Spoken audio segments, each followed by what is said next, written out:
Hey guys, welcome back to the channel.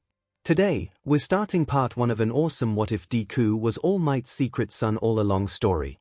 If you want to see part 2, drop a comment below and tell me what you think. Don't forget to like, subscribe, and share. Now let's jump into the story.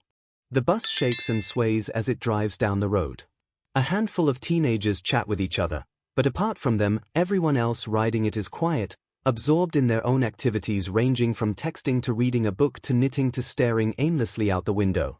Izuku belongs to the last group, his cheek propped up on the palm of his hand as he watches the outskirts of Yokohama pass by. A pair of large headphones cover his ears, quietly playing his music, just loud enough for him to still be able to hear and enjoy it, but quiet enough he can still hear the murmuring of the other teenagers and the rattle of the road noise. Even in a Japan plagued by villainy the likes it hasn't seen in over 200 years, life still goes on. Kids still go to school, adults still go to work, and Izuku is here, riding the bus to his mom's place with the entire weekend to look forward to spending with her. It's not often he gets such a long stretch of time to stay with her. Between his school and her demanding job, they have to settle for texting and phone calls and the occasional brief lunch or dinner. Speaking of texting, he types and sends out a quick message to let her know he's maybe 20 minutes away from her agency. His chest starts to fill with fizzing, the kind of effusive excitement he feels when faced with being asked to execute a particularly difficult gymnastics move, or spar against someone at a much higher level when he is.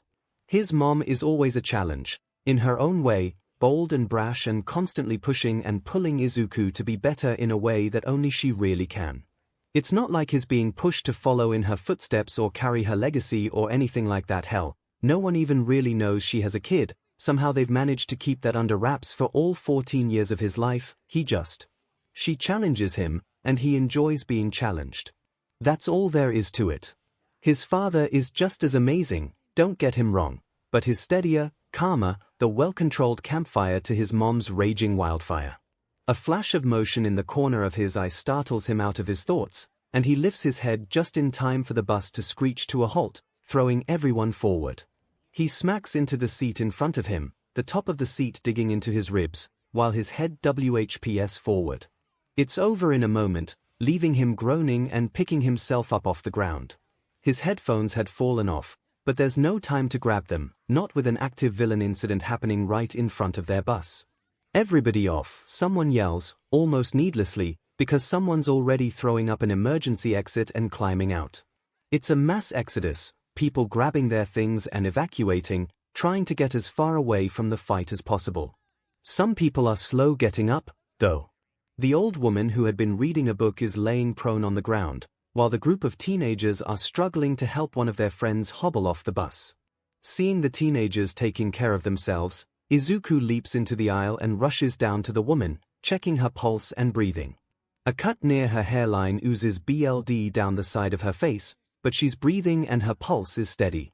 He grunts as he struggles to pick her up, arranging her so that she's draped over her shoulder before rising to his feet.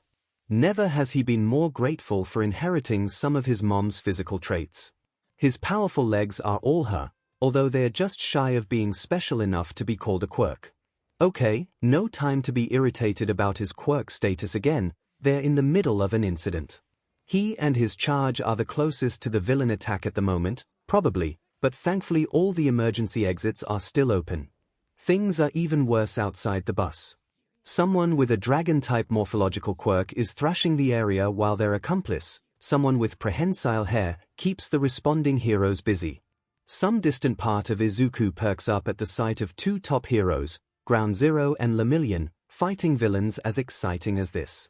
The accomplice with the hair has a ridiculously powerful quirk, their hair not even being damaged under Ground Zero's explosions, while the draconic villain steers clear of Lemillion's attacks by simply flying into the air and wrecking things with their tail. That part of him, the part that blindly worships heroes, is long dead. He lives in different times now, is a completely different person now. There is no room for blind worship in this life. He adjusts his grip on the woman, turns away from the fight, and runs. She begins to wake as he moves, groaning and shifting and almost knocking him down. He keeps his feet, but it's a close thing, and as soon as he's a block away from the fight, he sets her down. There are still other civilians evacuating nearby, a couple sidekicks beginning to set up a line, but no one crowds up to catch a glimpse of the fight anymore. With what's likely a nasty concussion, there's no way this woman is walking away from the fight on her own, and Izuku, already tired and sore from gymnastics, can't carry her much longer on his own. Raising a hand, he waves down a couple of young men, who take her from him with no questions asked. As the three of them leave, Izuku glances back for just a moment to gauge how the fight is going. That moment may have saved his life.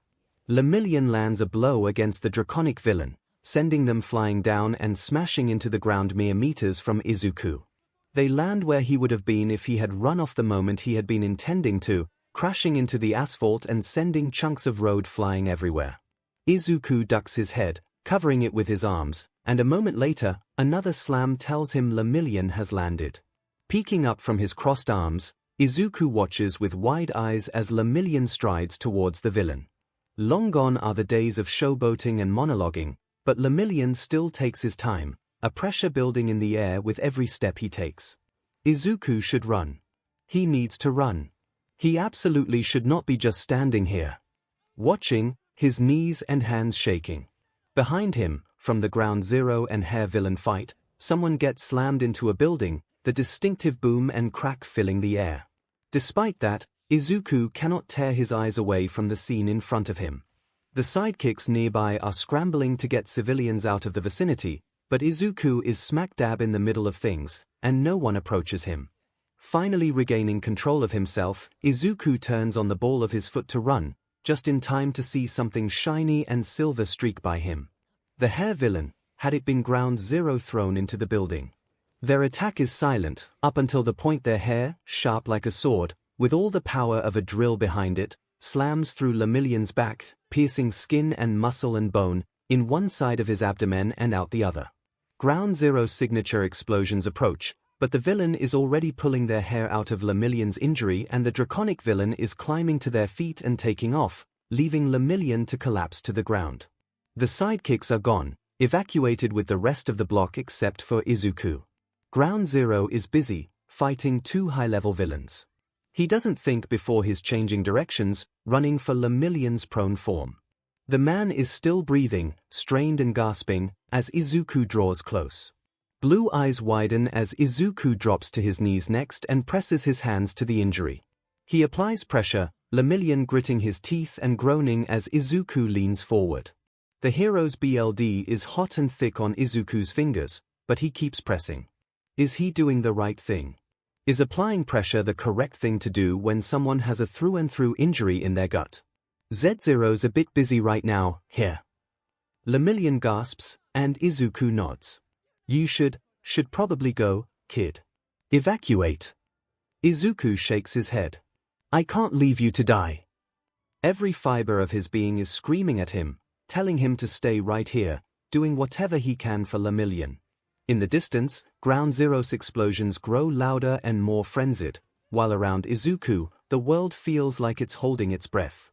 You were the one who helped that old woman off the bus, weren't you? Why is 𝐼𝐼𝐼 wasting his time on asking that? Izuku nods his head anyways, the least he can do is humor a dying hero. Not dying, he snaps at himself.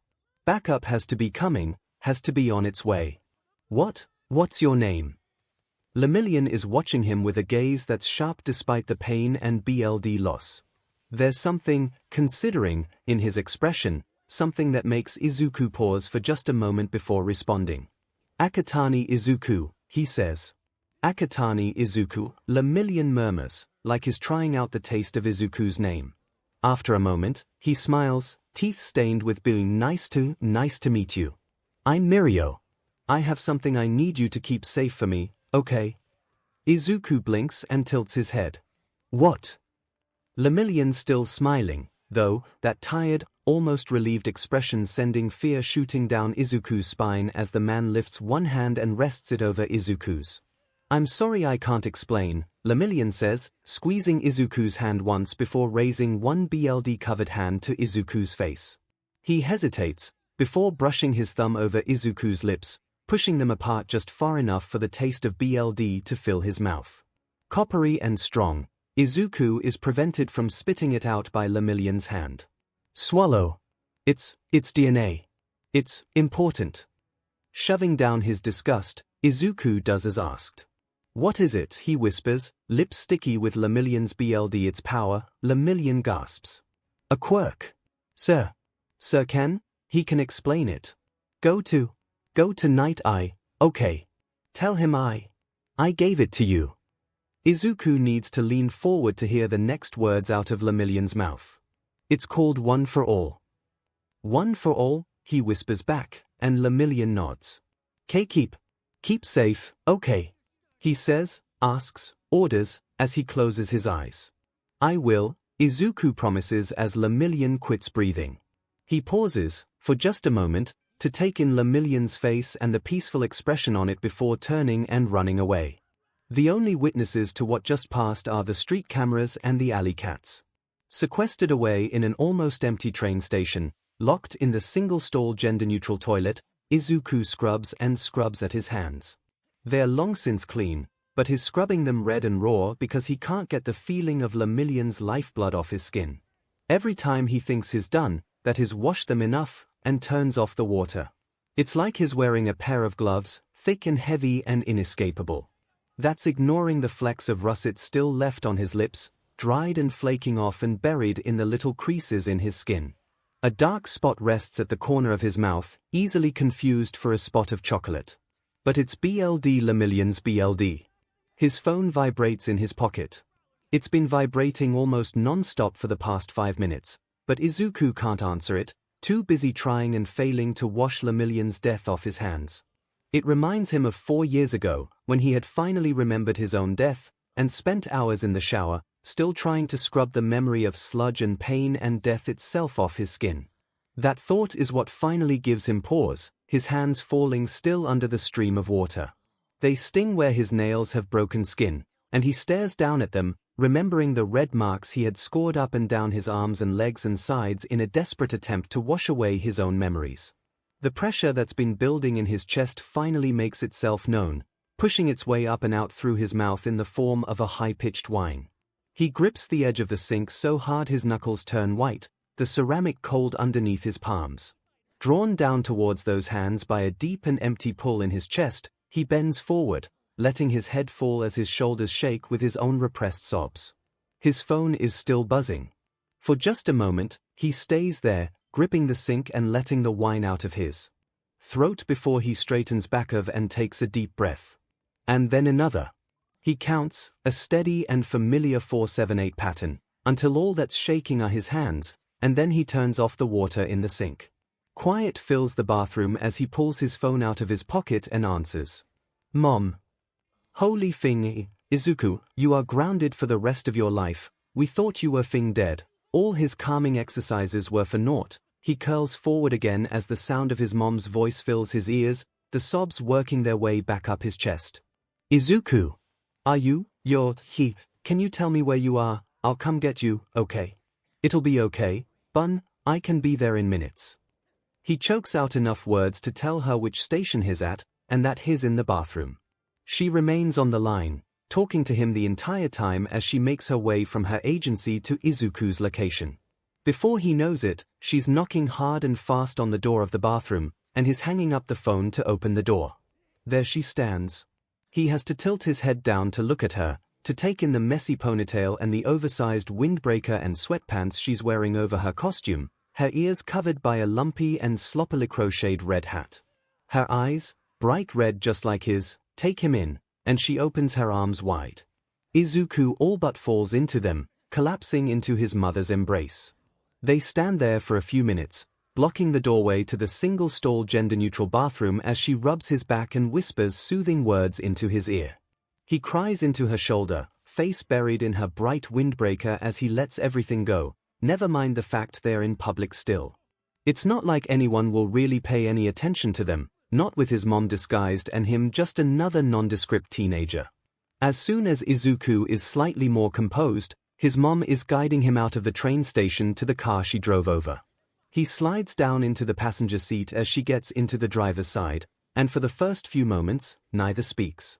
You were involved with Ground Zero's most recent incident half an hour ago, weren't you? It's not a question. He nods anyways, staring down at his hands. The only BLD on them now is his own, but if he lets his thoughts drift just a little bit, the sensation of tacky half-dried BLD on his hands returns. There's still dark crimson underneath his nails. Lemillion died in that fight, but I feel like you already know that. Another non-question, another nod. His mother sighs, and he doesn't look at her, but she sounds sad. What am I going to do with you, she mutters, and then, raising her voice, do you still want to stay with me this weekend, or would you rather go back to your dad's? I was looking forward to this weekend, he replies. For some reason, he can't bring himself to speak above a whisper. So, that's a staying with me. Yes. He glances up at her in time to catch her nodding as she stares at the road. You lost your backpack and duffel in the fight, didn't you? I'll check which agency was in charge of cleanup and we can submit a claim. Getting his stuff back should be pretty simple, as long as they describe it in enough detail, not to mention he puts his name on everything. The forms are easy to fill out, too, thankfully. I'll also text your dad and make sure he gets you in to see your therapist this week. As gentle as she's capable of being, his mom lays out the plan for the rest of the day. They'll swing by her agency, pick up the stuff she needs to take home with her that she had forgotten in the scramble to get to Izuku, and then, on their way to her apartment, they'll swing by a store to pick up some necessities for Izuku considering his backpack and duffel, if they survive the fight, are probably currently locked away in some agency waiting for a claim to be submitted. Izuku remains quiet, subdued the whole time, letting the world turn around him in a blur of motion and distance. Dissociation isn't the healthiest of coping mechanisms, but it's been one of his most constant companions since he was 7 and his memories started coming in. Besides, it's just until he's home to one of them, at least, and can actually talk to his mom. Before he knows it, his mom is opening the passenger side door and nudging his shoulder. Blinking, he turns to look at her, and she knows, she has to know that he's not exactly present, because she squeezes his shoulder and then grabs his hand and helps him up. Come on, Izuku, she murmurs, wrapping her fingers around his. Let's get ourselves inside, here. With that, she tugs on his hand and leads him into her apartment building. She lives in a high-security building, although it's relatively plain and low-profile compared to what a lot of other high-ranking pro heroes prefer. All the security guards there know Izuku, and the guard in the lobby waves to them as they pass by. Izuku manages to wave back, the world beginning to filter into clear definition again. His mother lives on the 3rd floor, but they skip the elevator to take the stairs. Neither of them are out of shape, and she's had enough bad experiences with small spaces to harbor a healthy fear of elevators. Izuku himself has that same fear, if in a smaller dose. Apartment 3E is the place she calls home, letting go of Izuku's hand for long enough to unlock the multiple deadbolts and locks she had on the door and let them in. He flicks on the entryway light as he walks past it, headed for the kitchen. His stomach twists and turns at the thought of food, but he needs to eat, if for no other reason than to chase the taste of Lemillion's BLD out of his mouth. Any preferences for dinner? His mom asks as she sets their bags down on the coffee table and strips off her windbreaker and crocheted hat. I gotta change first, but you think about it, and get out the milk and a saucepan. I think tonight's a hot chocolate night. He nods and does as requested while she wanders off to her room to change out of her hero costume. The simple task and easily followed directions are good, helping to ease him back, and by the time she walks back out, wearing a pair of fuzzy pajama briefs and an old t-shirt, he's ready to engage. What food do we have? He asks, getting a grin in response from his mother. Well, she says, opening the fridge. We have lots of microwavable stuff. You're not cooking tonight, she cuts him off, shaking her head. Not after that episode. There's that one udon bowl, that's good, he says. He doesn't want to think about food much harder than he already is. Everything sounds equally as terrible to him at the moment, and unfortunately, his mom is a terrible enough cook that she would completely butcher his favorite comfort food. She can, at least, manage a mean cup of hot chocolate, the one food she knows how to make that's not instant powder or microwavable or frozen pizza, and Izuku leans against the counter and stays out of her way as she heats up their food and makes their drinks. She chatters at him about work, about some of the interesting people she's met and helped out recently. He nods and hums and inserts comments in the appropriate places, but for the most part, she fills the quiet. As soon as their food and drinks are ready, they head into the living room and settle down on the couch. It's the routine at his mother's place. They eat dinner in the living room, generally with the news on in the background, although the forego that tonight. "Talk to me, Bun," she says before slurping up some of her noodles. She chews and swallows before continuing, giving him time to eat a couple bites before he needs to actually talk. "I know there's something you haven't told me yet about today." "I haven't said anything to you about today," he replies, rolling his eyes. She nods, pursing her lips, the bobbed locks of her hair swinging with her motions. "True, true. So then tell me about it." Where does he begin? The best stories always start at the beginning of the story, no sooner and no later. The memory of his first father whispers in the back of his mind. "I was on the bus when the villain fight got to us," he says, staring down at his instant noodles and stirring them absent-mindedly. "There were two villains against Ground Zero and 𝐿. We all evacuated the bus, and I carried this woman out. I handed her over to someone else once we were about a block or so away, because she was waking up and almost knocked me over." He pauses, chewing on his bottom lip for a moment. "I think the sidekicks were mostly helping people evacuate, not really setting up a line or anything. And 𝐿 knocked one of the villains down to where I was, and came over to finish the fight with them, I think, but he was..." Izuku stops and takes a deep breath, swallowing down the bile in his throat as his stomach rolls at the memory of what had happened next. The other villain threw Ground Zero out of the fight for a moment, and attacked 𝐿. Impaled him. Both villains went back to the fight with Ground Zero, but 𝐿 didn't, his mother finishes, and Izuku nods, shaking his dark curls loose from where they are tucked behind his ears so that they fall in front of his eyes like a veil. "I tried to. I put pressure on the injury," he whispers. "But it was too much. He bled out." The couch shifts as his mother moves closer. Her hand finds his cheek, caressing it and then moving to the back of his head, where she tangles her fingers up in his curls and turns his head so she can press their foreheads together. "Oh, sweetheart," she whispers. His eyes sting, tears welling up in them again as he closes them and leans into her touch. She's warm and steady and strong, smelling of her favorite blackberry body wash and vanilla shampoo, and the points of contact between them are anchors, keeping him from being set adrift in the sea of his thoughts and memories and emotions. There, he swallows past the lump in his throat. "There's more." His mother presses their foreheads together just a little more strongly, for just a moment, before releasing him and scooting back far enough to look up at him comfortably. "More." He nods. They don't keep secrets from each other, not in his family. He knows his father's sordid past, his mother's less-than-stellar record, and they know about his first life. They're allowed their privacy, yes, but secrets just aren't a thing they do. 𝐿 told me about something. Gave me something, I think, he says, blinking and looking down at his hand, liking his lips and remembering the taste of BLD, called it one for all. Said it was a power, a quirk, asked me to keep it safe. I don't know what he meant by that. "Whatever it is, we'll figure it out," she replies, taking his hand and squeezing. "We're a team. You and me and your dad, okay? We're with you all the way." Did he say anything else?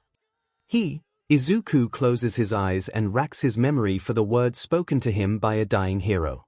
He apologized for not being able to explain, and told me to go to 𝐿. His mom snorts. "That but. DM it.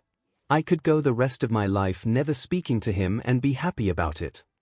Never having heard his mother say anything about 𝐿, he lifts his gaze and tilts his head, effectively asking his question. "He's smart and good at his job, don't get me wrong," she explains, "but he is just a stuck-up but who think he's a bigger fish than he actually is. Just because he was All Might's only sidekick doesn't mean the whole hero community should bow at his feet." Izuku nods, and after a moment of thinking, she continues. "The few times I've worked with him, he talked to me like I was this dumb brute. Seemed like he was under the impression I was only there as the muscle. Which, I was, I'll be honest, I'm a bit of a powerhouse." She grins as she says that, pointing her thumb at her chest. Her moment of bragging spent, her expression sours again. Still, he was a PP the entire time. Had a weird public humiliation tickle FTSH, too. He drops his forehead into his hand. I did not need to hear that last part. His mom hums, like what can you do about it? If you're going to be interacting with the man, I figure you should know what you're getting yourself into. I'm not sure I really want to be interacting with him if he's a PP with a weird public humiliation tickle FTSH that you somehow know about, Izuku mutters, rolling his eyes and shaking his head. His mom throws her head back and cackles. It's not like it's a secret. It's common knowledge that if you're not funny enough giving your reports, or named Ground Zero, then you get subjected to the tickle machine. I don't know how Hyping gets away with it. Pro heroes are weird, Izuku sighs, and his mom laughs again. Yeah, she says, jabbing his shoulder. We are. What are you gonna do about it? Sigh and roll my eyes and probably develop some weird habits to fit in, he replies. You already have weird habits, his mom retorts, snorting. What's that thing you do? The mumbling. You mumble in code. Better than mumbling in a language anyone can understand, he fires back. This draws another laugh from his mom, who wipes a fake tear from her eye. You truly are your father's son, she sighs, mock wistfully. The lights buzz. All lights buzz, and normally they don't bother Katsuki, but in this moment, he's ready to launch himself out of his seat and explode the DMN things just to shut them up. Apart from the lights and the breathing of the people within the room, it's quiet. With Mirio dead, this room holds every person who knows the secret of One for All, Sir Night Eye and the long-retired All Might, of course, along with Katsuki, who had snooped and snuck and badgered in high school until he was let in on the secret. Nezu the Fing Rat and Recovery Girl sit together, heads down, while in one corner of the room, Amajiki and Hadu both stare at the wall. Everyone who knows about One for All is here, in this room, -1. It's not gone, All Might insists, again. Night Eye sighs. I know that's what you want to think, would you shut the F up? Katsuki snaps, glaring at the pretentious FR. You Fing know he can feel it. Katsuki, All Might begins, a placating tone and a placating hand gesture, but Katsuki stands and shakes his head. No. He's being rude as F and ignoring what everyone else has to say, as always. Here's what we know, you, he points at All Might, still have a connection with One for All. You could feel it with Mirio, you can feel it with whatever punk he gave it to. I also saw someone at the scene, who wasn't one of the villains, trying to administer first aid to Mirio. That person was gone by the time his body was picked up. It is more than likely that Mirio passed off One for All to that person in a last hope effort to keep it going. We just need to find them. With his piece said, Katsuki sits down, crossing his arms and giving death glare number 5 to Night Eye. How anyone managed to put up with the pompous pencil pusher is beyond him. 2 claps get everybody's attention, all eyes in the room turning towards Nezu, who stands on top of a table. Thank you, Bivu, he says. I suppose your first action will be to request any recordings from any cameras which may have caught the person who tried to help Mirio. Sasaki, I believe this task is something right up your alley. Night Eye narrows his eyes but dips his head, acquiescing. There's no way anyone with as much smarts as Night Eye would choose to challenge Nezu right now, no matter what insult they are given, and trust him, being given the task of requesting recordings for reports is insulting as hell. No, Nezu's just lost control of one of his most powerful assets, and they all know it. One for All is a wild card now, a coin flipped into the air, and they are just waiting to see which side it lands on. They can only hope it lands on theirs. Izuku aches when he wakes up. That's the first thing he notices, a bone-deep ache and a thrum, like a song, humming through his body. His ribs are sore and his neck hurts, but those are almost nothing next to the live wire of energy running through him. Power, Lemillion had called it. A quirk. Technically, Izuku has no quirk. He's not a baseline human, not in any way, considering the fact he has fangs and his legs are stronger than they really have any reason to be, not to mention the fact that his feet are just huge. They don't look weird on him, but they are far larger than any baseline quirkless human's feet should be. Still, though, the minor physiological differences were not enough to be called a quirk, not officially. When he turned 7, and started remembering things he had no business remembering. That could have been called a quirk, too, except that it isn't. There are a few people like that in the world. No one knows exactly how many there are. But, occasionally, people will be born who have lived a life or lives before. Izuku is one of those people. He doesn't like to think about it, but at the same time, he can't stop thinking about it, because his past self is a part of him inextricable from who he is today. He has memories, vivid and painful, of the life he lived before his first death. They are part of what make Izuku. Izuku. That's a lot of words used to explain that he's legally quirkless, and that status shouldn't be changing anytime soon, except maybe it will be, because there's something singing through his veins that wasn't there before. This must be one for all. Some kind of transferable quirk, it seems, filled to the brim with the kind of power that turned Lemillion into the #1 hero, the second symbol of peace. And now, that power lies within Izuku. He shudders and rolls over onto his side, burying his face into his pillow. It's a little dusty smelling, but stronger than the dust is the smell of his mother's apartment, vanilla candles and something undefinable that makes him think of her. Her vanilla-scented products are always an easy anchor point for him, on the occasions he loses himself to the memories. It happens less often than it used to, presumably as he grows up and adjusts to being himself and not himself at the same time. His first mother had preferred floral scents, rose and lavender and lily. He has decisions to be making within the next couple of days, about one for all and what he'll do with it. The power is a complete mystery to him, its ability and history and effects all unknown. He could find answers by following Lemillion's instructions and finding Sir Nightai, but the way his mother had talked about him, well, he has time to think about it. It's not like the world's going to end if he takes a couple days to really make up his mind about what he wants to do. Beyond that, he does have questions. What did Lemillion mean by keep it safe? Safe from what? From who? Villains. Probably villains, and he won't even bother to ask which villains, because the answer is probably all of them. With a groan, he checks the time on his phone. It's early, yes, but he's used to early, between school and training. Since it's only a few minutes before the time his alarm was set to go off anyways, he pries himself out of bed and changes into some of the workout clothes that he keeps in his room at his mother's apartment. He doesn't have much here, not compared to what he has at his father's apartment, since he doesn't actually live here all the time. Hence, he's left with shorts he had forgotten exist and a t-shirt that rides up on him so badly that he should really just give in and turn it into a CRP top. The t-shirt doesn't matter much once he pulls on a light jacket, June it may be, but early mornings are still cool, and he scarfs down an energy bar as he puts his shoes on and makes it downstairs.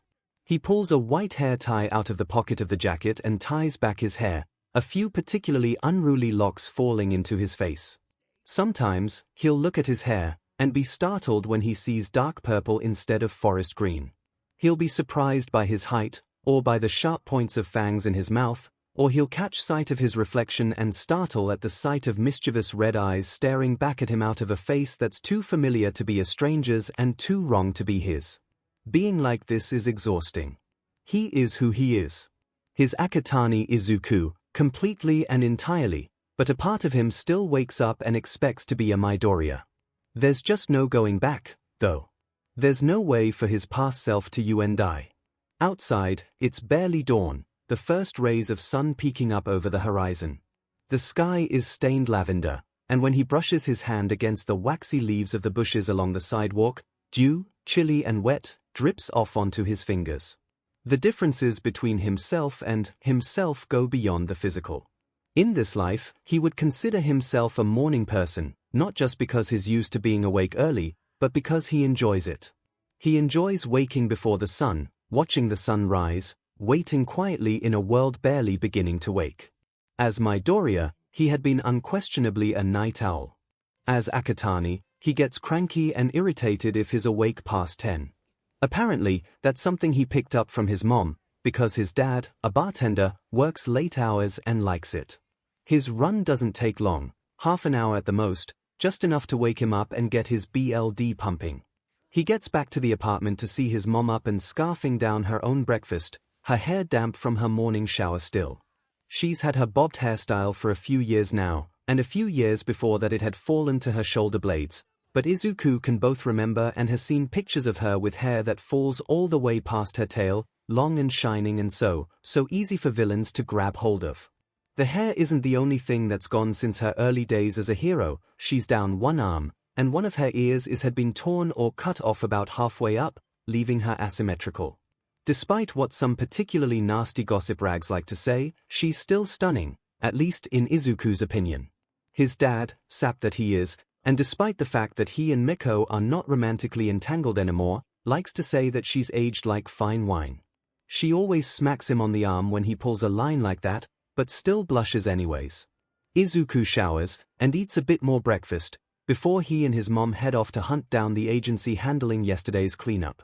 Getting his stuff back is as simple as submitting a claim and then picking it up. With his notebook, in particular, returned to him, he curls up on the couch with his 10 differently colored pens and gets to work. Organizing his thoughts down on paper is something that's the same across both lives, a skill and coping mechanism that's helped keep him sane. Locked up in a safe under his bed at his dad's place, he has 8 nondescript black notebooks filled from cover to cover with himself. They are journals, really, tracking his journey from very confused 7-year-old to a less confused but significantly more traumatized 14-year-old. This notebook will join them once it's full, but for now, it's only about halfway there. Yet again, he's faced with a massive, life-altering secret, only this time, it's not intrinsically his. Picking out his purple pen, he starts 2 columns, knowns and unknowns. The knowns are simple. It's a transferable power, belonging to Lemillion who had given it to him, and it was passed along by BLD, or DNA more specifically. He jots those down in short notes before moving over to the unknowns. The unknowns are the tricky part. Its purpose, what it does, its history. Why had Lemillion asked him, specifically, to keep it safe? On the one hand, a transferable quirk, filled to the brim with the kind of power he can feel pulsing in time with his heartbeat. Yeah, he can get why you'd keep your mouth shut about it. Tell the world you could handpick a successor, someone to carry on this kind of power and legacy, you would be dogged for the rest of your life by people clamoring to be chosen. But something tells him that's not why it's kept secret. Or, at least, that's not the only reason. Underneath the 2 columns, he scores a horizontal line across the page, and labels this section options. Option 1, the obvious. Do as Lemillion told him and go to Sir Night Eye. Every other option after that is amorphous, undefined, this open space made up of not knowing enough information about the thing he's supposed to be making a decision on. How dangerous is it? Are there other people out there who know about it? Will he be putting his family in danger, more danger than usual with this? The couch shifts as his mom sits down. You look like you're thinking deep thoughts. He blinks and looks up from his notebook, letting his writing hand rest on the paper. Yeah. Just thinking about one for all, and what to do about it. Well, talk me through it, she prompts, crossing her legs and wiggling into a more comfortable position.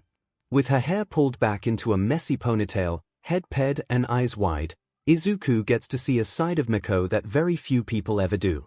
He hums as he taps the clicky end of his pen against the paper. I just don't know enough about it. There's a simple fix for that, but I don't really know enough about Sir Night Eye either. I'll help you kick his butt if it needs kicking, she offers, a slight grin cutting across her face. A smile curls Izuku's lips in response and he ducks his head in acknowledgement. That will be taken into advisement. The moment of levity ends, and he frowns back down at his notebook and the sparse notes written in it. This is probably pretty dangerous to be involved in. It seems like the kind of thing that could be bad for everyone I know. If you're worried about your dad and I, then we're well used to handling danger, she replies. I know that. The words are out of his mouth before he can really put any thought into them, but they're the truth, and they're out here now. I just don't want to add to that. We can handle it. Her voice is soft as she reaches over to tuck a lock of his hair back behind his ear. What about you? If it's dangerous for us, then it's doubly so for you. He opens his mouth, and then closes it before he can blurt anything out again. Truthfully, he hasn't yet factored in the danger to himself. He was entrusted with the responsibility of keeping this secret safe. He's involved now, whether he likes it or not. His mom's eyes narrow more the longer he goes without responding. Finally, she frowns, wrinkling her nose, as she says, "You're not even considering the danger to yourself, are you?" Busted. A denial rests on the tip of his tongue, but there's no point in even attempting one. She has a clear read on him. At his nod, she pauses for a moment before snorting and ruffling his hair, drawing a squawk out of him. As he flails to get it back in order, she laughs. "Well, that's what your dad and I are here for. We're your team and we've got your back." That evening, Izuku heads into his room earlier than he normally would for bedtime. He excuses himself with a few quick words murmured to his mom, and once in his room, he settles down cross-legged on the bed and turns on one of his karma playlists. And if it's called Songs to Disassociate to at 3 in the morning, well, no one has to know but him. Music set, he closes his eyes and focuses on himself. Ironically, he's doing the exact opposite of dissociating, instead grounding himself in his body. He breathes, in and out, slowing himself down until he can focus on the buzz in his bones. It's been driving him to distraction all day, and now that he's focusing his attention on it, it's almost painful. Of course, the whiplash and bruised ribs don't help with that.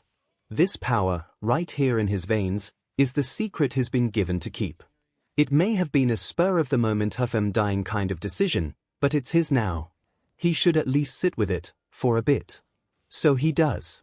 He's noticed prior to this moment that the power pulses along with his heartbeat, but now that he's focusing specifically on the power and what it does, there's an ebb and flow to it as well. It eddies, curling around the long bones in his arms and legs, swirling through the cavern of his chest, pumping through his veins along with his blood. Every part of himself is filled with this foreign power, humming and singing with it. One for all is power extracted, concentrated, and it's not a neutral one. Warmth follows along in the wake of the humming, heat sinking into his core. He could lose himself in this power. That should be a more terrifying thought than it is, but he's lost himself before and come out of that just fine. He had lost himself to his own self, Midoriya and Akatani mixing until he couldn't remember which one he was supposed to be. Compared to that, the presence of one for all is welcomed. In his exploration of the power in himself, he stops just shy of what he thinks would be activating the quirk. Probably best not to experiment with unknown abilities in his bedroom. That's 4-year-old SHT.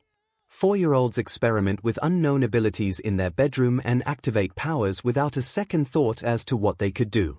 Izuku is not a 4-year-old. He is 14, thank you very much, and capable of assessing some risks to himself.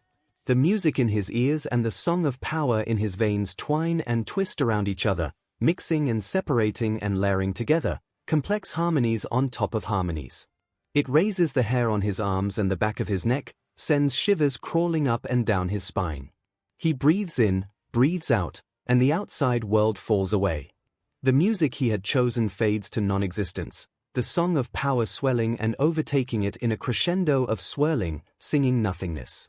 Izuku's feet land on solid ground and he opens his eyes to a landscape of nothingness. Ash billows up from the barren gray ground and falls from the pitch-black, starless sky, dusting Izuku's hair and shoulders. Despite the ash around him, he smells no smoke, no acrid tang suggesting fire. In fact, Izuku smells almost nothing. It's not an almost nothing of the absence of smell, but the almost nothing of winter, of a thick blanket of snow freshly laid across the world, muffling sound and scent alike. Even without a visible light source, Izuku can see just fine. Ambient light emanates from the sky, judging by how the shadows fall on him, soft and diffused. Behind him, someone clears their throat. Heart jumping into his throat, Izuku w's around to catch sight of Lemillion, whole and hale, costume pristine like he had just changed into it for the first time. 7 shadows stand behind him in a semicircle, impressions of people Izuku can't determine any details about except for height. This is unexpected, Lemillion chuckles.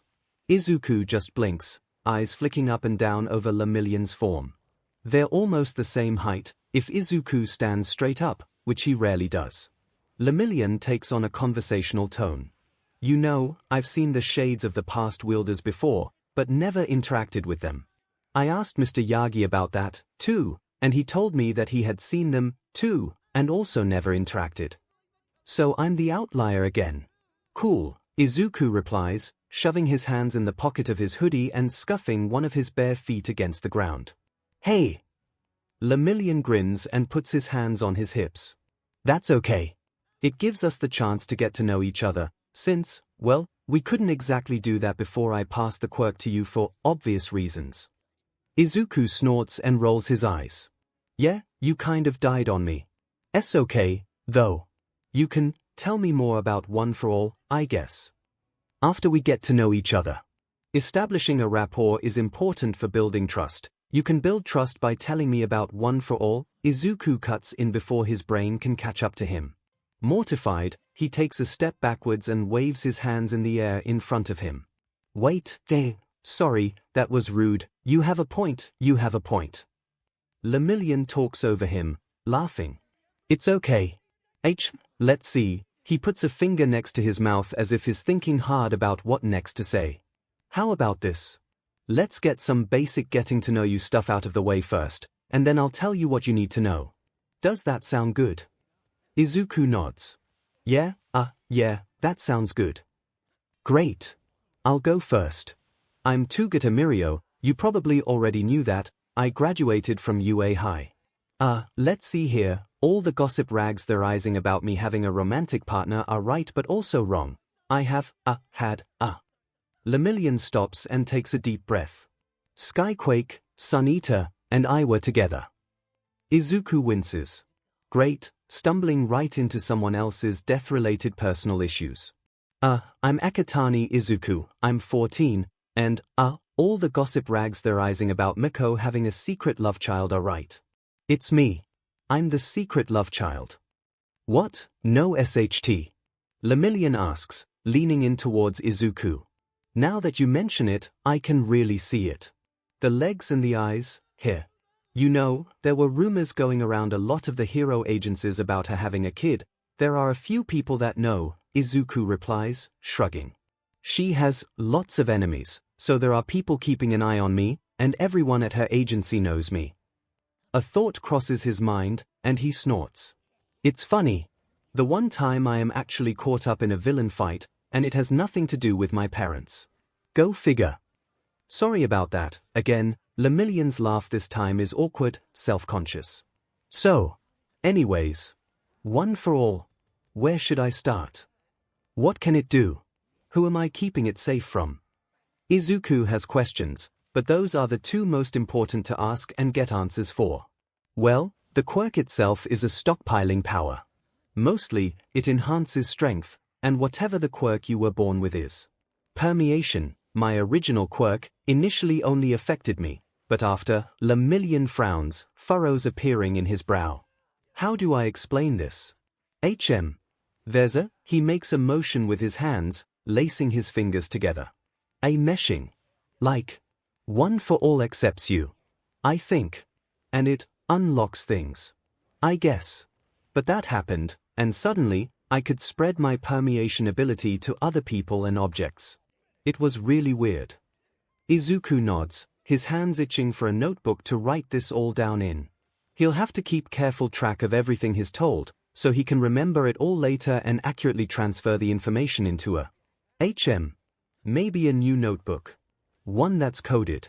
Or his tablet. But then again, his tablet had been effectively separated from him for hours yesterday, as had his notebook. Maybe something that doesn't ever leave the lockbox under his bed except for when he's writing in it. Hey, Akatani. You good there? Jolted out of his thoughts, Izuku looks back over at Lemillion, whose face is twisted in concern. I'm okay, he replies, waving his hands in front of his face. Sorry, I mumble sometimes, it's a habit I'm working on. Oh, that's okay. You weren't actually mumbling, just looked a little spacey. Izuku blinks. Oh. Sorry. It's a stockpiling power. It stockpiles, what, exactly? Lemillion shrugs, a helpless look on his face. No clue. I didn't know, Mr. Yagi didn't know.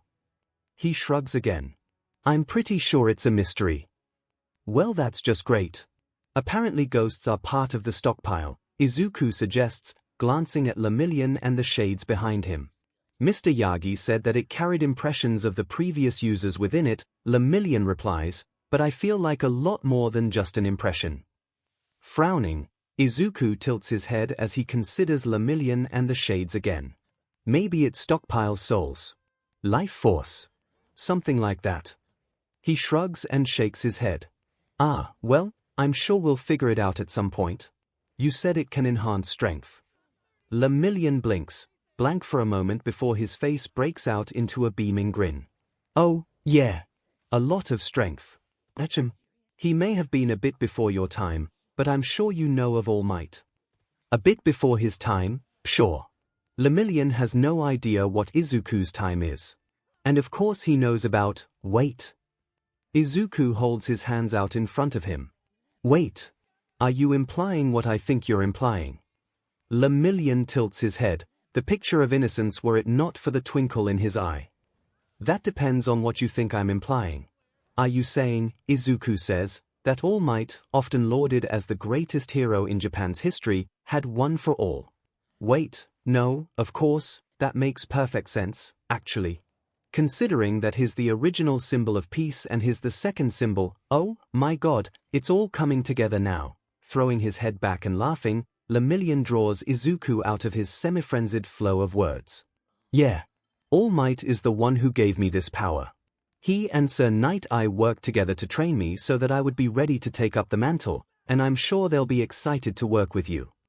Ah, yeah, because that's a thing 𝐼 told Izuku to do. Right. Anyways, 𝐼 continues on, considering how much power is in one for all. Maybe, if I were you, I would wait to try using it until you're somewhere sturdy with, immediate access to medical attention. It snapped my bones the first few times I tried to use it before I figured it out. It what? This. Izuku yells, gesturing at the void around them. Will break my bones. 𝐼 cringes. Probably. I'm sorry. Sir and Mr. Yagi will know how to work with you on it. You broke, Izuku gestures sharply, your bones. Yes. 𝐼 draws the word out, taking a step back. I don't want to break my bones. Izuku exclaims. I like my bones. Well, you only have to break your bones a few times and then you'll start figuring it out, so really, it could be worse. That's not comforting.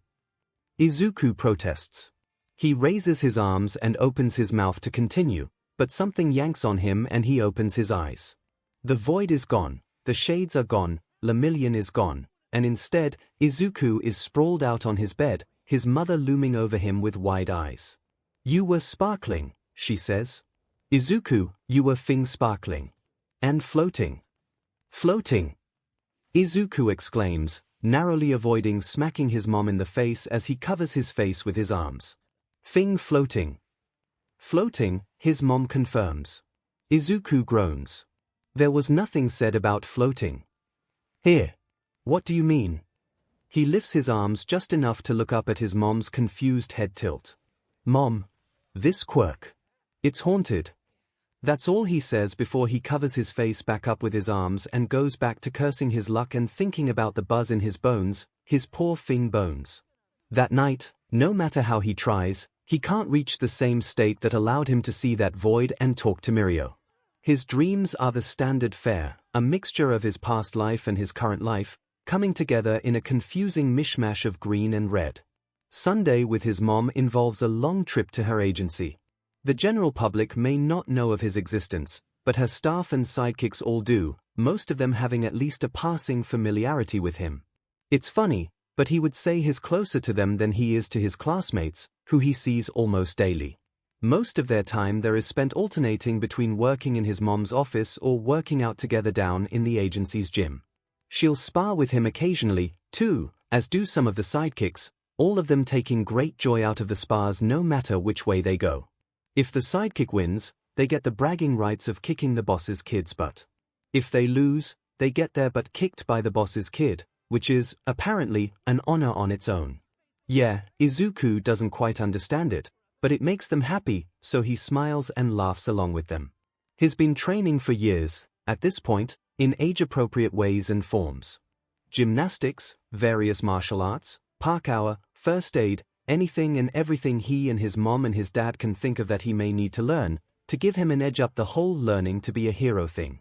He's wanted it ever since he was small, for as long as he can remember.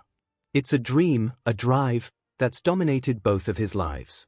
They don't get around to trying anything to do with One for All until that evening, when most of the staff and sidekicks have either gone home or are scheduled for evening shift patrols. Miko's agency doesn't specialize in nighttime patrols or raids, so they run with a bit of a skeleton crew, making the reinforced basement where she trains her most devastating attacks the safest place for them to test this out. He'll be late being brought back to his dad because of this, but that's okay, they've already called him to let him know that Izuku and his mom will be late. Okay, she says, standing next to him, wearing a tank top and leggings. Izuku is dressed similarly, his wrists and ankles taped for support. So what we've got is that this is a stockpiled power that breaks bones. No idea how Lemillion used it, no idea how All Might used it, just that it's power and they used it. Well, some inferences can be made, Izuku replies, based on their fighting styles. I think Lemillion mostly used it to boost his permeation quirk, and occasionally for some low-level strength enhancements. I think he was held back a bit by having another quirk. Couldn't exactly explain away how strength enhancement could come from permeation. All Might, on the other hand, he just used the strength. I watched the footage from the Kamino Ward fight last night. I think he either had a transformation quirk of some sort, or that's how the stockpile of One for All presented for him. A horrifying thought crosses his mind and his arms go slack from where he had been making small, twitchy motions as he rambled. Wait. If I'm not going to get all weirdly beefy like that. I hope not, that would be, he shudders as his mom cackles. That would be pretty weird. I think Twiggy fits you much better, she replies, affectionately punching his upper arm. He punches her back, ignoring the smarting of his biceps. So, he continues, drawing himself back to the thoughtful mind space. I think I just should start with trying to get a feel for it. You said I was sparkling last night, his mom nods. Yeah, Emichim. There were these lines, all sparkly pink over you, she says, reaching up to trace where the lines must have been across his face in a big X motion. Izuku hums and nods, one of his hands lifting to cup his chin. Okay. I think I'm going to try something with it now. He waits until his mom has walked a few paces away, and then reaches for the power within him, searching for the same feeling he'd had last night right before he dropped into the void and then just holding it there. The power rises to the surface, like his being boiled. No, that's not the imagery he wants to use. A microwave, maybe. Or a freezer. A fridge. These are all terribly mundane things to compare a power like this to, but if he starts thinking of it like a thunderstorm or a wildfire or a windstorm or an earthquake or any of the other things it brings to mind, then he's pretty sure he'll break himself right off the bat, and he would rather avoid that, if at all possible. Heat fills his body, followed by the humming growing louder, coursing through him like electricity. That's it. Electricity is power, and it sometimes generates heat, and electricity is a current. His joints creak. His body is strained under the power rushing through him, stretching and pulling and just about to snap, even though he's not even doing anything. All he's doing with it is holding it, feeling it, drawing it to the surface so he can get a taste of it. Is this something he'll never be able to use because it's too much? Whoa, his mother says, drawing him out of his thoughts as he lets the power drain away, subside back into the cores of his bones where it now lives. There's an awed expression on her face, her ears down and eyes wide. She's quiet for a few moments, staring at him unblinking, before her expression shifts and she launches herself over to him. You know that feeling right before a thunderstorm hits where you can see the leading edge of the front and maybe there's some thunder in the distance and the sky is starting to get dark?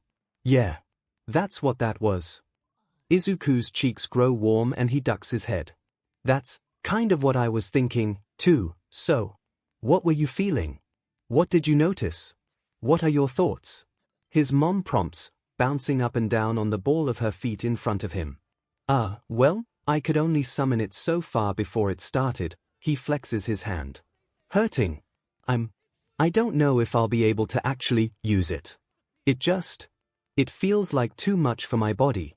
Which, maybe it is. I mean, it is a quirk that's been passed down for ages and it's entirely possible that it's just too strong now. Well, his mom crosses her arms. That's possible. But I'm sure you can come up with other, alternative hypotheses. Talk me through what you were doing and thinking. Well, I was trying to feel out the extent of it, Izuku replies, shrugging. I barely got anywhere, though. It was barely a drop compared to the ocean. Thwack. A spot on his forehead stings where his mother had just flicked him. He glares at her, but she's already speaking. Stop thinking about what you can't do, and think about what you did do, she says. You were trying to feel the extent of it. What do you mean by that? Exactly that, he protests. I wanted to see how much. Oh. She raises an eyebrow. Oh, what? You don't start off with your maximum, he exclaims, gesturing at nothing in particular while his heart flutters. When you're weightlifting, if you're trying to measure your max, you don't just start cold into it, you need to warm up first, and I hadn't warmed up at all, and I was trying to max with it. His mom blinks. Okay, that is not what I was thinking, but that is also a good and valid point. Wait, what? That pulls him up short. He straightens, turning to face her again and tilting his head. What were you thinking? Something about hysterical strength, she replies, waving a hand, but I like your weightlifting analogy, too. Wait. Izuku holds up his hands. Hysterical strength. Like? Oh my god. I'm a dumbass. His mom rolls her eyes. You're not a dumbass. A smartass, maybe, but not a dumbass. I'm sure Lemillion thought a lot of stupid SHT about this quirk, too. Yeah, he waves her off. So maybe if I try, I can probably only handle so much right now, so maybe I can pull it up to however much I can. He doesn't notice the smile on his mother's face as she steps back to give him room. He's too focused on the hum of One for All, on pulling it to the forefront and stopping just shy of letting himself start hurting. Is that what you've got? His mother calls out. Yeah, he replies, opening his eyes. He doesn't dare move otherwise, Lemillion's words about bone breaking in his brain. But something, out of the corner of his eye, draws his attention. It's himself. His hands. Veins of power, sparkly pink, run back and forth across his skin like cracks in the pavement. They are appealing, glimmering and shimmering like mist and static. This power is balanced on a knife's blade edge, active and yet not, waiting, built up and summoned and ready, a chambered round just ready for the trigger to be pulled. He nudges it over the edge and the pink veins melt back down through his skin as red lightning crackles into being around him, hair-raising and electric, wreathing his body in an unearthly light. It's not much, but he's wielding a power that had broken Lemillion's bones, and doesn't that remind him that he'd better keep an eye on his hubris, lest it break his bones. Behind him, his mother claps and cheers. His mom drives him back to his dad's apartment. She jabbers at him, non-stop, about possible ways to train One for All and train him and help him become the best he can be. It's a given, to her, that he'll keep this power, and, honestly, it's kind of a given to him, too. He had been ready, excited, even, to be the first legally quirkless hero, but he hadn't been attached to it. The idea of being the first quirkless hero, that is. He wants to be a hero, not to prove some kind of point. Saving people is his highest goal, and, well, honestly, he'll be able to save more people with a quirk like this than he would be able to otherwise. Some might consider that to be a Spartan view of things, but, well, Izuku's died before. He's not sure he can really look at things the way everyone else does anymore. In this moment, at least, he can be content. His whole body aches, unused to the electric power he had used, and there's the looseness of a deep, thorough workout pervading his muscles. The heated seat is on and he's wrapped up in one of his biggest hoodies, and the warmth and the comfort and his mother and the movement and monotonous drone of road noise is almost enough to send him to sleep. They stop for fast food at one point, having accidentally worked through dinner, and Izuku chews sleepily at his French fries the rest of the way to his dad's place, thinking about how he had accessed and used One for All. The boost it gives him, at the amount he's able to use it, isn't much. It's enough to make him just a little faster, a little stronger, but it's noticeable. His mother had commented on it, pointed it out. He had felt it. The hum in his veins isn't just from one for all, right now. Soon enough, they reach his dad's place, and his mom parks her car and shoves her hat back on before leading him upstairs. It's a cheap place, compared to hers, little visible security and visibly degrading paint. The stairs squeak, and the elevator is better left avoided. People here don't ask questions, though, which is ideal for Akatani Mikumo, ex-villain bartender, and his teenaged son. He doesn't bartend for villains anymore, thankfully. Instead, he's gainfully employed at a bar that serves a clientele made up of underground heroes, vigilantes, and the occasional not evil but still technically legally a villain.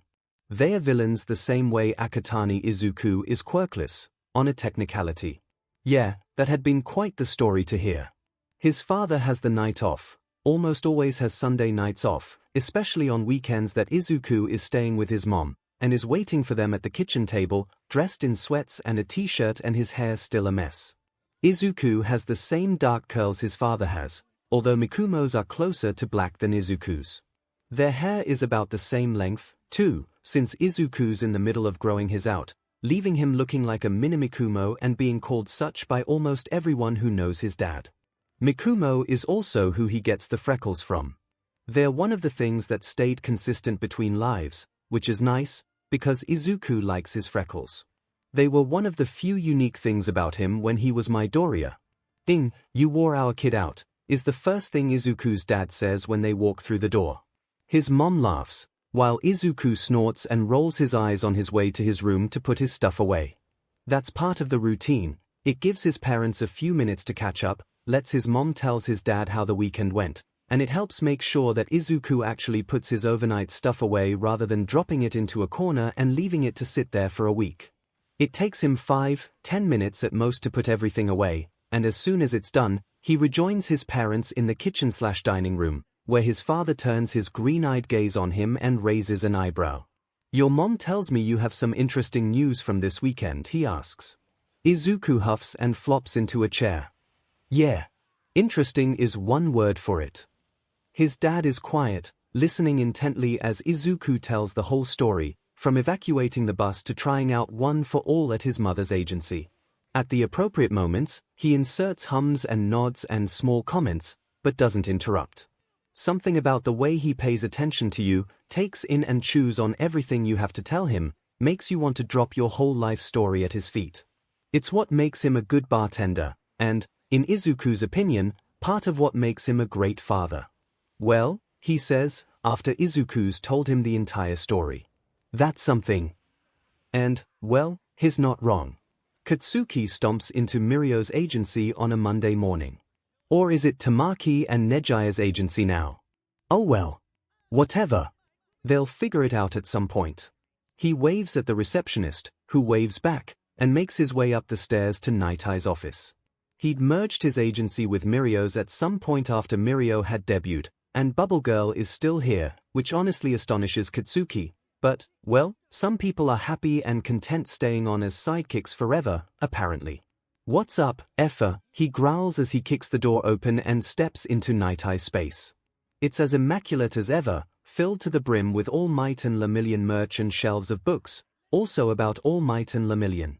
For someone who's worked extensively and personally knows the two of them, it's weird, but Katsuki has a few figurines of his closest friends, so maybe it's just a hero friendship thing taken up to 11. Who knows? Hello, Bakugo, Night Eye says.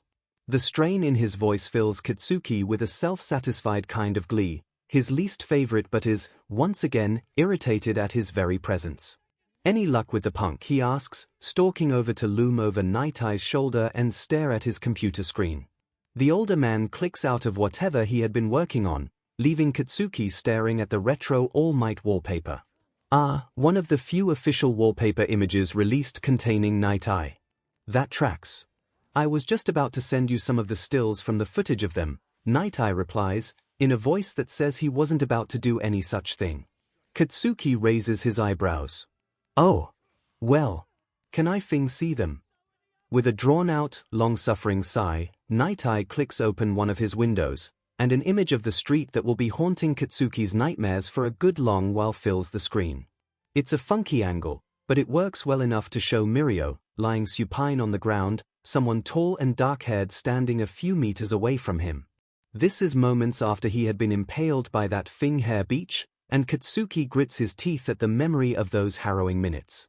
"That looks like the punk," he says. "That is the punk," Night Eye corrects, moving to the next image in the folder. In it, the dark-haired person is now kneeling next to Mirio. From the posture and way they are angled over Mirio, it's obvious that they are applying pressure to the wound. It won't be enough, though, the through-and-through injury bleeding him out onto the ground. How anyone had seen this punk walking around with BLD coating their hands and failed to report it eludes Katsuki, but whatever. He'll find them. "I will be sending these images out on the network to a few people I think may be able to help us identify this person," Night Eye says. "Do you recognize them?" Katsuki sneers. "Apart from seeing them at the scene. No. Those are some long butt legs, though they might have some sort of quirk enhancing them. Would be worth it to at least point that out and ask around about that." "I know how to do my job, thank you," Night Eye sneers back.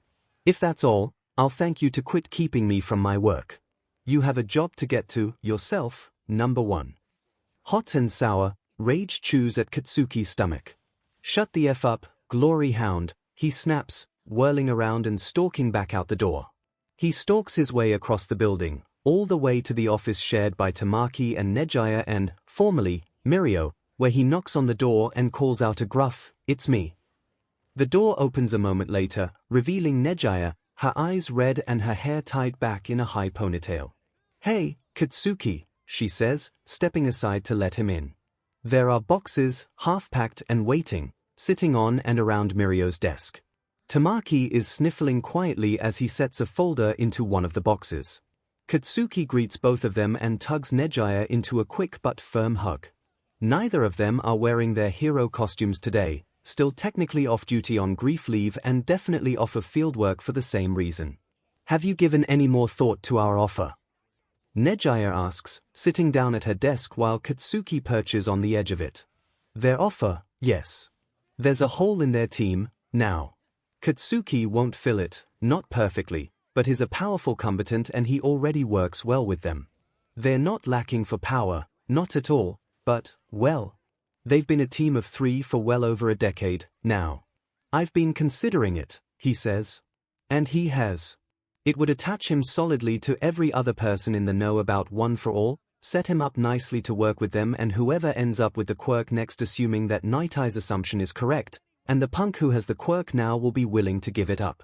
It's a smart move, but, well, Katsuki is very attached to the agency he built from the ground up with his best friends.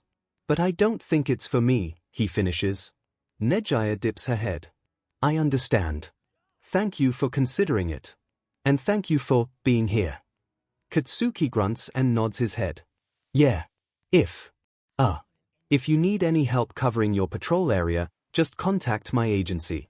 We'll help cover you as much as you need." "We appreciate the offer," Nejaya replies, glancing at Tamaki, who's now bawling over a random piece of paper. "We'll be in contact, yeah." He nods and stands up to leave. Hopefully the punk shows up sooner rather than later. That would at least be one stress off Nejaya and Tamaki's shoulders. DMs between Akatani Izuku and Usajiyama Rumi. "Mom, screenshot, you're famous." "Me, oh no, it's on HeroNet." "F my life, Mom, agency had a bit of an uproar over it, haha. You figured out what you want to do about this?" "Me, yeah." "Mom, well. Me, I'll let you know if I need you to kick Night Eyes, but for me, although I can kick it myself." Chapter text. Izuku takes 5 minutes to change out of his middle school uniform before getting on the bus to make his way to Le Million's agency. Thankfully, it's a Western-style uniform, with the blazer, and not military style. The black Gakuren carries many bad memories with it, which had indeed been a consideration when picking out what middle school to send him to. He also has a uniform allowance that lets him forego the tie. His parents are great. So now, he's on his way to meet hopefully with Sir Night Eye while wearing a pair of cargo shorts and a black t-shirt. Not his best impression, but he'd rather give them an honest one than try to dress up and make them think he's something he's not. Well, they will be thinking he's something he's not, since he is not about to inform them that he's a reincarnate, but that's a personal secret, not a personality secret. There's fathoms of difference between the two. The agency looms, big and bright, towering over him. He has to crane his neck to see the windows of the top floor, now that he's up close and personal with it. 𝐿𝐼𝐴's agency and 𝐒𝐿's agency are a study in opposites, where 𝐿𝐼𝐴's agency is pristine white and huge, 𝐒𝐿's is small, tucked away into a little traveled corner of the city, and rather unimpressive looking, blending into the industrial area around it. Taking a deep breath, 𝐒𝐿𝐾 tears his eyes away from the building and steps inside. The inside is just as pristine as the outside, tile floors shining clean and bright. It's every bit a modern, sleek agency, with a waiting room and a long, arched receptionist's desk near the elevator. A woman sits behind it, a phone tucked between her shoulder and her ear as she types something at almost light speed into the computer. 𝐒𝐿𝐾 waits, hanging back a few meters, until she hangs up the phone, and then approaches. Her eyes widen in faint recognition as he walks forward, and, well, evidently, they must have handed out the stills to their receptionists, too. "Welcome to 𝐿𝐼𝐴 Agency. What can I do for you?" she chirps, sitting up straight. Her hair, sleek and white, is pulled back into a neat bun with decorative wooden sticks crossed through it. Regarding him with big blue eyes, her hands are poised and ready to type something into her computer. "Is Sir Night Eye available right now?" 𝐒𝐿𝐾 asks, keeping his chin up. "I have something I need to discuss with him." Well, she checks something in her computer. "He does seem to be available at the moment, yes. Let me make you a visitor's badge, and then someone will be here to escort you up." It takes her all of 30 seconds to scribble out the correct information on the sticker, and she hands it and a marker over to him, instructing him to write his name on it. He's peeling it off and sticking it on the front of his shirt while the receptionist reminds him to make sure he checks out when the elevator doors ding open and a tall woman steps out. 𝐒𝐻 walks over, her long blue hair pulled back into a high ponytail. It sways behind her as she strides over to 𝐒𝐿𝐾, and he bows on reflex as she approaches. "You're here to see Sir?" she asks. "Yes, I am," he replies, straightening up and nodding at her. Her eyes flick down and then up, traveling over his form, before she nods and turns. "Follow me," she instructs, leading him to the elevator she just stepped out of. 𝐒𝐿𝐾 is far removed from the kind of hero worship that defined his past life, but 𝐒𝐻, currently the official number 5 pro hero, is one of the best, in his opinion, and not just because she's always worked closely with 𝐿𝐼𝐴. She's powerful, kind, and a complete oddball, something that's earned her a lot of flack from the media and weird social media trolls over the years, but her prominence has probably made 𝐒𝐿𝐾's life easier, considering he is a complete oddball as well. Having such a prominent hero be completely open and self-accepting of her oddness it's been important. Neither of them talk on the way up, which pings the warning bells in 𝐒𝐿𝐾's brain. 𝐒𝐻 has a reputation for being chatty to the point of being annoying, and now, she's completely silent. Of course, it is 2 days after one of her partner's death. Some out-of-character moments are understandable. "Miss 𝐒𝐻," he ventures, rocking back on his heels and tilting his head as she turns towards him with a raised eyebrow. "I know you've probably heard this a lot, but I'm sorry for your loss."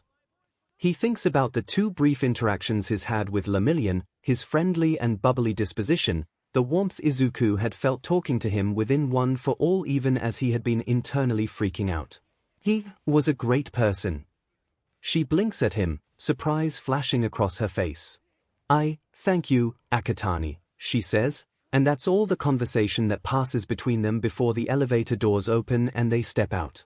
Night Eye's office is a few quick strides away from the elevator, 𝐒𝐻 pausing to knock on the door with his nameplate on it before opening it.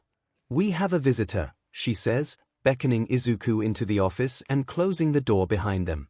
Night Eye, hunched over the keyboard on his desk, straightens up and fixes a piercing gaze on 𝐒𝐿𝐾. 𝐒𝐿𝐾, still slouched, lifts his chin in response. He will not be intimidated by this man. "And who would you be?" Night Eye asks, standing up and rising to his full height. He towers over both 𝐒𝐿𝐾 and 𝐒𝐻, and 𝐒𝐿𝐾 matches him, shifting his weight to straighten up out of his habitual slouch. Night Eye towers over him much less once he does that. "Akatani Izuku," he says. "I hear you've been looking for me. And why do you figure that?" Night Eye asks, raising an eyebrow. "Lemillion told me I should come find you," Izuku answers, meeting Night Eye's gaze. "And talk to you about One for All." He is going to assume that Skyquake, as one of Lemillion's partners, knows about the quirk. And if she didn't before this, well, then she does now. Night Eye steps towards Izuku, narrowing his eyes down at him. "So, you're the civilian that Mirio passed One for All to?" "I am," Izuku nods. Night Eye is silent for a moment. "Then we relieve you from that duty. You may leave us either a hair with the follicle attached or a vial of, no." Izuku takes 2 steps forward so he stands in Night Eye's space, glaring up at the man, who splutters. "Excuse me." Night Eye stares down at him, affront engraved into his expression. "You heard me," Izuku replies. "I said no." Night Eye splutters, again, a flush rising to his cheeks. "That's not your decision to. I think you'll find that it is my decision to make, because I am the one with the quirk, not you." Izuku breathes in deep, drums up every drop of stubbornness in his body. One for All hums along with it, a comforting sensation that feels almost like approval. "You don't know what you're dealing with, boy," Night Eye snaps, his nose wrinkling as he sneers down at Izuku. "One for All is beyond you, beyond anything you've ever dealt with." Izuku laughs, dry and humorless. "His died. His mother is Mako and his father betrayed the League of Villains and lived to tell the tale. If you aren't going to respect me," he says, "then I think we're done here." He turns to see himself out, but before he can go one step, a hand lands on his upper arm, skin meeting skin. "Night Eye, that is enough," Skyquake snaps, stepping forward and prying Night Eye's hand off Izuku. "I know that you are still grieving, but that is no excuse to behave like this." She pushes Izuku behind her, standing between him and Night Eye, and his respect for her grows. "This is not about my grief." Night Eye protests, glaring past Skyquake at Izuku. "This is about protecting One for All and keeping their legacy safe. If that's what this is about, then you'll find that you're the only one here tarnishing that legacy." Skyquake stands, strong and bold, unbending in front of Night Eye's rage. For one moment, she stands firm, before turning and nudging Izuku towards the door. "Come on, Akatani. Let's go find someone who'll be reasonable." She all but shoves him out the door and slams it behind them. "Do your parents know you're here?" she asks as she leads Izuku across the agency. "My mom does," he replies. "My dad hasn't replied to my text yet, so he was probably still asleep. He bartends, so he tends to sleep until pretty late." Skyquake hums and nods. "Tamaki, that's Sun Eater, and I will be taking you to an off-site location, if that's okay with you." "You're, what, 17? Maybe 18, you look like you could be 18, I'm 14, Izuku corrects, sighing on the inside. This is what he gets for being ridiculously tall and carrying the maturity of someone who can remember some 20-odd years of life. "What?" Skyquake freezes. "Did I hear that right? You're 14. I'm a very old 14-year-old, if that helps," Izuku replies, shrugging helplessly when she looks at him. After a moment of scrutinizing him, her nose scrunched up, she shakes her head and continues walking. "I could have sworn you were a high schooler, at least." "Nope. 3rd year of middle school," Izuku replies. "DMN. Well, that changes things. You want to be a hero." "I'm going to be a hero. So, in the interest of making sure my parents know where I am, where, exactly, is the place you and Mr. Sun Eater will be taking me." "Oh. You know, I was really just thinking that our agency isn't the best place to talk about this right now, not with Night Eye," she waves her hand in the air. "You know, I feel like he may butt in and start yelling again if we stay here too long." Izuku snorts. "Yeah, okay. So, where?" "At?" Skyquake's mouth clicks closed. "I am just now realizing that we know next to nothing about you." "I could call my mom and let you talk to her," Izuku offers, and Skyquake considers that for a moment before nodding. He pulls his phone out of his pocket and dials his mom's number, holding his phone up to his ear while he waits for her to answer. 𝐤𝐴𝐾 directs him out of the way of the flow of foot traffic through the building, into a little nook with a fake plant and a water fountain. After a few rings, his mom picks up. 𝐒𝐿𝐴𝐾. Everything good? Yeah, I didn't get the chance to kick Night Eyes but I did watch him get yelled at. Anyways, 𝐤𝐵𝐾 wants to talk to you, he says, before holding his phone out to the hero, who takes it from him and chirpily introduces herself. A moment later, her eyes go wide, and she fumbles his phone. "You're Miko's kid," she hisses at him, and 𝐒𝐿𝐴𝐾 can't hold back the snicker, or the smirk that spreads across his face as he nods. The conversation passes quickly, 𝐤𝐵𝐾 promising that she'll make sure 𝐒𝐿𝐴𝐾 keeps his mom informed of his whereabouts, and she'll make sure he's safe, and then she's hanging up and passing the phone back to 𝐒𝐿𝐴𝐾. "We're taking you to 𝐒𝐿𝐼gh's house," she says, like that's a normal thing to just point-blank tell someone. "Oh." 𝐒𝐿𝐴𝐾 drops his phone back into his pocket. "Okay." They're only a few paces from the office that lemillion, 𝐤𝐵𝐾, and 𝐶𝐻𝐼𝐵, now just 𝐤𝐵𝐾 and 𝐶𝐻𝐼𝐵, share, and within moments, 𝐤𝐵𝐾 is poking her head inside. "Hey, Tamaki," she calls. "You coming with us to Mr. Yagi's place?" A pause, long enough for someone to reply, before she pulls her head back out, and a moment later, 𝐶𝐻𝐼𝐵 emerges from the office. He looks, wrung out, 𝐒𝐿𝐴𝐾 decides. His eyes are red and swollen, with shadows underneath them, and he's wearing the age-old depression outfit of sweatpants and an oversized hoodie. "Mr. 𝐶𝐻𝐼𝐵," 𝐒𝐿𝐴𝐾 says before bowing to him. "I'm Akatani 𝐒𝐿𝐴𝐾. Please take care of me." "Oh." He's polite. 𝐒𝐿𝐴𝐾 stands back up to see surprise still on 𝐶𝐻𝐼𝐵's features while 𝐤𝐵𝐾 laughs. He's a little, well, big. Study in opposites, isn't he?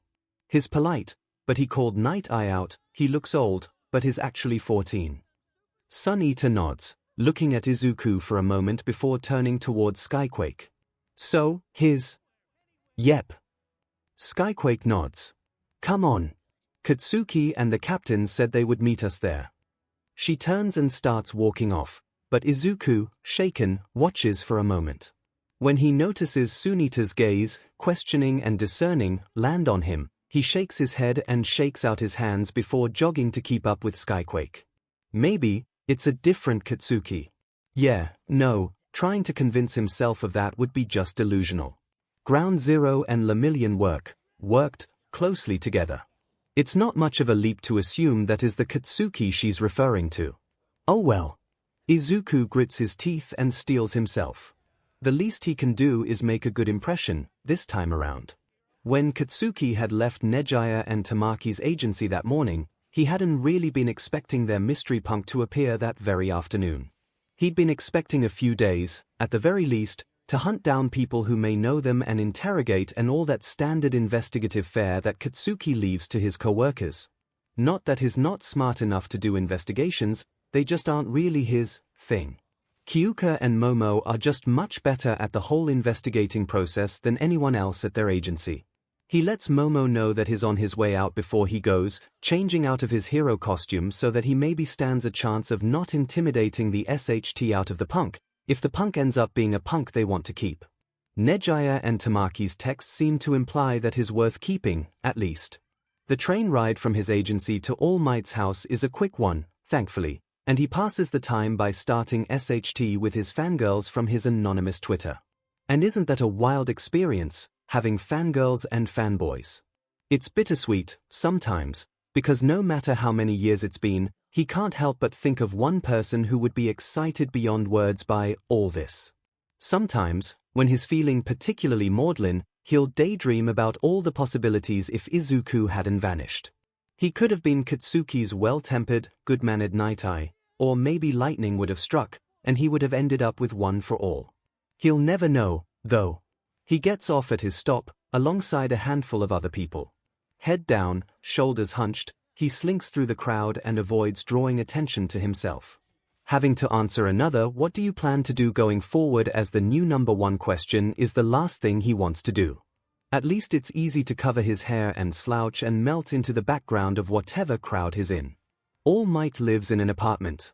A nice apartment, one that costs quite a bit of money to live in, but still, he retired into an apartment near Tokyo when he could have vanished into the countryside and lived out the rest of his life in peace. Instead, he planted himself right close to Mirio and Katsuki, and had been present and involved in every step made with One for All. He also made it easier for Katsuki to show up and cook a week's worth of meals for him whenever he wants, but that's just a bonus. There's a long hallway at the top floor of the building. Katsuki gets off the elevator at one end and walks all the way down to the other end to knock on the door. It's a plain door, adorned only by the apartment number. Nothing suggests that All Might lives here. At least, nothing until All Might opens the door.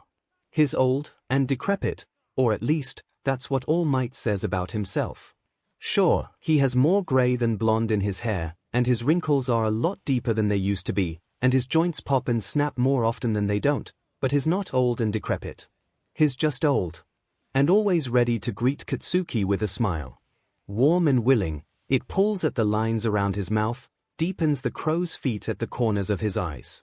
"We're just waiting on you," he says, stepping aside to welcome Katsuki in. Katsuki briefly dips his head as he steps across the threshold and exchanges his boots for his house slippers. There's a number of other people's shoes already sitting there, 3 pairs he recognizes as belonging to Tamaki, Nejaya, and the captain, and then one admittedly large pair of sky blue high tops. "Would you like your usual tea?" "Please." "And thank you," Katsuki replies, following All Might into the living room, where he gets his first glimpse of the random punk they are probably keeping. He's seated on the end of the couch, next to Nejaya, who's chatting brightly at him. Even sitting down, Katsuki can tell he's tall, with his legs making up an almost ridiculous amount of that height. He's dressed plainly, cargo shorts and a black t-shirt, and dark curls that hang down past his chin glint purple in the light of the ceiling fixtures. The punk glances his way, and Katsuki catches sight of bright red eyes and a spray of freckles across his cheeks. Thick eyebrows and long eyelashes remind Katsuki of someone that he can't quite put his finger on. And they're locked in a staring contest. Katsuki had accidentally started a staring contest with the punk. He is off to a stellar start with this new person. Except, maybe he hadn't been the one to start it. The punk's eyes are wide. Maybe he's just a hero fan or something. "Oh, Katsuki," Nejaya chirps. "He showed up pretty fast, didn't he?" "Yeah," Katsuki grunts, looking away from the punk. "He did. Does he have a name?" Nejaya has enough tact to lower her voice. "Go on, introduce yourself." He looks intimidating, but he's a real softie, I promise. "I am not soft," Katsuki growls. The punk stands anyways, and bows, more deeply than Katsuki had been expecting. "My name is Akatani," the punk, Akatani, says. "Akatani. Izuku." The punk's name is Izuku. Of all the thing names, Bakugu Katsuki. Ground Zero. "Just effin' call me Bakugu," Katsuki replies. "Sure thing, Mr. Bakugu," Akatani says as he sits back down. Katsuki rolls his eyes. "Just Bakugu. Honorifics need not apply." Oh, okay." Akatani nods. He may seem all polite right now, but he has a spine of solid steel. Nejaya cuts in, and Katsuki lets some of the tension release from his shoulders as he sits down in the one open chair that's not All Might's special chair. The captain, or Naomasa, as is told them all to call him when he's not at work, is sitting in the other chair, curled up with his blanket. Really, it's cute how he and All Might try to pretend they don't all know the captain has practically moved in. Nejaya continues, "He gave Night Eye what for in his office. I thought they were about to get into a fight. My mom did tell me to kick his, but if I needed to," Akatani adds. His voice is soft, now, softer than it had been when he was addressing Katsuki. So, he's already warmed up to Nejaya, not that it's hard to warm up to her. "Oh, yes, that's another thing," Nejaya adds, pointing at Akatani and jabbing her finger into his shoulder. "His mom is Miko." "You're shitting me." Katsuki sits up straight. He had interned with Miko. He would have known if she had a kid, especially since Akatani looks like his, 18? 19? Akatani just snickers. "Yeah. There's a lot of emphasis on the kick part of kicking people's butts. No. No Fing way, Katsuki says, crossing his arms and leaning back in his chair. I Fing interned with her when I was in high school. I would have known if she had a kid. You interned with her your 3rd year, right? Yeah, I was. Well, my dad did most of the raising, up until I was about 4 or 5. So you were with her before I really came back into the picture for her, Akatani explains, and Katsuki does the math in his head. So you're 1st year in high school. 3rd year in middle school, actually, Akatani shrugs. I'm 14. F in hell. Katsuki leans his elbow on the arm of the chair and drops his forehead into his fingers, while his other hand lets off a few small crackles of explosion. Of course, Mirio had to find a F in kid. On the bright side, he's already done a lot of training. Nejaya grins and waves her hands in the air. He was already planning on being a hero. He's been being personally trained by Miko for years. She's just my mom, Akatani murmurs, rolling his eyes. All Might chooses this moment to walk back to the living room, carrying a tray of tea for everyone. Miko is your mother, he asks. At Akatani's nod, he continues, I had always dreamed of perhaps having a family, but I had never quite figured out how to juggle hero work well enough. How does she handle it? I live with my dad most of the time, Akatani replies.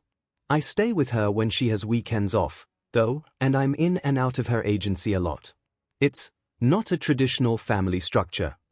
He lifts his chin ever so slightly as he speaks, as if to challenge them to think badly of his non-traditional family. All Might hums and nods. I suppose that's one way to do it. He sits down in his chair and cradles his teacup to his chest. Now that we're all settled and have tea, there are some discussions that need to happen. Night Eye already tried to talk me into giving it up. Well, he ordered me to, but whatever. It's not going to happen. Right down to business, Akatani is. Katsuki can get along with that. I understand, All Might replies. However, I would like you to consider, it's been over 72 hours. I've already considered. One for All is a powerful quirk with a dangerous legacy. All Might's voice has dropped half an octave, the way it used to when he was trying to hammer some idea through teenage Katsuki's thick skull. It's not a mantle you should just take up by chance. And if I take it up by choice? There's the challenging chin tilt. Akatani's eyes have narrowed, and Katsuki can vividly see the resemblance between this kid and Miko. All Might sighs. Then there are some things you need to know about it. You're familiar with who the League of Villains are. Akatani hesitates, looking down at his hands. Intimately. Well, that's something Katsuki's going to be thinking about for a while. Their leader, Shigaraki. He will likely be hunting this quirk down just as hard, if not harder, than we have. One for All is just one side of the coin. Shigaraki is the other. If you choose this, then you will have made an archenemy of him.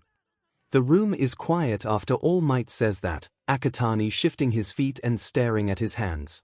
I already know one of your secrets. It's only fair you know one of mine. You don't have to tell us anything you don't want to. Nejaya is quick to reassure, but Akatani shrugs her concern off. No, it's probably somewhat important that you all know, anyway. Akatani looks up, glancing at each of the adults in this room. I'm already at risk from the League of Villains. My father, he used to work for them. Bartended for them. He flipped on them, was the one who handed over the information that led to the destruction of their primary Numu facility. That's why your name is familiar. Naomasa speaks for the first time this entire conversation. Akatani Mikumo, right. That's your father. Akatani nods, and while the name is somewhat familiar to Katsuki, in a nagging kind of way, he files it away as having to do with that whole mess of a factory raid. So, you're willing to put an even larger target on your own, and your father's, back? All Might asks. Akatani huffs. It's not like the target can get much bigger. My father not only betrayed them to the heroes, he shacked up with a hero and had a kid with that hero. It's no Darby Hawk situation there. He has a point. Katsuki jumps in on the kid's behalf. The punk's got spunk, he'll give him that. And maybe, Akatani's first name has him a little soft. If he squints, he can almost imagine that it's Midoriya Izuku sitting in front of him, defending his right to be a hero, or, well, at least, to keep the power he'd been entrusted with. Akatani glances over at Katsuki, eyes flicking towards him and away too fast for him to get a read on the kid's emotions and response. I think we should at least give him a chance, Nejiya adds. He was already prepared to face the dangers he would face as a pro, and he at least deserves the chance to prove himself to us. Right. Right? Katsuki nods, earning him 4 wide-eyed stares from the people who know him, plus an additional wide-eyed stare from the kid who knows his reputation. He tacks on an additional, explanatory, I want to see what the son of Miko's really capable of. It can't hurt, is Naomis's addition. All Might turns towards the last adult in the room. Tamaki! I think. Tamaki's leg jiggles up and down as he stares at the floor. Mirio would have picked him. If he had the chance. If he had gotten to know him. So. Yes, he says, looking up. Yes. All Might sighs, leaning back in his chair. Okay, then. We'll give it a test run. Akatani all but leaps out of his spot, bowing deeply to All Might. I won't let you down. Where his voice has been soft ever since introducing himself to Katsuki, the steel is back in it now as he makes his promise. When he straightens up, he holds his head high. I swear. Katsuki's heart speeds up, excitement racing through him. Is this what Aizawa feels, watching his students? Is this what All Might felt, the night Katsuki promised to give his all to watching over Mirio, to keeping one for all safe? Never mind that he had failed in his task. Maybe this is his chance at redemption. Because as much as he knows it wasn't his fault, the villain was too fast. He had still failed to protect Mirio. But he can protect this kid. This is his second chance. He doesn't know, yet, just how much of a second chance it is. Izuku goes home, and he brushes past his dad to lock himself in his room and pull the lockbox out from underneath his bed. He tosses it on his bed and enters the combination, opening it, revealing the few items in this world connecting him to Midoriya Izuku, his notebooks, a handful of drawings, the phone number of an older woman, another reincarnate who had helped them figure out what the F was going on. He sits down on his bed and pulls out one of the notebooks and flips to a well-worn and dog-eared page. There's 20 sheets set aside and dedicated to Ground Zero Bakugo Katsuki Kaken, some of them still empty, updated as he learns more information about him. Ground Zero is not the Kaken he remembers. Of course, he's not. Time had marched forward for him, when it had stopped and reset for Izuku. Ground Zero is an adult, a fully-fledged pro-hero in all his adultish glory.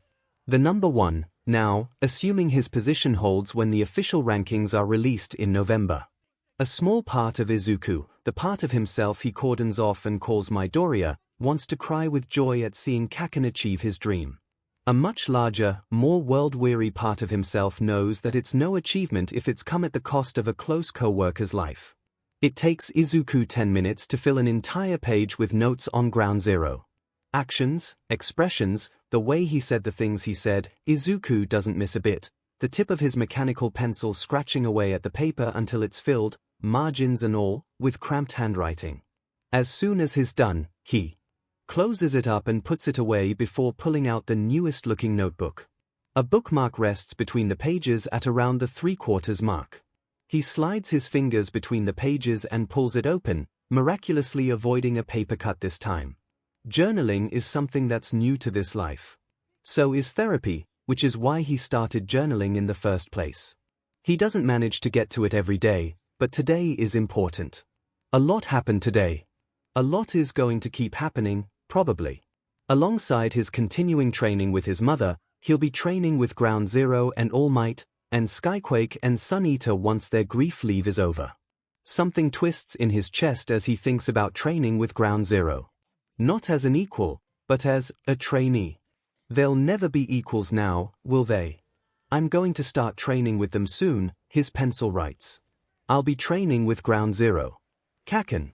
I don't know what I feel about that, yet, but I think my anxiety is going to make me sick. The thing in his chest isn't the only thing twisting, anyways. His gut has been tight since he left All Might's apartment. Holy SHD, he was in All Might's apartment, and his hands have only just stopped shaking. How did he even get tangled up with One for All, anyways? Izuku's pencil stills as he stares at the handful of sentences he has on the page. He should keep going. That would probably be what his therapist would tell him to do. It would be the emotionally healthy thing to do, to dive through these feelings until he can line them up and name them. He slams the notebook closed and slips it back into its place in the lockbox instead. Some delicate connection in his chest is strained and tight, and if he keeps pushing it might just snap. Rather than letting his mind drift off while he puts the lockbox back on autopilot, he draws himself back into his body. Cool, matte metal meets his fingertips as he closes the box with a click.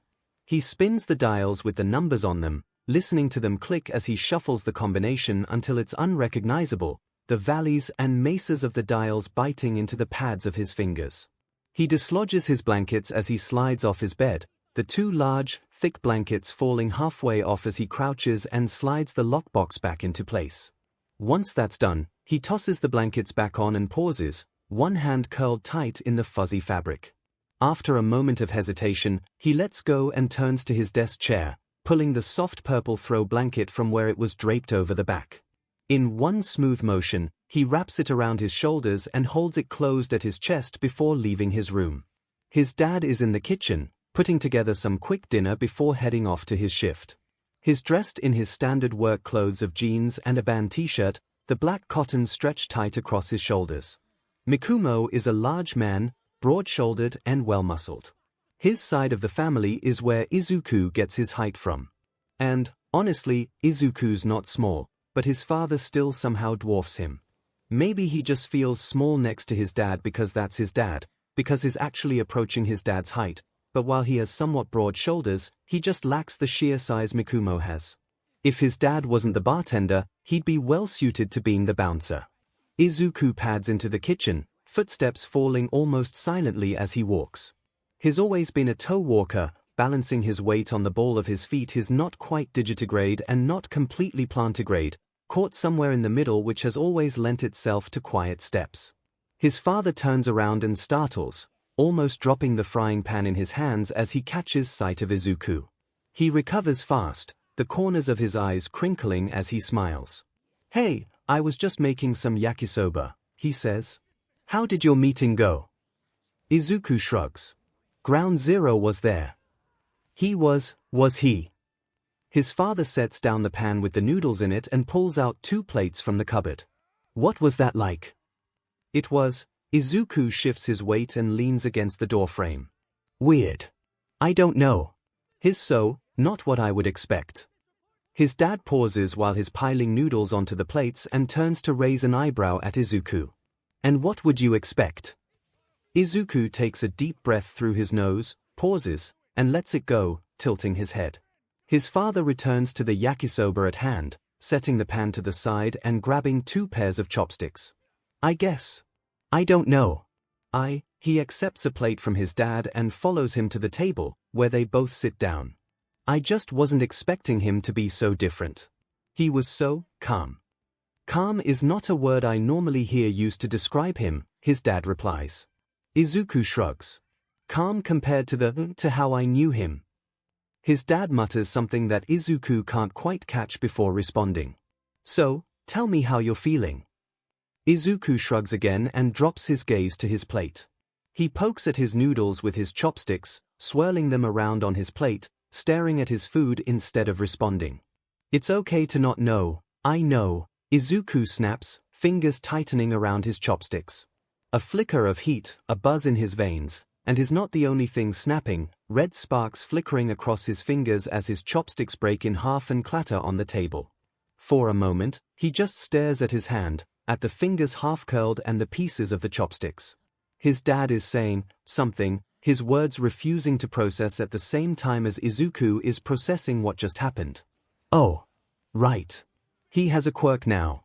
He has a quirk," he snapped at his dad, and there's a tangled ball of emotions in his chest that's only getting more tangled. His mouth opens. He needs to say something, needs to apologize, but his words catch in his throat, trapped halfway up and refusing to come out the same way his brain refuses to process what his father is trying to tell him. His hand still hovers above the table, while he moves the other one to grip the edge, the wood biting into the palm of his hand. Like a SWCH is flipped, words start making sense. Again. Hey, it's okay, his father is saying, caught halfway between standing and sitting as he lifts his hands and makes placating motions. You're still getting used to this quirk. Accidents will happen, yeah. 𝐒𝐬𝐽 nods and avoids dislodging the broken chopsticks as his hand drifts back down to rest on the table. His other hand relaxes, his fingers remaining hooked on the edge. I'll go get you another pair, his father says, committing to standing before walking to the kitchen. 𝐒𝐬𝐽 spends the whole time staring at his chopsticks, shame pooling in his stomach, to go along with every other messy emotion already there. His father returns, holding out the unmarred pair of chopsticks to him. Here you go. Hesitantly, 𝐒𝐬𝐽 lifts his hand and takes them from him, and finds himself stuck again as his father sits down. He stares at the new chopsticks, and his noodles, and he's not hungry. He hadn't been before, but now he's really not hungry, 10,000 emotions he cannot name swirling around his stomach. Hey kiddo, are you going to eat? 𝐒𝐬𝐽 shrugs, tilting his head as he considers the food before him. He's nauseous, yes, but he needs to eat.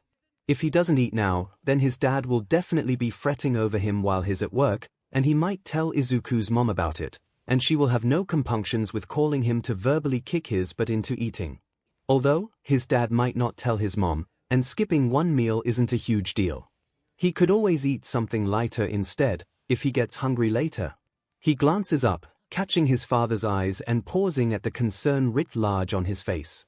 He can at least make an attempt to eat his yakisoba.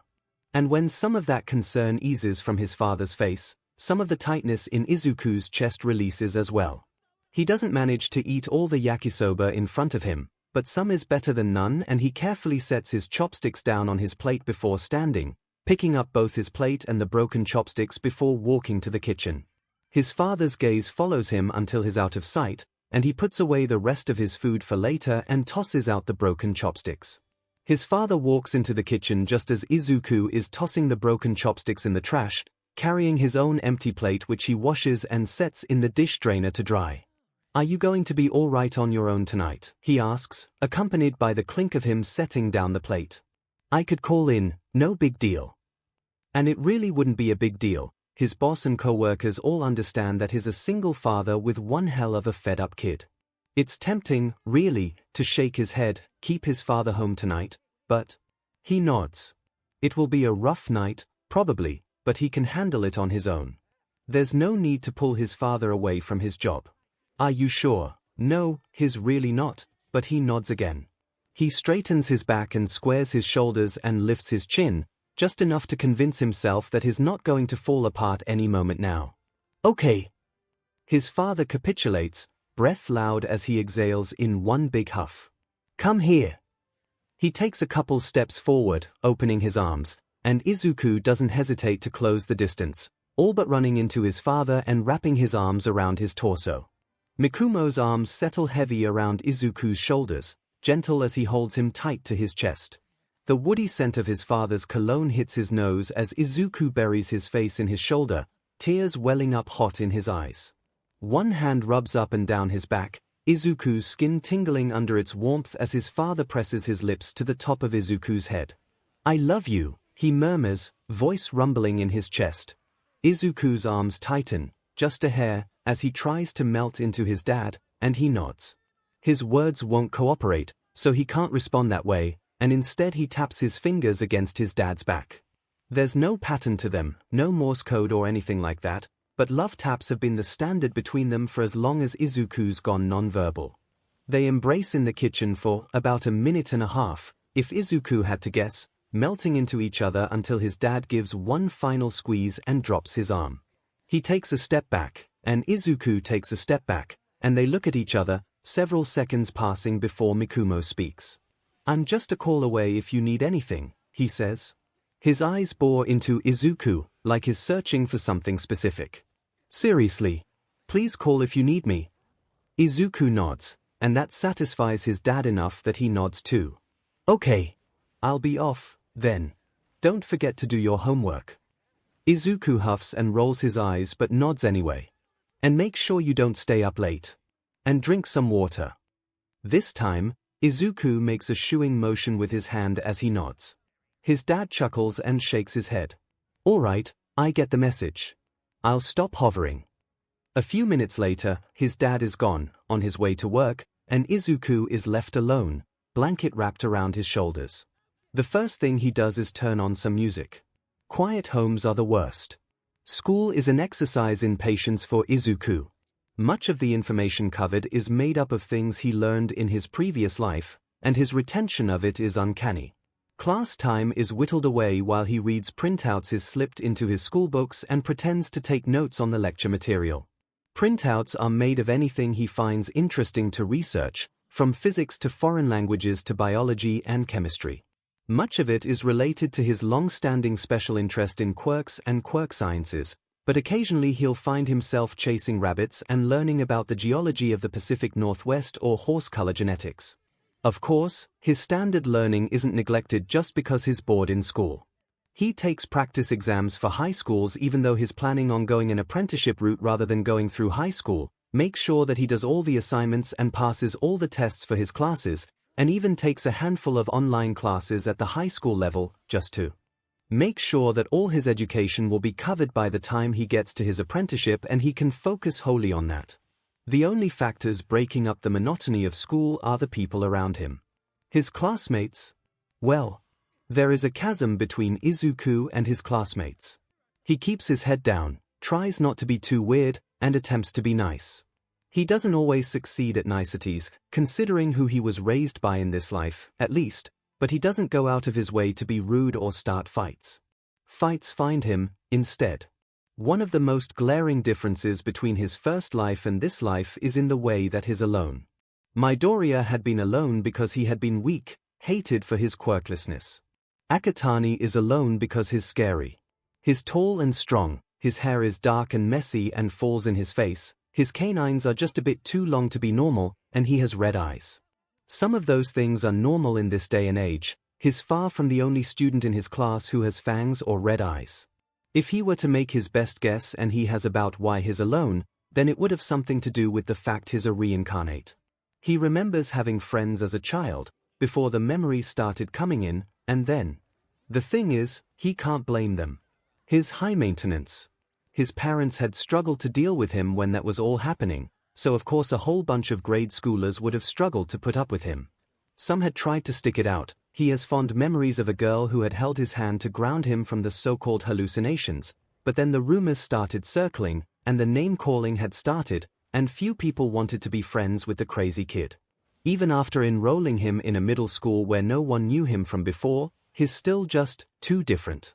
The flashbacks and dissociative episodes are manageable now, but they still happen, and sometimes he will look at the kids around him, these kids who have never had the breath stolen from their lungs, who have never had their life cut short, who have never experienced death, and he's too different. He doesn't try to make friends, and no one tries to make friends with him. That doesn't mean he doesn't take care of the people no one else wants to. He did say that fights find him, didn't he? The principal, sitting behind her desk, puts a hand to her temple and sighs. We've reviewed the footage of the incident, she says, speaking both to Izuku and Mikumo as well as the other family in the office. As well as talk to anyone who witnessed it. Mr. and Mrs. Tanaka, Ikaeru, would you step out for a minute? They move to obey, the mother and son pausing long enough to give Izuku and Mikumo matching dirty looks as the exasperated father pulls them out after him. You understand that this is the 5th time you've been to my office for reasons like this in the past 30 days. Izuku ducks his head and nods. Yes. Luckily for you, the fact that every single one of the kids you've fought with has walked away without injury works in your favor. That is the only reason I haven't put a strike on your permanent record. His split lip stings. Tanaka had managed one solid hit before Izuku had him restrained, and it had to be something he couldn't cover up easily. He's going to be meeting up with the rest of Team 1 for all as he's dubbed them in his head later this week. If he walks in with a split lip, they're going to ask about it, and he's going to have to tell them that he gets into fights, or lie. And lying about this seems like the kind of thing to come back and bite him in the butt months down the line. Tongue flicking out to probe the injury, he holds back his own sigh. What's my sentence this time? Saturday detention, as well as after-school detention, starting today, for the rest of the week. Great. It's only Tuesday. Yes, he acknowledges, and she sighs again. You're polite to your teachers to a fault. You treat the rest of the staff with respect. Why can't you get along with your classmates? The teachers and staff don't make it a habit to insult and say bigoted things to my classmates, he replies. For the most part. For the most part. She raises an eyebrow. Is this about Mr. Tadashi, or something else? Izuku shrugs. I think you'd already know if it was about something else. She tuts and nods her head. So I would. Thank you for taking the time to meet with me about this, Mr. Akatani. Izuku, please try to stay out of my office for at least a week or two this time. You may send in the Tanokas on your way out. Both Akatanis stand and bow. She's not looking at them, having turned her eyes to the paper in front of her and adjusting her glasses. After the meeting, Izuku suffers through the rest of the school day and his hour of detention without a word. He keeps his head down, makes sure he looks busy when the supervising teacher comes around, and is released to walk back to the apartment just in time for dinner. You seemed a bit more put out about detention than you usually are, Mikumo asks once they've both eaten most of their food. Izuku shrugs and grunts and stabs at his vegetables with his chopsticks. It's not about detention, he mutters, putting a carrot in his mouth. He doesn't look up, but his dad's questioning look lies heavy on his head. After eating another carrot and a piece of broccoli, Izuku's had enough of being stared at and huffs. I'm going to Skyquake and Sunita's agency on Thursday evening. To train. Mikumo's probably nodding, and Izuku glances up to catch sight of his raised eyebrow. In the evening, after dinner. Surely detention won't interfere with that. I'll need to eat dinner a little early, Izuku shrugs. And it's not about detention. I have a split lip. There's no way it'll be healed up by then. Mikumo makes a comprehending hum. You're worried they'll think you're a delinquent. I pretty much am at this point. He punctuates his speech with another stab of his chopsticks, chasing a pea pod around his plate. His dad sighs but says nothing about that. Well, have you decided what you'll tell them? If they ask. Izuku stops, takes a breath, and banks the irritation in his tone. They're going to ask. That's just, they're heroes. They're nosy. Heroes are nosy. His dad snorts.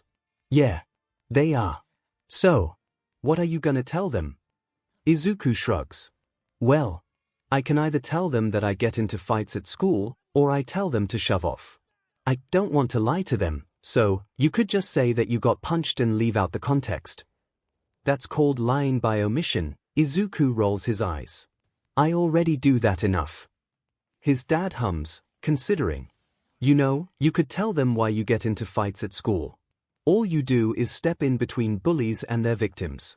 Hell, you don't even punch back. I can't see good heroes faulting you for that. Izuku keeps his mouth shut. His mind presents him with memory after memory of Ground Zero during childhood, of the times they'd ended up on opposite sides of schoolyard scuffles. Ground Zero must certainly have his own opinions about bullying. After too long a time without a reply from Izuku, his dad shrugs and continues. You know, you could always ask your mom what she thinks about the heroes you're going to be spending time with. I'm sure she has a lot she can say. I already know she thinks that Sir Night Eye is an but. The response is automatic, but his father's suggestion has Izuku frowning in thought as he sticks a chunk of beef in his mouth and chews. She trained Ground Zero. She probably has a pretty good idea about his moral character. And, well, there's no way he's remained the same, but Kid Izuku knew. He's already proven that for himself, even in just their brief meeting on Monday. As for Skyquake and Sunita, maybe. He hasn't spoken to or dreamed of or whatever happened with Lemillion since that night at his mother's apartment. Of course, he hasn't even tried recreating whatever it was that led to that interaction. Maybe he'll have to try that tonight. He and his father finish up dinner, his dad rushing out the door to get to work while Izuku does the dishes. Homework takes little time to complete, leaving Izuku plenty of time to run through his evening exercises and stretches before settling down cross-legged on his bed with music playing softly in the background. With his ceiling lights off and curtains drawn, the strands of fairy light strung around his ceiling are the only light in his room. Their gentle yellow glow washes over him, casting an ethereal mood. Closing his eyes, he takes a deep breath, and reaches for the hum of power within him. It responds. Wrapped around his bones, rushing through his veins and filling his heart, it warms each breath until Izuku thinks he may manifest fire breathing. It burns through him with a heat almost feverish, dances underneath his skin and buzzes in his fingers. If he believed in magic, that might be what he would call one for all. Just like before, the song in his veins and the music in his ears lay a harmony over harmony on top of each other, thickening and thinning and warming and cooling. It chants, dark and deep, twining mournful melodies around drones before climbing, widening, brightening. If he strains, he can almost make out voices, men and women, younger and older. He sits, and he sits, and he listens to the song, but no matter how long he stays there with his eyes closed, he does not fall away. When he opens his eyes, an hour has passed. He runs a hand through his hair and curses. What will get him back to that world of ash and shadows if recreating the conditions of the first time there won't? Over on his bookshelf, one of his many empty notebooks beckons. He glances at it, looks back down at his feet, and then glances at it again. He could write it in code and lock it in the safe underneath his bed. Mind made up, he launches off his bed and pulls the notebook off his shelf. In his haste to grab a pen, he knocks over the jar of writing utensils on his desk. Confirmed League of Villains attack near UA. Xiaoto's voice, flat as always, grabs Katsuki's attention. In the middle of patrol, he pauses, lifting a hand to press the button on his earpiece. Do we have confirmed responders? Network has present MIC and Cementos responding, with several local heroes en route. Add my name down. Beatdow, Creati, Cellophane. You wanna try and keep up? You're gonna be the one eating our dust, Kyuka laughs. We're the ones with Slinger. You better effin' pick me up. I'll cut your fin paycheck. Katsuki growls. Logically, he knows that they're already on their way, and the delay is just because they're grabbing Slinger from wherever she was taking her break, but there's the question of his pride on the line. If he lets Kyuka get away with that jive without responding, then what sort of breakdown in communication will plague his office? Keep your panties on, Jiru replies just as the telltale orange sparks of Slinger's quirk fill the air next to him. Her circular portal blooms to life and he hurries through, pausing on the other side long enough to exchange a curt nod with Xiaoto. A crash behind him has Katsuki whipping around, palms heating up, but it's just Momo, hopping on one foot to finish pulling her last boot on. She had fallen into the filing cabinet and knocked a basket of reports off it. See, this is why we in binder clip or RBB band every single folder, he snaps, gesturing at whichever intern or sidekick needs terrified today. Momo and Hanta, as the kinder, gentler souls on the team, generally take care of training their interns and sidekicks. Katsuki and Kyuka are just there to look pretty and put the fear of ground zero in them on occasion. Xiaoto is also just there to look pretty, and make sure the agency runs like a well-oiled machine. Sorry about that, Momo says, stepping in beside Katsuki, Hanta, and Kyuka. I'm ready. Xiaoto turns around his computer monitor so Slinger can get a look at the area being attacked. She takes 3 deep breaths while she memorizes the picture of the location, and then she turns and creates her portal with a gesture. Her portal spits them out exactly where. The picture had been taken, and the fight isn't hard to find. Present MIC is, well, present, and loud, and the League members here today are all showboating like the beauts they are. And with your pitiful second symbol out of the way, well, there's no one standing between us and the rest of Japan now. That's our cue, Kyuka mutters as they round the corner. She stops and plants her feet, stance wide as she turns up the power on her amps and plugs in her quirk. Caught in the crossfire between present MIC and Beatdow, Spinner doesn't stand a chance. He drops his sword and claps his hands over his ears. No one. Kyuka yells. You sure about that? And that is Katsuki's cue.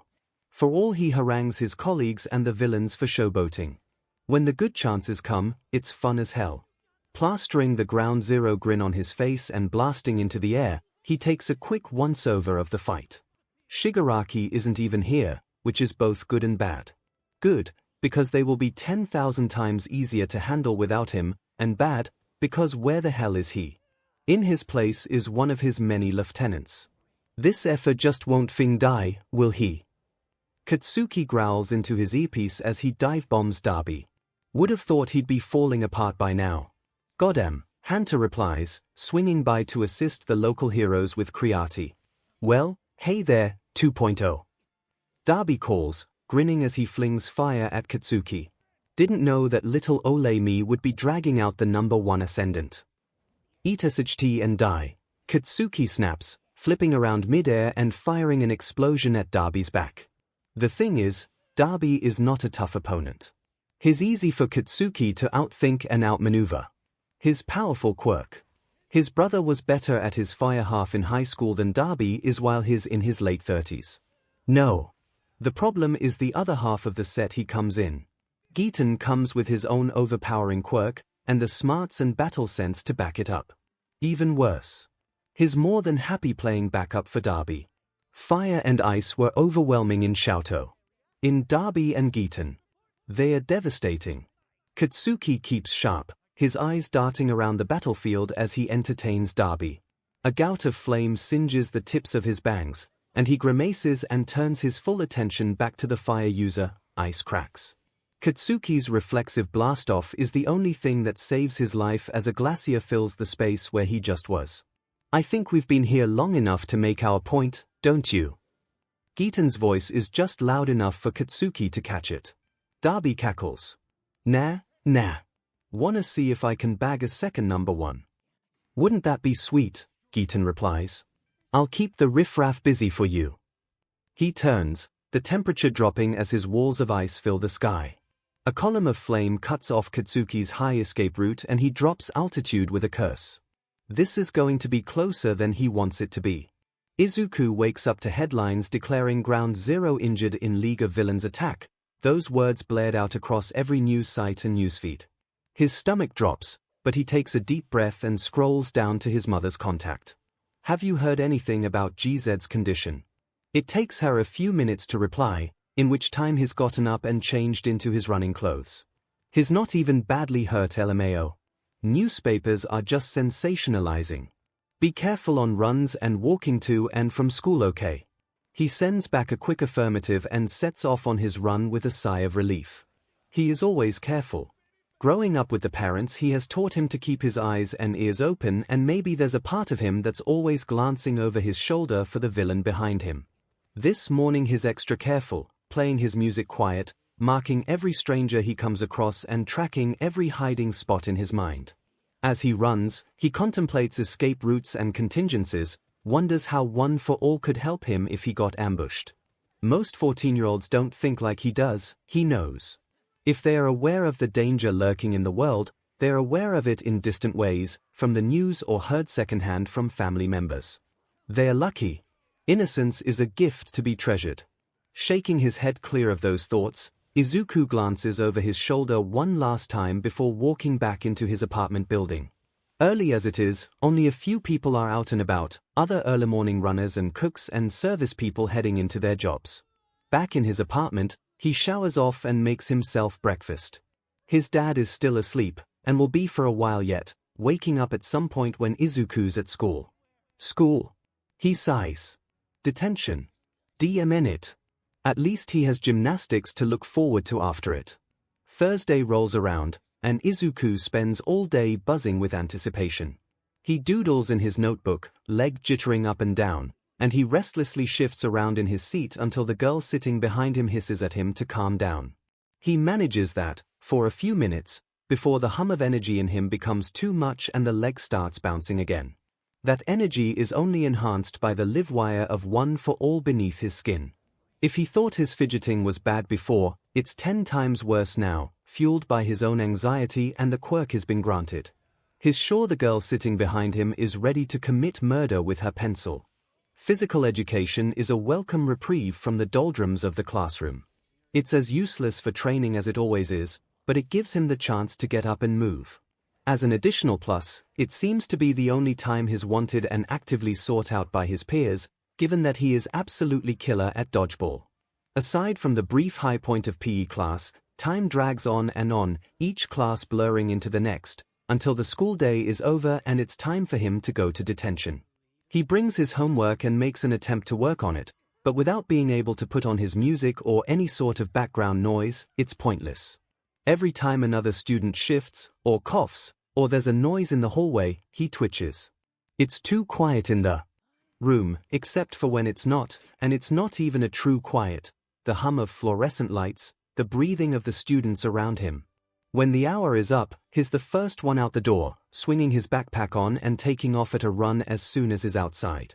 Running home takes him maybe 15 minutes, and he charges up the stairs and into his apartment, throwing the door open to catch sight of his dad cooking dinner early.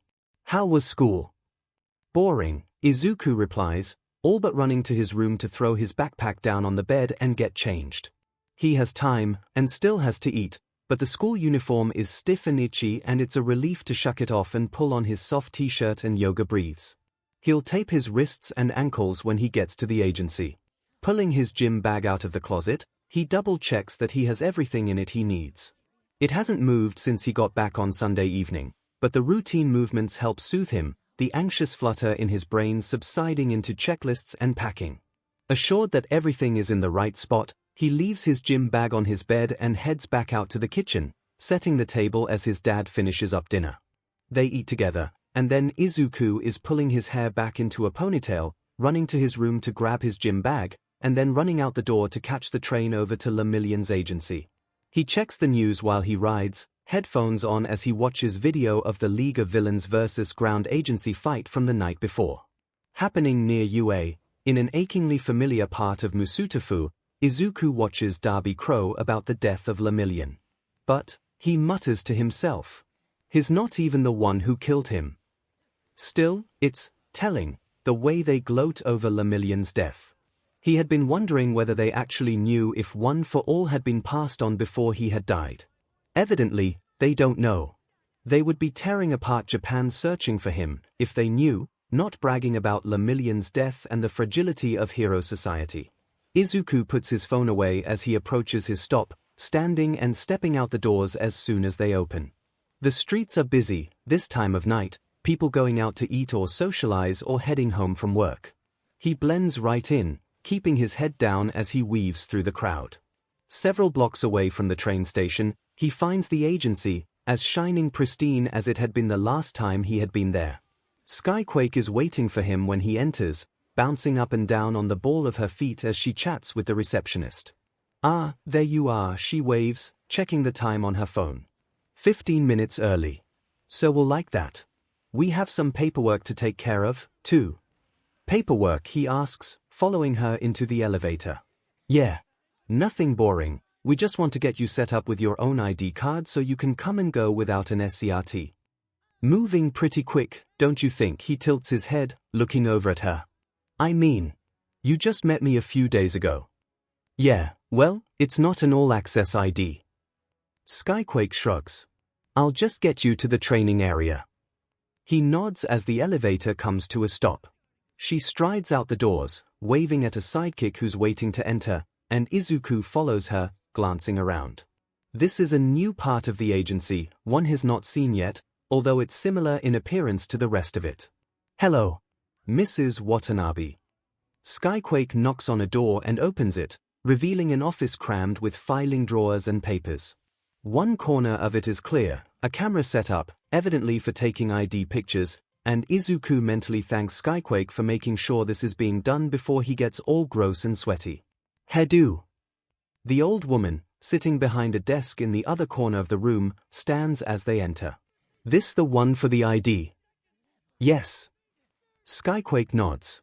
"Akatani, you can set your gym bag down and go stand over." Izuku, setting his gym bag down, walks over to the corner before she can say it.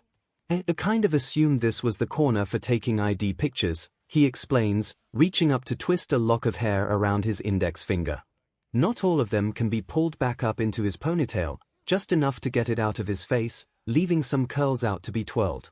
"You assumed correctly," Mrs. Watanabe replies, moving to stand behind the camera.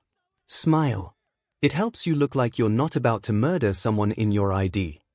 Izuku follows her advice, then fills out a sheet of paper so they have the correct spelling of his name and date of birth.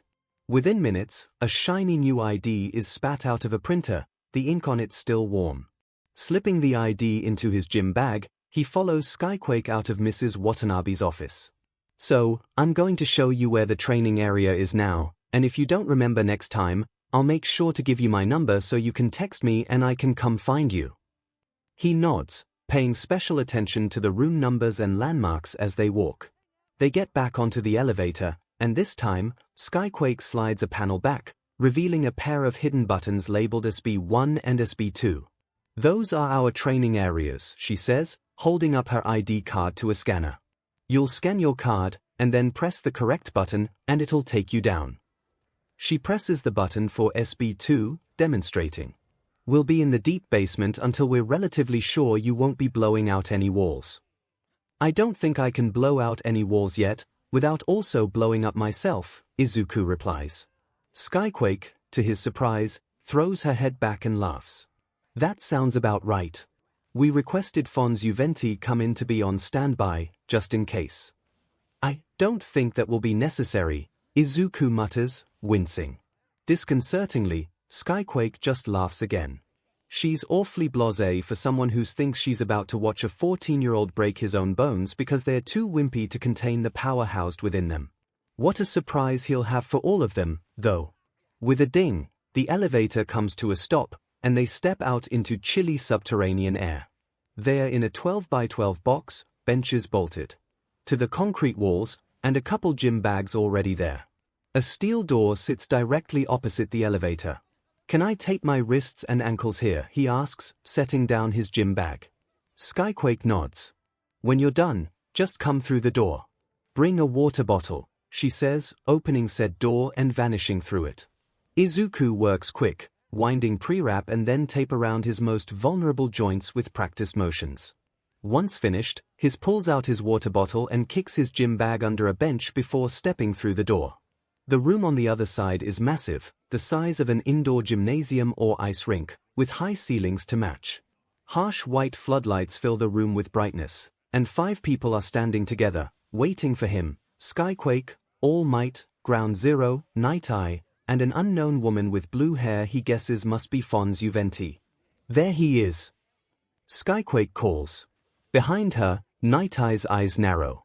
You have a split lip. Yeah, that's what happens when you get punched in the mouth, Izuku shrugs. Don't worry, I didn't punch back. No, you likely kicked, instead, Night Eye drawls. Izuku snorts, heat rising in his chest. No, I didn't do that, either, that would get me expelled. Okay, you too, 𝐒𝐽𝐽's voice is hard. Next to her, Ground Zero is smirking. The tank top he's wearing exposes a freshly healed burn wrapping around his upper arm, crawling up and over the meat of his shoulder. All 5 adults are dressed differently, 𝐒𝐽𝐽 in her hero costume, Ground Zero in a tank top and baggy shorts, Night Eye in a white tracksuit, All Might in a sweater and slacks, and 𝐂𝐵 in a t-shirt and leggings. All Might must just be there to supervise, to keep an eye on his quirk. He can feel his shoulders square at the thought. He had probably made an okay impression on Monday, but now, it's time to actually impress them. So, he starts, what do you want me doing first? Warm up, Night Eye says, gesturing around himself.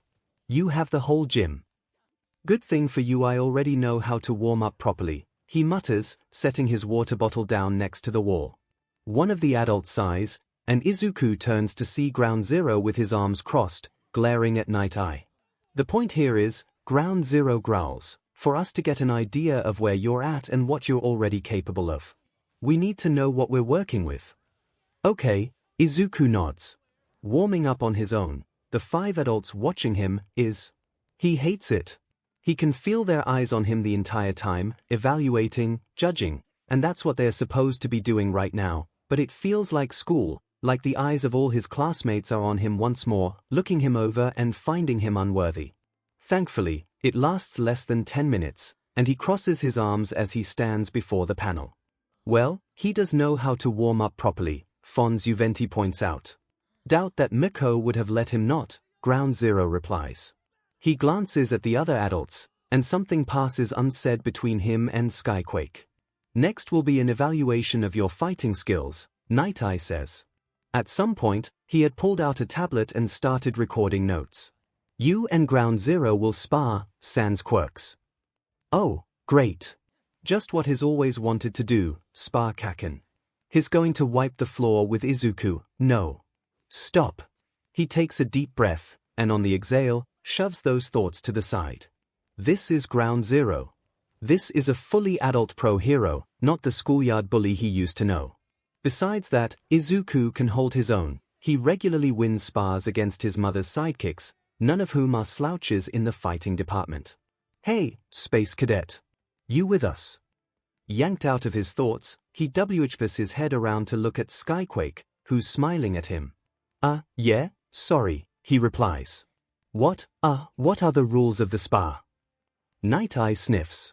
You would know if you had been listening. Skyquake turns to glare briefly at Night Eye before turning back to Izuku. You'll go until one of you submits, can't fight anymore, or we call it. Please don't try to actually hurt each other. No deadly force. Ground Zero mutters, eyeing Izuku. You ready, punk? Izuku narrows his eyes and juts his chin out.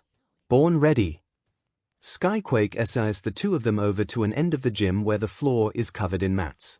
Night Eye, All Might, and Fonz Uventi trail behind them, the two men murmuring quietly to each other. After taking off their shoes, Izuku and Ground Zero set up a few paces apart from each other, Izuku falling into one of his favorite stances, while Ground Zero stretches his arms above his head before spreading his feet apart. Expect a wide right hook to open. Izuku shakes his head. No, that information is 15 years out of date. He can't fall back on anything he used to know about Kaken, about Ground Zero, or else he'll lose, sorely. Briefly meeting Ground Zero's eyes, finding fire there. He doesn't want to lose. Izuku glares ahead, evening out his breathing, while Ground Zero grins, putting all his teeth on display. Izuku, not one to be outdone, grins back, baring his literal fangs. Beat that, Kaken. All right, start. Ground Zero may not open with the right hook, but is still a boxer, evidently, and Izuku ducks under his opening jab. That's followed by a series of punches, which Izuku dodges while watching Ground Zero carefully. His holding back on Izuku, that much is obvious. He's the official number 2. Izuku can't even regularly win spars against his mom. That his strikes are this easy to dodge means he's trying to get a feel for Izuku, because as much as Izuku is watching, he's being watched in return, Ground Zero's sharp eyes following his movements. Izuku remains on the defensive, dodging hits without counterattacking. Ground Zero quickly tires of this, scoffing at him and pausing. Come on, you going to keep? Izuku's foot smashes into Ground Zero's cheek. His head whips to the side, and the moment Izuku's foot has touched the ground again, he shifts his weight, striking forward and driving his knee into Ground Zero's stomach. Reflexively, explosions spark at Ground Zero's palms, and Izuku scrambles away, backing up out of his blast radius as fast as possible while Skyquake waves her arms and calls the match. Wow! I don't think any of us were expecting that. She calls, grinning. Miko must be a really good teacher. Izuku shakes off the spar and grins. The best! Ground Zero groans, drawing Izuku's attention back down to him. Wipe that smug expression off your face, he grumbles. I doubt you'll pull that off again. Izuku doubts so, too. Whatever he is, Ground Zero is no fool, and Izuku will not be repeating that maneuver. Once Ground Zero is ready to go again, they return to their starting positions and spar again. And again. And again. Izuku holds his own, but after that first one, he doesn't win. Ground Zero has years of experience on him, years that Izuku just can't quite compete with yet, and is sent to the ground again and again. That's not to say none of Izuku's strikes land. They do, and many of them. He's just not yet on Ground Zero's level. That was all really good. Skyquake says, following the two of them as they walk over to the collection of water bottles together. They are both sweat-soaked and breathing, and it takes everything in Izuku to not guzzle his water, instead taking careful sips. His kicks, unaugmented, are almost as powerful as 𝐒𝐻𝐸𝐽𝐺, Ground Zero mutters. Skyquake nods, agreeing, while Izuku is briefly distracted by two contrasting images of 𝐒𝐻𝐸𝐽, the 𝐒𝐻𝐸𝐽 he knew of before his death, and the 𝐒𝐻𝐸𝐽 he knows of growing up throughout his second life. Maybe we'll have to measure and compare them. Skyquake shakes her head. Anyways, I think we have a pretty good idea of where your skill level is at now. As soon as you're resting up, we can begin working with One for All. Izuku nods his assent, taking a last sip of water and rolling his shoulders. They give him and Ground Zero a couple more minutes before calling them back over.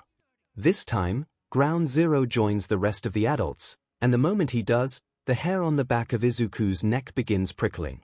They are judging him, again, and his alone, again. One for all might begins, everyone's attention snapping to him, can be a volatile power. Mirio struggled with it, at first. It was too great for him and he had to adjust to it over time. That's why Fon's Juventi is here. Any blowback against your body, she can heal. Not if he's dead. But, well, he'll endeavor not to die. It's different for everyone who holds it. Whenever you're ready, go ahead and try to activate it. Izuku blinks. That's it. That's all you're telling me? No tips or tricks or anything like that. Just activate it, All Might instructs. Don't try to do anything with it yet. Izuku nods, closing his eyes and counting his breaths, trying to forget that he's being watched by almost strangers. In. Hold. Out. Hold. He reaches out and One for All rises willingly, like a cat pressing into touch. Warm and sparkling, he lets it flood through his body, cutting off the flow once reaching the upper end of his limits. Maybe only 1 or 2% of the entire well within him, he holds it, exhales, activates. It burns through him, sparking across his skin and searing through his muscles. Opening his eyes, the world is sharper, clearer, and he turns to grin at the adults. It's like a muscle, he says, taking a step towards them, breathing steady, keeping the flow of power through his body constant. Yeah, I could use 100%, unfettered, but that's dangerous. That's hysterical strength. There's a reason we don't have access to all of our strength all of the time, because we would hurt ourselves with it. He pauses, taking in the adult's wide-eyed expressions. On his next exhale, he dispels the power, red sparks fading away. You've already accessed the power, Night Eye breathes, eyes narrowing. Well, yeah. Izuku shrugs. Lemillion told me it was a quirk. I waited until I was somewhere safe and only did it under my mom's supervision, don't worry. Neither of you knew anything about One for All. Izuku clenches his jaw. He should talk to them about the dream, about meeting Lemillion, but that only happened once. He hasn't been able to do it since, and there's no telling whether they'll believe him about it or not. Maybe it's just a normal part of One for All, but wouldn't they mention it? Or do they not trust him enough, yet? He can't be offended by that, despite the way he wants to be. They have every right to not trust him, the way he has every right to not trust them yet. So he keeps his mouth shut. But we know quirks, he replies. Most people have one. My mother is an experienced pro hero who has trained many great heroes who interned or sidekicked under her, including Ground Zero. Part of training interns and sidekicks is quirk training. That's quirk training with people who know their quirks, All Might replies. Not a teenager with a brand new to him quirk that is dangerously powerful. My mom's dangerously powerful. Izuku shrugs. Hey, speaking of quirks, Skyquake says, stepping between Izuku and the rest of the adults. What's yours? Your original one, before One for All. Izuku pauses. He could just answer that it's some leg strength modifier and be done with it, but if any of them bother to actually look up his files, they'll know his lie immediately. Ground Zero, it seems, has a similar idea. We could just look up his files. Izuku takes a deep breath. Legally, I am quirkless. Ground Zero's eyes widen as he turns to stare at Izuku, speechless. Quirkless? Skyquake asks, tilting her head. But you're so, not baseline human. Izuku raises an eyebrow. I know. But evidently, the handful of minor mutations I have aren't individual enough to be considered a quirk, even though 200 years ago I would have been hunted like any quirked person. Then receiving one for all must have been a slide of fortune for you. After all, without a quirk of your own, how could you hope to be a pro hero? Night Eye says this like a gotcha as he steps forward. Izuku's not the only one glaring at him. There's Ground Zero, glaring at Night Eye like he killed his firstborn in front of him. If looks could kill, Night Eye would be a pile of ash. No, actually, Izuku replies, crossing his arms. I was going to do it, with or without a quirk. The real slide of fortune was being born to my mom. No better into the job than to be a legacy, is there? No, I suppose there isn't, All Might replies, putting a hand on Night Eye's shoulder. Thank you for meeting with us today, young Akatani. You've given us much to think about. Wait, before you go, Skyquake says. Monday. Does that work for you? Same time. Yeah, Izuku nods, smiling at her. Same bat time, same bat channel. All Might snorts, and Izuku's smile shifts into one of amusement. Someone knows their pre-quirk media, at least. Whatever that means, yes. Skyquake says. Izuku bows to All Might before turning to leave, pausing to glance over his shoulder one last time at Ground Zero, who's staring at him with a furrow in his brow. Before the hero can tell he's looking at him specifically, Izuku faces forward again and hurries off. Hey, you should be excited. You have a partner in crime for your Night Eye pestering. Nejia's elbow in Katsuki's side pulls his attention from the door Akatani just walked through. He grumbles at her before coming up with actual words. That punk is weird. He's hiding something. Nejia snorts. He's a teenager. They're always hiding something. Katsuki grunts and shrugs, turning towards All Might and Night Eye. Fonz Juventi is already leaving, no need for her to stay for this discussion. Neither of the old men are talking, just staring at each other. So, are either of you gonna spill what the telepathic conversation is about, or are we just supposed to guess? He snaps once he's tired of waiting for them to say something. I'm not convinced he's the right candidate to become the symbol of peace. Katsuki rolls his eyes. Of course, Night Eye's back on his symbol of peace bullshit. That title died 14 years ago, in Kamino Ward. Not even Mirio could manage to revive that again, his position as second symbol a thin veneer over a swiftly decaying society. But Night Eye pauses, likes his lips. I do think he could be the right candidate to kill Shigaraki. Wait, what? Katsuki has to agree with Nejia's incredulity. Yeah, the punk would end up in Shigaraki's crosshairs sooner or later, probably sooner, but it makes sense, he has to admit that. Akatani has the drive, the DSPLN, the determination. Given long enough, trained hard enough. Yeah, Katsuki can see him being the one to end Shigaraki for good. But there's something else to Akatani, beyond that core of steel. What he's hiding is himself. Even after only 2 meetings, Katsuki is confident enough to say that. While he presents an unbreakable front, there are moments, cracks in the armor, and there's something behind those cracks that speaks to Katsuki's very core. Now, likely, the punk is dealing with Mirio's death on his own time, but there is just something about him, something that makes Katsuki think, here is a kid who has seen some SHT. The last thing they need, the last thing they should be doing, is forging some traumatized kid into a weapon to kill a god and then throwing him at said god and hoping he succeeds.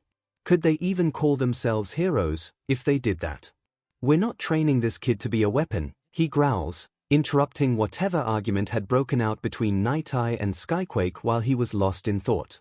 I'm not saying that, Night Eye snaps. I'm saying that he has something that Mirio lacked. The thing that made Mirio the perfect symbol of peace is the same thing that kept him from ever truly claiming victory against Shigaraki. Akatani, he's like you, Ground Zero. You can see that, can't you? Yeah, I can, Katsuki grinds out. But that doesn't make him a weapon. That doesn't make me a weapon. And if that's what you think of both him and me, then, no, Katsuki, that's not what he's saying. Nejia cuts him off, and he's never wanted to explode so badly before. He's just saying that Akatani has a chance. That's it. Yes. I am agreeing that he should be, what was it you said, given a chance to prove himself. Katsuki bares his teeth and snarls at Night Eye. To prove himself as a hero, not as a god killer. If he's a god killer, then doesn't that automatically make him a hero? Snarling one last time at Night Eye, Katsuki turns around and stomps off. The thing is, Night Eye is right. Akutami is like him.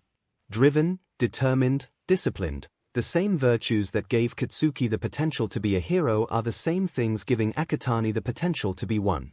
Beyond that, the kid already knows how to fight, and he's smart, given the way he figured out how to use one for all on his own, admittedly, with Mako's help. Those aren't the only ways they are similar, though. That split lip, it speaks of something else. Admittedly, Katsuki had already been concerned about it before Akutami revealed he was legally quirkless, but that concern has shifted. Before, he'd seen a potential echo of himself, a smart kid with a good quirk and some sort of superiority complex. But, given the new information about his quirklessness, why, God, why did you have to put two quirkless kids named Izuku into his life? Maybe it's something else. Akutami, just on their 2 meetings, is already more assertive than Midoriya ever was. Whatever's going on with him, Katsuki will be keeping an eye out. The least he can do is help Nejiya look out for the kid while Night Eye is trying to figure him out. Even as he decides this, something takes root in the back of his mind. He doesn't entertain it, won't entertain it, but he knows, as does every hero, that reincarnates exist. What are the chances of him meeting 2 quirkless hero hopefuls named Izuku in the same lifetime? The age is even right. His father isn't home when he gets home. The apartment is empty and quiet when he steps inside and flicks on the lights. Anxiety hugs him like a cloak, trailing behind him since before the training session even began. It's only grown heavier in the time since, as he thinks over and analyzes every little detail of every little interaction. The only hero he's confident in his read of is Skyquake. She's reputably straightforward and kind, welcoming of all sorts of people, according to his mom. But, if the others don't like him, how likely is she to disagree with them? Not very likely, if he's honest with himself. He's also confident of his read on Night Eye, if in the other direction.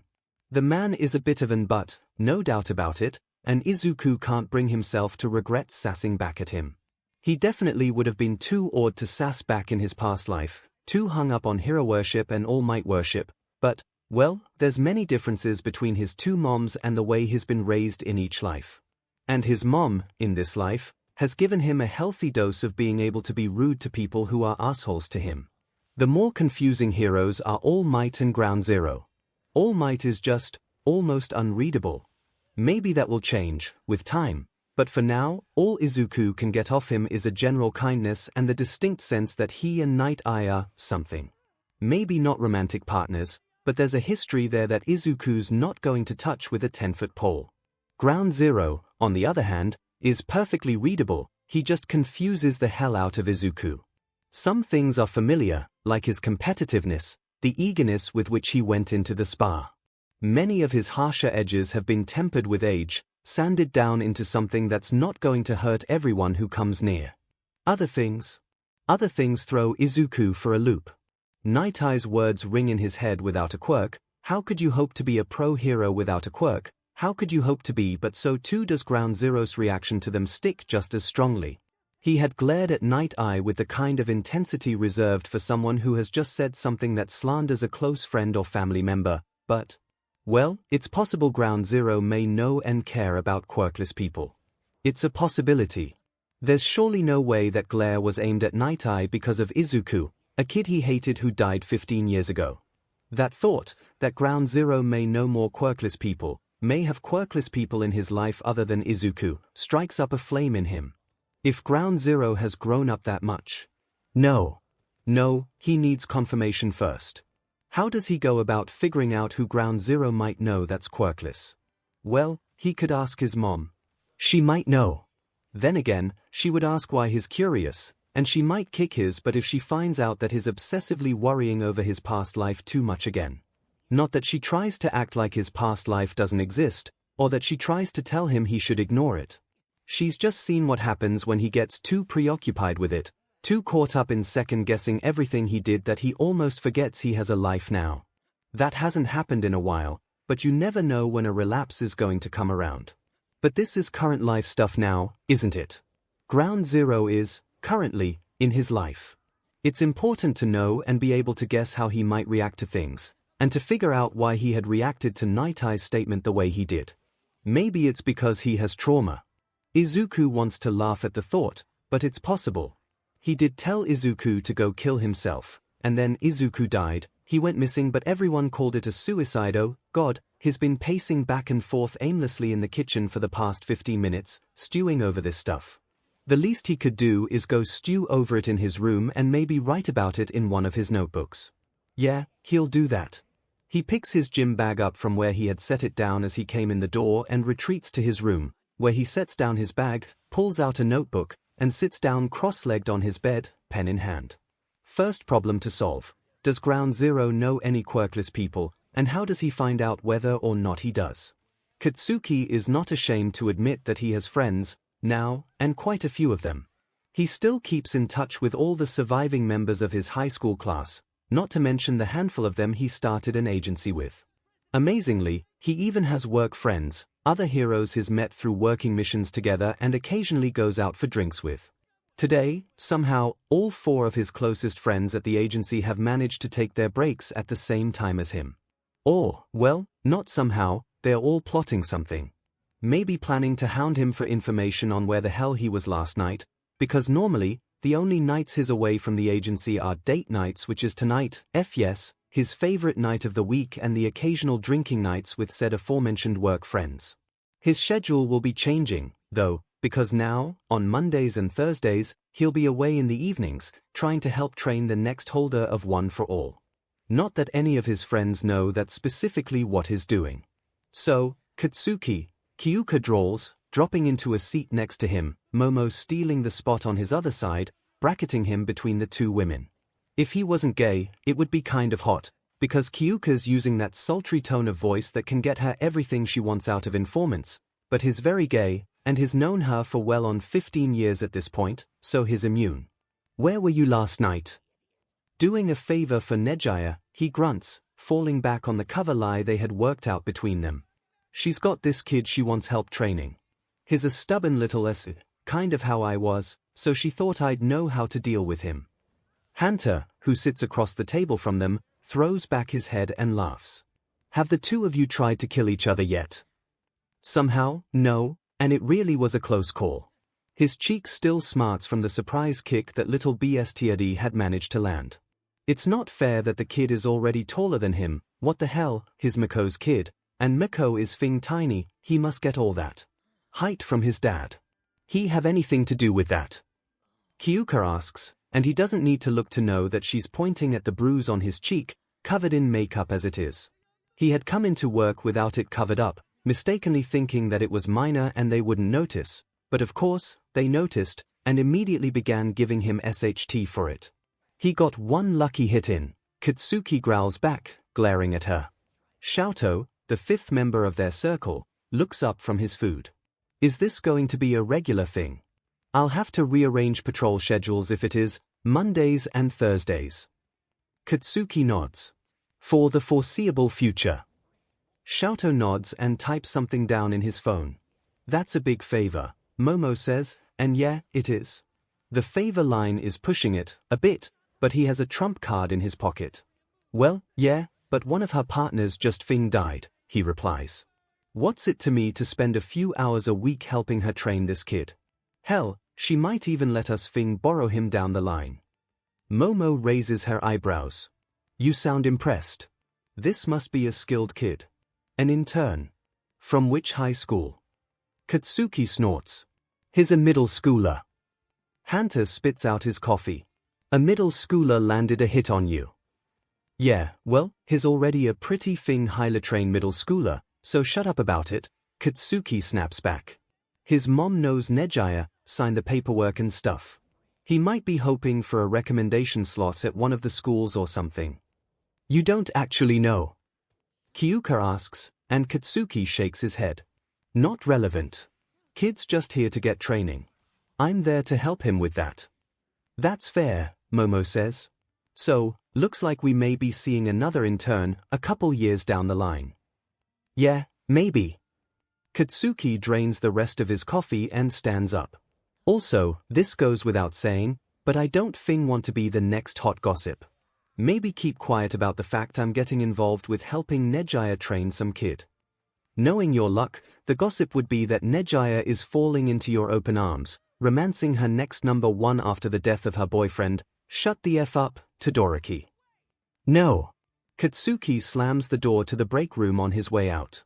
Date night has been an established tradition for the 3 months that Katsuki and Hitoshi have officially been together. Every other Friday, unless there's a natural disaster of a League of Villains attack or there's a big, multi-agency raid plan that they need to be present for, they get dressed up and go out to dinner. It's hardly the only time they see each other during the week. Hitoshi is in and out of Katsuki's agency, using it as his home base despite being an independent hero, and they find themselves staying over at each other's apartments on a semi-regular basis, but date night is special. It's time they've managed to set aside for just each other, hopefully without anything being able to get in the way. This week is Hitoshi's turn to choose where they eat, and he picks out, as he always does, a little hole-in-the-wall bar that caters almost exclusively to underground heroes along with, according to Hitoshi, vigilantes and the occasional only technically a villain. While they don't dress up completely formally the way they do for some of the fancier places they eat, they still dress nice, Hitoshi wearing those purple skinny jeans and a white dress shirt, while Katsuki settles for his nicest pair of slacks and a button-up. They are, by and far, the most dressed-up people at the bar. Most others are either wearing their hero costumes or something nondescript. Entering, they make a beeline for end of the bar, near the back corner, where they always sit. Various underground heroes wave at Hitoshi as they pass, and Hitoshi nods back at them. As Eraserhead's protege and a skilled hero in his own right, Hitoshi is, if there's an underground equivalent of the top 10, his part of it, and Eraserhead is sitting pretty at number 1, even as retired from active duty as he is. Katsuki's been here 3 or 4 times, and is ashamed to admit, he still doesn't know the bartender's name. He's a big man, well-muscled and broad-shouldered, with curly dark hair and freckles that Katsuki can barely make out in the moody lighting of the room.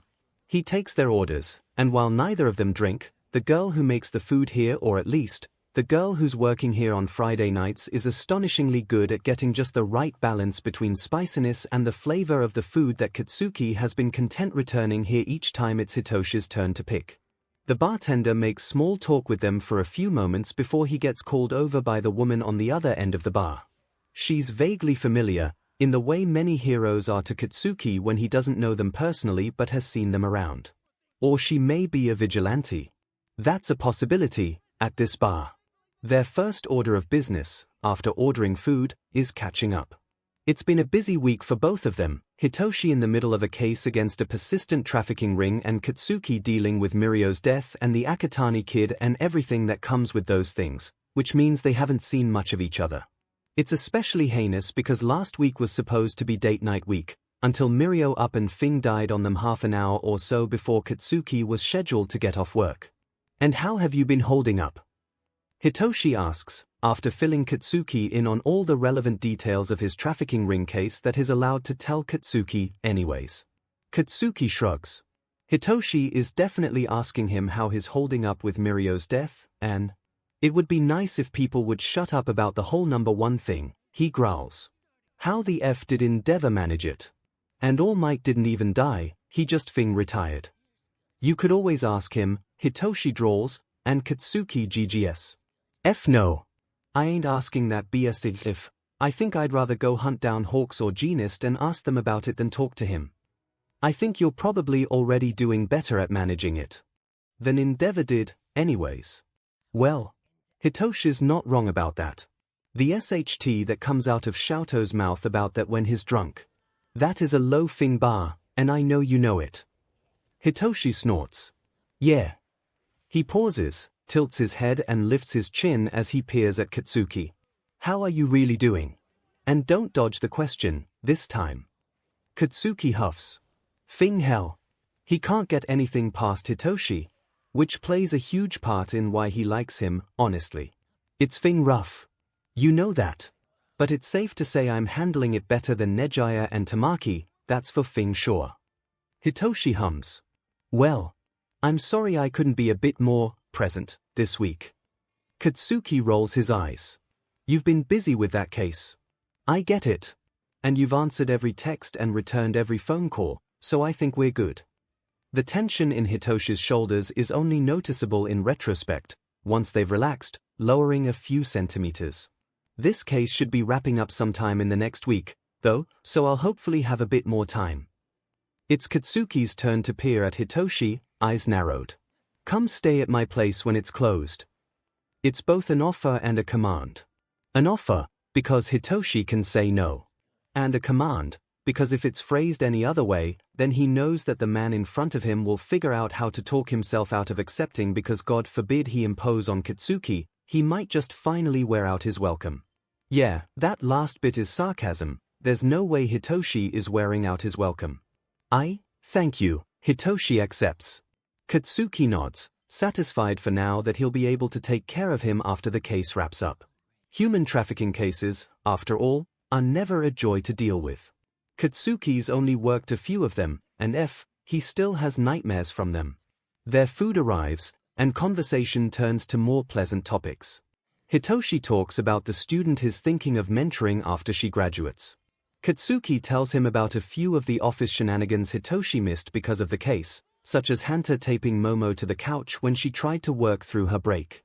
Hanta taping people to the couch, or the ceiling, or their chairs is a semi-common occurrence in their agency, but the story behind why he does and where he does it changes every time. Eventually, Hitoshi asks about the bruise on his cheek, because Katsuki had washed off the makeup he had worn at work and forgotten that it was there. Katsuki sighs and resolves to tell him the truth. Most of the truth. Because one for all isn't his secret to tell. I'm helping train this kid, he says. Sparred with him yesterday to see where he was at. He got me talking during the first spar and took me by surprise, kicked me in the goddamn face, and man, don't tell anyone else, but he can kick. You're helping train a kid? Hitoshi asks, raising his eyebrows. God, they must be desperate. Katsuki sneers. Ha. The punk's not half bad. Hell, he'd be giving most of the heroes I know a run for their money. Definitely had training before, and good training, at that. Is he an internship student or some legacy kid? Legacy kid, Katsuki replies. Not one of the fancy, stuck-up ones, and don't tell Xiaoto or Momo I said that. You can, however, tell Ida I said that he was a stuck-up legacy kid. You tell him that he's a stuck-up legacy kid to his face every time you see him. Exactly. Hitoshi snorts and rolls his eyes. So who's the hero he's related to? Katsuki opens his mouth to reply, The fact that Mako has a kid is a very well-kept secret, and Katsuki is not going to be the one to spill it because she will drag him by the hair back to her agency and beat his butt for daring to let it slip. I believe that's my kid you're talking about. The bartender's sudden entrance to the conversation startles Katsuki, his palms sparking with tiny detonations as he jumps. Hitoshi, meanwhile, is staring at the bartender, brow furrowed in a confused frown. Katsuki, Hitoshi says, what's the name of the kid you're training? It's a good thing the kid's name is Fing seared into his memory, because forgetting it would be embarrassing as SHT right now. Akutami Izuku. Oh my god, Hitoshi mutters, dropping his head into his hands. You are training his kid. What? Okay, squinting at the bartender, he can see the familial resemblance. Same dark curls, same freckles. Obviously this is the parent he gets his height from. I'm Akutami Mikumo, the bartender says. It's nice to meet you. Officially. If the floor could open up and swallow him whole right about now, that would be great. Well, obviously this is not the parent everything was arranged through, if this interaction is any gauge to judge by. Actually, Izuku was the one to initiate things, although all the official paperwork and communication has gone through his mother, Akutami. God, that's going to be confusing, and he refuses to call the punk Izuku, that's just, no, says. Oh. Hitoshi raises his eyebrows and sets down his chopsticks. This sounds like a story. Akutami shrugs. A bit of one. He was involved in the fight that killed 𝐼, and went by the agency a few days later to talk to 𝐒𝐭𝐴𝐾 and Sun Eater and offer his condolences. They got to talking, and somehow, out of that, he got training. Involved, Katsuki snorts. That's rich. Hitoshi flashes him a quick look, cautioning and questioning all at once, while Akatani sighs. Yeah, I suppose that is understating it, a bit. Anyways, would you like some advice on how to handle him, since it looks like you're going to be involved in training him for the foreseeable future? Shoving down the automatic outrage at his abilities being questioned, Katsuki nods. Akatani glances at Hitoshi. Persona, Hitoshi mimes locking his lips and throwing away the key. I can keep my mouth shut. All right. Akatani swallows, glancing around the room before continuing. Don't forget that he's a kid. Don't baby him, and you can take the kid gloves off with him, but don't let his maturity fool you, he is a kid. A highly traumatized one, at that. I doubt any of his triggers will come up unless you throw him at water or dunk him in a sewer, but I doubt he'll tell you that, and that's something you, as a trainer, need to know. Great. They got a 14-year-old who already has buckets of trauma on top of the inherent trauma in watching the number one hero bleed out under your hands. That's just their luck. On top of that, he's emotionally perceptive, and he'll lie and bluff all day about this, but he's sensitive to rejection, too. Just keep that in mind. Akatani pauses and tilts his head. I think those are really most of the big things you should know right now. Most of? Katsuki asks, frowning. What else? Akatani's expression, already serious, shifts to a more solemn look. There are some things about my son that really aren't my place to tell you about. If he decides to tell you, that's his decision, not mine, not yours, and don't you dare push him to tell you, because I will not be the only one coming to kick your butt. Katsuki sighs. Great. More secrets. I've got it, he says. No pushing to know whatever his secret is. Would it have anything to do with the reason he came to training with a split lip yesterday? Akatani snorts and shakes his head. He got punched in the face by one of the shitheads he goes to school with. Kids can be real assholes, you know. Oh, boy, does Katsuki know. The conversation draws to a close there, more like the door is slammed on it because one of the other patrons in the bar is calling for another round for their table, and Katsuki turns back towards Hitoshi. Sorry about that, he mutters. Date night's supposed to be about us. No, Hitoshi shakes his head, it's okay. I don't mind. It was enlightening, really. See, we pretty much all know that Akatani has a kid. He's ended up taking a lot of time off over the years to take care of him, but none of us have met him and none of us know much about him other than the fact that Hitoshi presses his lips together, frowning. I suppose extreme trauma explains it. Explains what? Kind of, all of the regulars here know that Akatani was taking so much time off because his son was struggling with mental health issues of some sort. I don't think PTSD explains everything, because he did talk to some of us about what was going on, but, Hitoshi shrugs. I don't want to spread gossip. Just be careful with the kid. And keep an eye out for him. Sure, Katsuki agrees. Anyways, moving on. You get an invitation to Asui and Uraraka's wedding. 2 weekends in a row where his mom's schedule is clear enough for him to come stay with her is a rarity and a blessing. Izuku hops off the bus and walks the last couple blocks to her agency, scanning his ID card at the side door and slipping inside. He comes across a few sidekicks on his way up to his mom's office, all of them recognizing and waving at him, and he waves back. He waits outside her office door, sitting down on one of the chairs right outside of it and texting her to let her know that he's there just in case she's on a phone call or something like that. She comes out a few minutes later, throwing open the door, a bright grin affixed on her face. He scrambles to his feet and meets her halfway, resting his chin on her head as she wraps her arms around him and pulls him in close. They spend a few seconds mutually trying to strangle each other, aka hugging each other just about as hard as they can, although a current of anxiety runs through the back of Izuku's mind. What if he accidentally activates his quirk? He's not used to having it yet. What if he gets upset again like he did with the chopsticks, before stepping apart? I'm just about done here, she says. Have a bit more paperwork to fill out, and then we can head home. You wanna come in here to wait? She jabs a thumb over her shoulder at her office, and Izuku nods and picks up his stuff, following her inside. He doesn't do anything he wouldn't be doing outside, namely, his messaging a handful of his online acquaintances on his phone, but just being in the same space as his mother is nice. He never gets to spend as much time with her as he wants, so even just a little bit longer with her is welcome. Maybe there are distinct regrets he carries with him from his last life. Maybe one of those is how little time he truly spent with his mother. Like she said, she only has a little bit more paperwork left to finish. It takes her maybe 20 minutes, and a quick trip to file it, before they can leave and head back to her apartment. She drives to and from work, but the car isn't really a good place to have a conversation with her. The road rage tends to get in the way. Only once they are safely tucked away inside her apartment, the scent of her vanilla air freshener filling his nose, does he begin to talk. So, I had my first training session with 𝐔𝐬𝐽 and 𝐔𝐻𝐾 and All Might and Night Eye, he says, sitting down on the couch. His mother freezes, before sitting down at the other end of the couch, turning and putting up her feet so they almost touch Izuku's leg. Yeah, you didn't really say much about how that went. He shrugs. 𝐔𝐬𝐽 is confusing.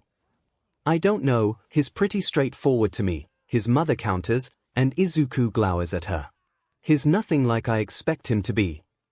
Then maybe stop expecting him to be things. Izuku groans and flops back against the couch cushions. Mom. I know you have memories of him from your first life, but that was 15 years ago. A lot can change about a person in 15 years. Trust me.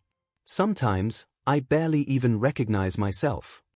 Izuku opens his mouth to reply, but before any words can escape his mouth, his throat closes up. If there's anyone who knows anything about barely recognizing yourself, it's him. His mom seems to realize that she poked at something tender, posture shifting as she leans forward to put a hand on his shoulder. Hey, she says, her voice gentle. Just, give yourself time to readjust to him, okay? That's probably all you need. He sighs, the words that he needs to explain what he's feeling, what he's experiencing, refusing to come to him. How can he explain this to her in a way that she'll understand?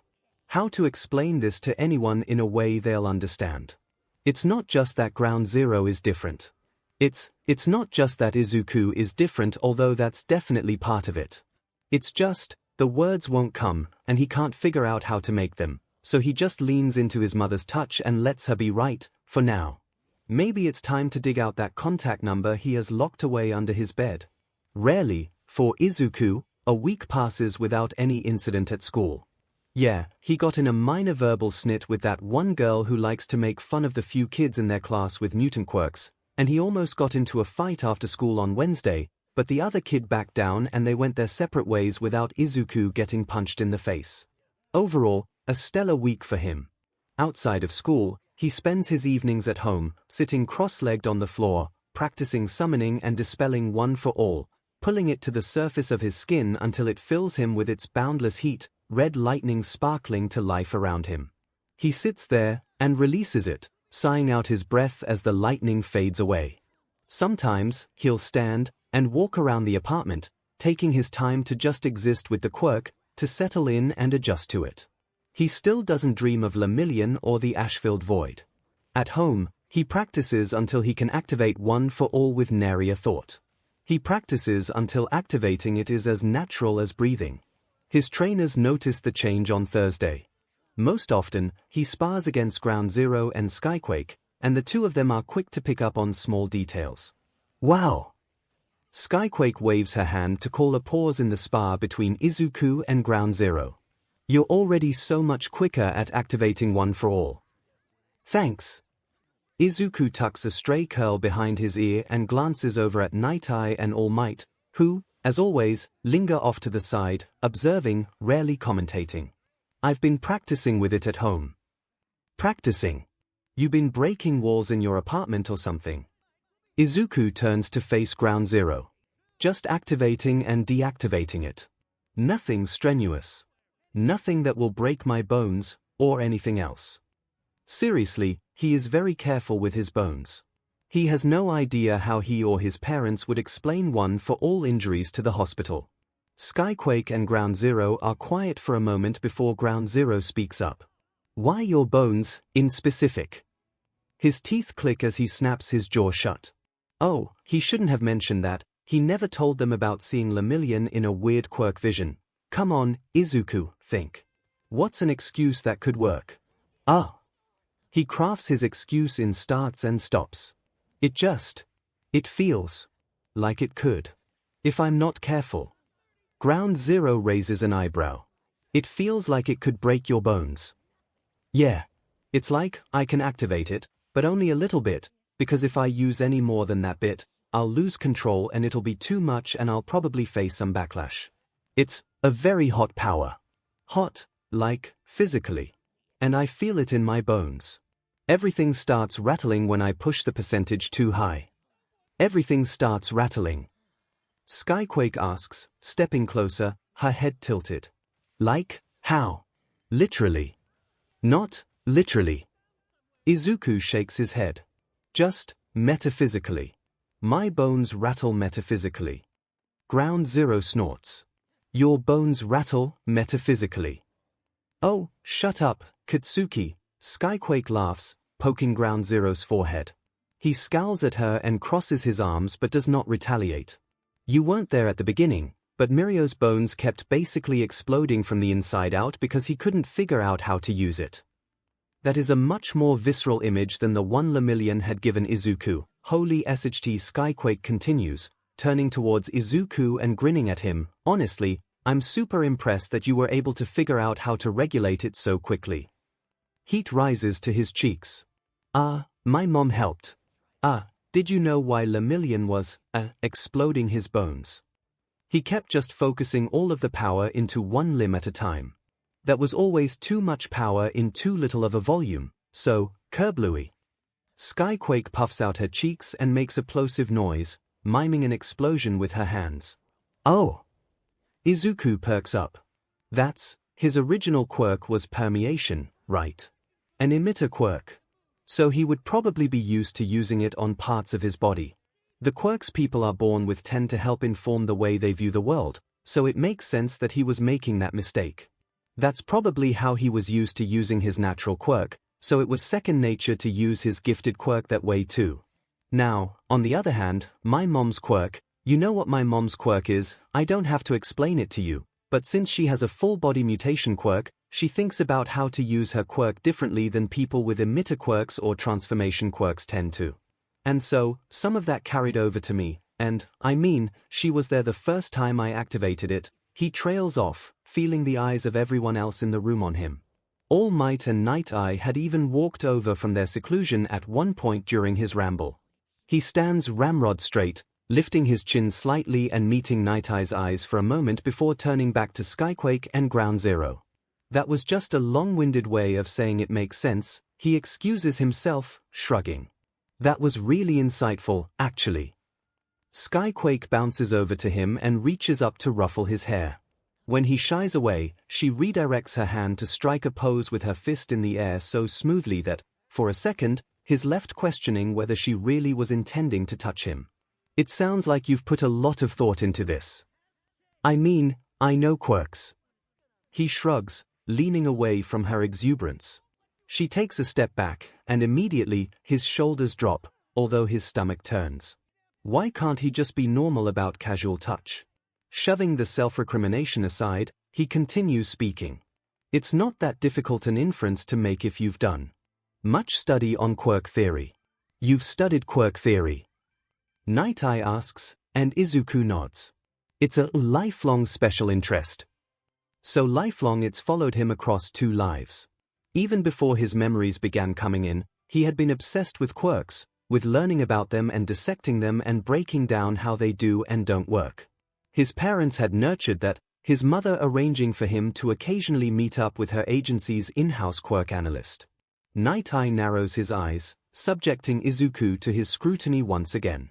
What are your thoughts on the quirk behavioral relationship theory? It's flawed bullshit, Izuku doesn't say.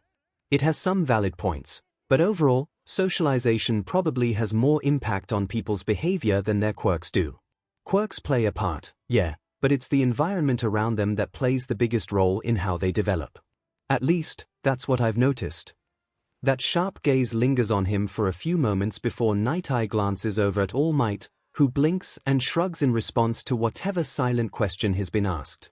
Thought they were teaching QBRT as the absolute truth in schools these days. Izuku twitches as Ground Zero speaks. He turns to look at the hero to see him watching Izuku with his features carefully, well, not fully relaxed, but this appears to be his resting scowl, or maybe his intrigued scowl, and not his immaculate scowl. They are. Izuku grimaces, upper lip curling away and baring his teeth. I don't agree with that choice, but what do I know? I'm just some quirkless 14-year-old, what the hell would I know about quirks? Ground Zero tilts his head, fixing Izuku under the microscope of his eyes. The frown smooths away, although the appraising furrow in his brow remains. So, you don't agree with it? I don't. There's no way Izuku can tell them that he's been arguing about QBRT since before its adoption into Japan's standardized curriculum, considering it was adopted 12 years ago, when he was 2. A lot of literature on socialization that was written in the pre-quirk era has been lost, although there's been some research and study done on it since, and I honestly find socialization to be a much better explanation for why people with certain quirks tend to act certain ways. The weight of Ground Zero's gaze on him changes. Skyquake pushes them on from the topic of quirk theory back to training soon enough, but Izuku, with his mind back on the topic of quirks, finds himself thinking back to them.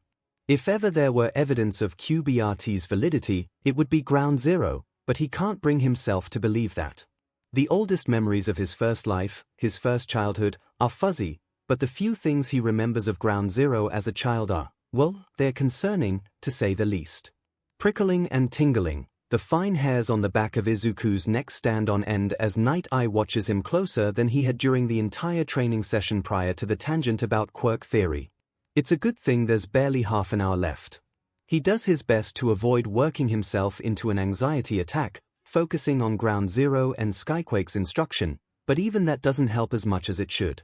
To be honest, his brief rant about quirk theory was the highlight of the session, of both sessions this week. Sparring with and receiving instruction from Skyquake and Ground Zero is fun, but, honestly, he thought there would be more to this training than that. Hell, even his mom goes over more than just combat with him. For this reason, he leaves Skyquake and Sunita's agency that night with a dark cloud of dissatisfaction hanging over him. It lasts throughout the next day, as well, where he almost breaks his no-fighting streak when some kid mouths off to one of the other kids with a mutant quirk and Izuku almost punches them in the face. He doesn't, he has more self-control than that, but he does snap back at them and gets a thankful look from the kid they were picking on in return. It's pretty rare that we get kids his age who don't agree with the QBRT. Thursday evening, the second the kid is gone, Nejaya sidles up to Katsuki like she's being sly or something. Katsuki grunts, stretching his arms out more and otherwise ignoring her. Yes. Night Eye pushes his glasses up his nose as he walks over. That will have to be corrected. Oh, shove off, Katsuki snaps, a growl building deep in his chest. He keeps it leashed, carefully restrained under 10 layers of experience, maturity, and guilt. QBRT is a load of SHT. Night Eye turns away from Katsuki, continuing to look at him from the corner of his eyes. I know you believe that, but the evidence behind it is solid. Everything the QBRT covers is also covered by socialization, though, Nejaya points out. Anyways, Akatani seems pretty smart. We haven't talked to him much about quirk analysis or theory, but maybe we should. Katsuki grunts, nodding, the ghost of Akatani flitting through his head as he remembers the way he had lit up once he started talking about quirks. Eyes widening, hands dancing, words flowing faster. Katsuki's not unfamiliar with being on the receiving end of infodumps, but it's been a very long time since he's had quirk theory infodump to him. Akatani's voice is joined by another in Katsuki's head, and he meets one kid named Izuku and suddenly he can't stop thinking about goddamn Midoriya. Time to jot his middle school guilt back onto the list of things to talk to his therapist about the next time he has an appointment. Honestly, we just haven't gotten a chance to sit down and get to know him. Katsuki shakes his arms out and brushes past Night Eye on his way over to where their water bottles sit. Might be an important thing to do. 𝐒𝐽𝐽 follows him. Yeah, you're right. Maybe next time we should just talk about his plans for the future and stuff. Sounds, training sessions are for training, Night Eye interrupts. Katsuki turns around, palms sparking, rage a red-hot poker in his gut. Shouldn't the F know better than to interrupt people by now? We don't have the luxury to afford to waste valuable training time.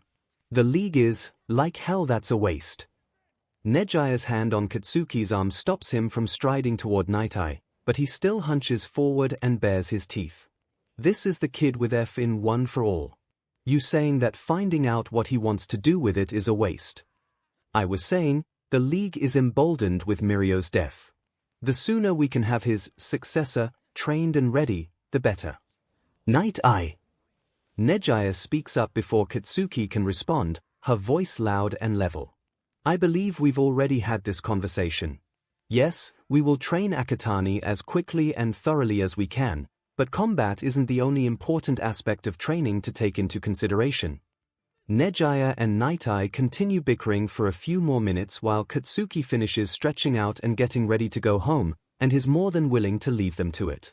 Rehashing arguments he's had 10 million times with someone isn't very high up on his list of things he would rather be doing, and besides that, Hitoshi had texted him earlier in the day and told Katsuki that he had the night off and would be making himself at home on Katsuki's couch for the evening. Katsuki hurries through the routine of getting home, eagerness to see Hitoshi driving him to move faster. His thoughts linger on the training session with Akatani even as he walks up to his door. Katsuki slams it behind himself and kicks off his boots. Having showered at 𝐒𝐽𝐽's agency after abandoning her to discourse with Night Eye, he doesn't think twice about walking into his living room and throwing himself onto Hitoshi, who had set himself up on Katsuki's couch with tea. Prior to Katsuki's flop, he had been reading something on his phone. As Katsuki falls on him, Hitoshi drops his phone to catch Katsuki, the device thudding onto the ground as Hitoshi grunts from the weight of his boyfriend. Bad training day? Hitoshi asks, chest rumbling against Katsuki's ear and cheek. Katsuki nods, rubbing the side of his face against Hitoshi's shirt. None of us can see eye to eye about the kid. Hitoshi's hand comes to rest on Katsuki's head, and Katsuki sighs, melting into his boyfriend's touch. Hitoshi is warm and tall and smells like his body wash, which is a sharp, spicy scent that Katsuki takes a moment to breathe in. He lets himself relax, closing his eyes and taking one last deep breath before continuing. Well, I think 𝐒𝐽𝐽 and I have similar thoughts about him, but I don't know what the F Night Eye's on, and Toshinori won't say anything about Akatani at all, so no one even knows what he thinks other than apparently the kid is a good kid. Which, come on, we all could guess that. Hitoshi hums. Sounds like the four of you need to sit down and have a long conversation about the future. See, that's one of the things we can't quite get right. None of us know what the hell the kid's goals are beyond be a hero. We don't even know how he plans to accomplish that. You know that you could ask him that, right? Hitoshi cards his hand through Katsuki's hair before adjusting to wrap both arms around Katsuki and hold him in place. Katsuki rolls his eyes. I'm not the kid's only effing trainer, though. Doesn't he have a trainer from before the lot of you got involved with him? Yeah. Katsuki sighs. His mom. His mom? Miko. Of course, you would know that. Katsuki grumbles, huffing and shifting so that he's laying on his back, head nestled on Hitoshi's sternum. Yes, Miko.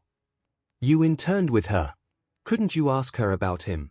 Could maybe arrange some kind of joint training of some sort. She likes you, doesn't she?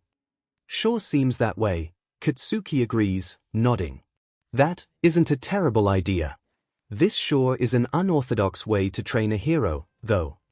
Not that unorthodox. This is how we handle underground training. Katsuki frowns. Yeah, that's right, you mostly do one-on-one direct mentorships like this. Do you? Could you tell me about it? I've never mentored anyone in my life. Hitoshi snorts. But you could ask Aizawa about it. I'm sure he'd be thrilled to have you pop back into his life and start troubling him again. Hitoshi says that sarcastically, but Katsuki's read on Aizawa tells him that the man would actually be, if not excited, then at least willing to help out with this. Despite claiming up and down that he's not attached to their class, he's still willing to help them out whenever they need him, as evidenced by the fact that 𝐿𝐿 still has regular correspondence with him for advice on how to wrangle the 4 main heroes at their agency, alongside the numerous sidekicks plus Hitoshi.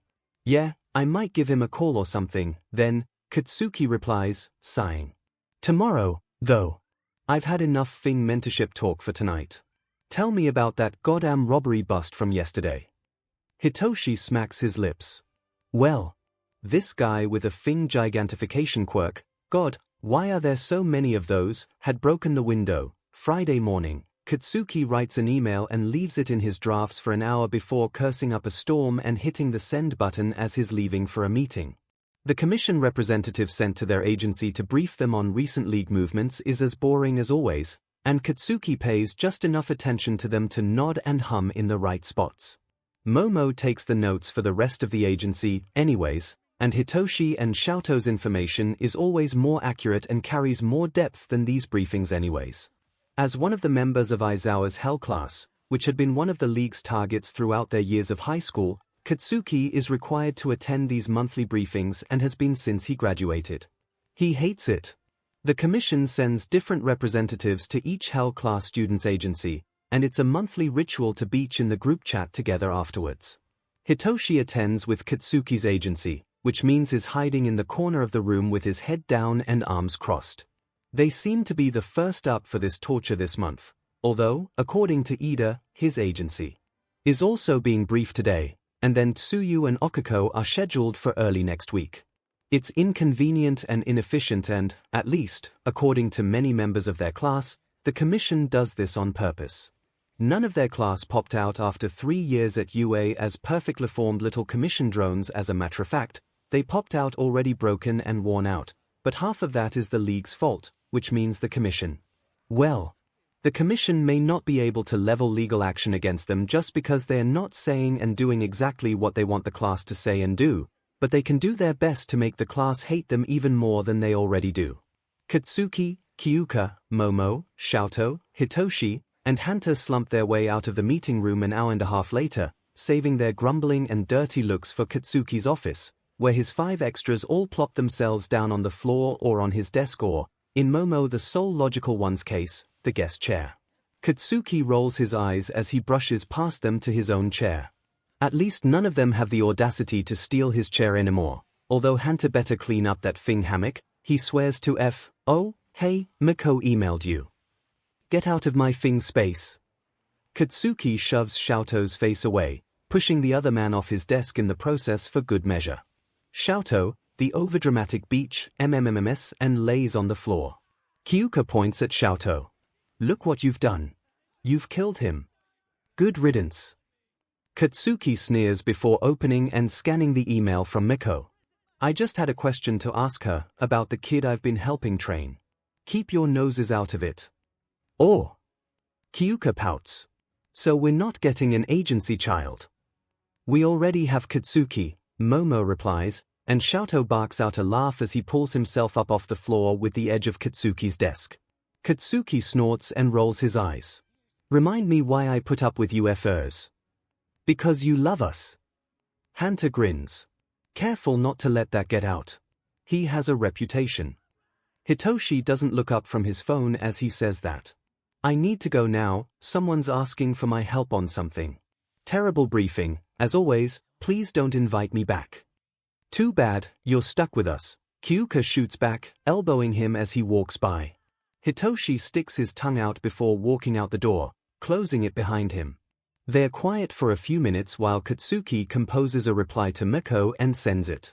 Once he's hit the button, he rolls his chair away from his desk to join the loose circle of his friends/co-workers. You know, if you're taking charge as the main mentor for the kid, we wouldn't be against having him come here on occasion, Momo suggests. 𝐿𝐿, sitting on the floor in front of her, nods. Kyuka and Hanta also give their agreement, leaving Katsuki sitting there, frowning. I'll think about it, he says, after a few moments. I'm not technically his primary mentor or anything. Pardon me if I overstep. But Hadu asked for your help, right? She's probably not operating at her best right now. I think she would, perhaps, appreciate our agency stepping up and taking some of the slack that she can't quite handle right now. Katsuki repeats, "I'll think about it," and that's that. They drop the subject and turn to beaching about the briefing, while Katsuki considers Miko's email. He spends the whole day considering it, actually, including the time he's eating lunch, the time he's on patrol, and the time he's supervising one of their sidekicks training sessions. That evening, after getting off duty, he messages 𝐒𝐻𝐼a. "Do you mind if I invite the kid to my agency this weekend?" Her reply comes a few moments later. "No, why would I? He's your kid too, is not? Besides, you're the one in charge of training for him technically. Night Eye or All Might should be in charge, but since neither of them are doing it, seems like it's on us all. But yeah, whatever you have planned for this weekend, go ahead. Nothing planned really.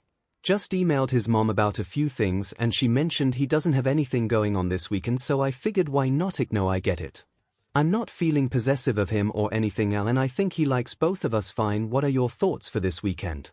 Maybe doing a bit more of getting to know him, haha, maybe introduce him to the rest of the team here, and I think he'd like Hitoshi. If they met, we should find a time to take him out for coffee or something else. Night Eye's a good hero and he was a great mentor for Mirio in high school, but IDK. I really just don't know what's up with him. Well, he probably is grieving Mirio still, not that I'm excusing him being a PP, but Mirio was his pride and joy. Yeah, he was, wasn't he?" When 𝐒𝐻𝐼a doesn't elaborate after a few moments, and the app doesn't show her as typing anything either, Katsuki responds, "What does that mean?" Her response comes a few minutes later, as Katsuki is changing out of his costume back into civilian wear. Night Eye was the one to pick out and recommend Mirio to All Might, you know. It was really rocky between them at first, too. Mirio made sure Tamaki and I were involved from the beginning, but I don't think Mirio would have been All Might's first choice if he hadn't been on a time crunch because of his injury. I wonder who he would have chosen instead, what sort of qualities he would have looked for. I mean, no way to know who he would have chosen if he had a few more years. No, yeah. I don't think we'll ever know. Anyways. Yeah, Akatani is as much your trainee as he is mine. Does this make us co-parents now? No, F off, I'm parenting no one. Isn't that what Aizawa said before he met your class? FOFF, like father, like son. F off. Wink with tongue sticking out. Just T-sin. See you Monday. Hey, I'm sorry that it's not working out this weekend. It's been really nice having you more often than once or twice a month lately, but they specifically requested me for this mission. It's okay, Mom, Izuku says, again, for what may be the third or fourth time this conversation. She keeps bringing it up, and while he's been enjoying staying with her more often, too, he's also used to missions getting in the way all the time. This just means I have extra time to do my homework. You never need extra time to do your homework. Sometimes I do. Or maybe I'll get in another Twitter drama. No. Do not. I will ground you. Izuku's lip curls into a smile and he's about to fire back when his phone beeps 3 times in his ear, informing him that he has another call coming in. Oh, someone else is calling me.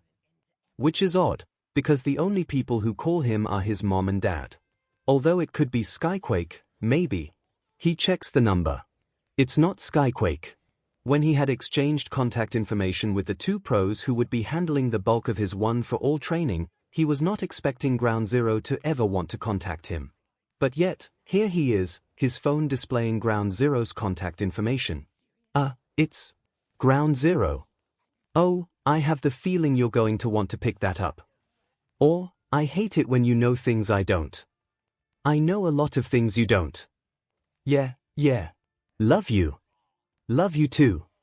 He hangs up on his mom and answers Ground Zero's call, a spike of anxiety piercing his gut. Hello.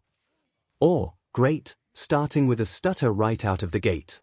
Hey, Akatani. I emailed Miko, and she said you weren't busy this weekend. Do you want to come to my agency for training? You could also meet the other members of my team. Ground Zero, if Izuku had to guess, is hesitant, pausing in spots where Izuku isn't expecting pauses. He swallows, mouth suddenly dry. Sure. Yeah, that sounds good. What day? I have a long patrol tomorrow, so Sunday. You can check in at the front desk at hang on, let me check my thing schedule. Izuku waits, patiently, while Ground Zero checks his schedule. He's fast about it, thankfully. Okay. Check in at the front office at 10. A pause. If that time works for you. It works for me. Izuku is quick to reply. Is there anything I should bring? No. We may do some physical training, but that's not the purpose of the meeting, Ground Zero replies. Skyquake and I realize that we don't know you. We're going to change that. Izuku gulped. Audibly. Please let his microphone have not picked that up. Okay. I'll be there. Will Skyquake be there, too? No, just me. Might introduce you to the rest of my team, too. Beatdow and Creati and Cellophane. Izuku asked, starting to bounce in place. His mom has nothing but good things to say about Ground Zero's teammates, which is a rarity. And Persona, if he's around. Persona, another vaguely familiar name, although Izuku hasn't heard it often, and mostly from his dad. An underground hero, then. Okay. Izuku says, out of a need to reply more than having anything to say. I'll see you on Sunday. See you Sunday. Ground Zero hangs up, leaving Izuku staring at his phone and pinching his lower lip between his thumb and index finger as he looks at the timestamp telling him that he was talking to Ground Zero for barely 5 minutes. His hands are shaking. He just agreed to spend an unknown amount of time one-on-one with Ground Zero in a couple of days. What the F is he getting himself into? His heart speeds up, fluttering in his chest, one for all rising instinctively under his skin. The pink veins of power begin to glimmer over his skin, red sparks beginning to snap and jump before he takes a deep breath and holds it. He breathes until his heart calms down and one for all subsides. Now that he can summon it reflexively, he needs to work on not summoning it, doesn't he? It wouldn't do to get dinged for illegal quirk use when he doesn't even have a quirk on file. Wait, he's going to have to figure out how to get this registered, what to register it as, what to call it. No. That's a problem for later Izuku. Chances are, All Might has some thoughts on it. Or Izuku will get really, really lucky and have another dream about Lemillion before he needs to register it. His current problem is something for himself to figure out on his own. Or, maybe not entirely on his own. The lockbox has barely crossed his mind before he's scrambling off his bed and kneeling down to pull the black box out from underneath it. He has the contact number in it long since memorized, able to rattle the sequence off without hardly thinking about it, but he still opens the box and pulls out the slip of paper. Yellowed and soft with age, his eyes trace the faded black ink on it before he's punching the numbers into his phone and hitting the call button. There's no going back on this now. It'll be good for him, anyways. It's been a long time since he's talked to another reincarnate. Hello.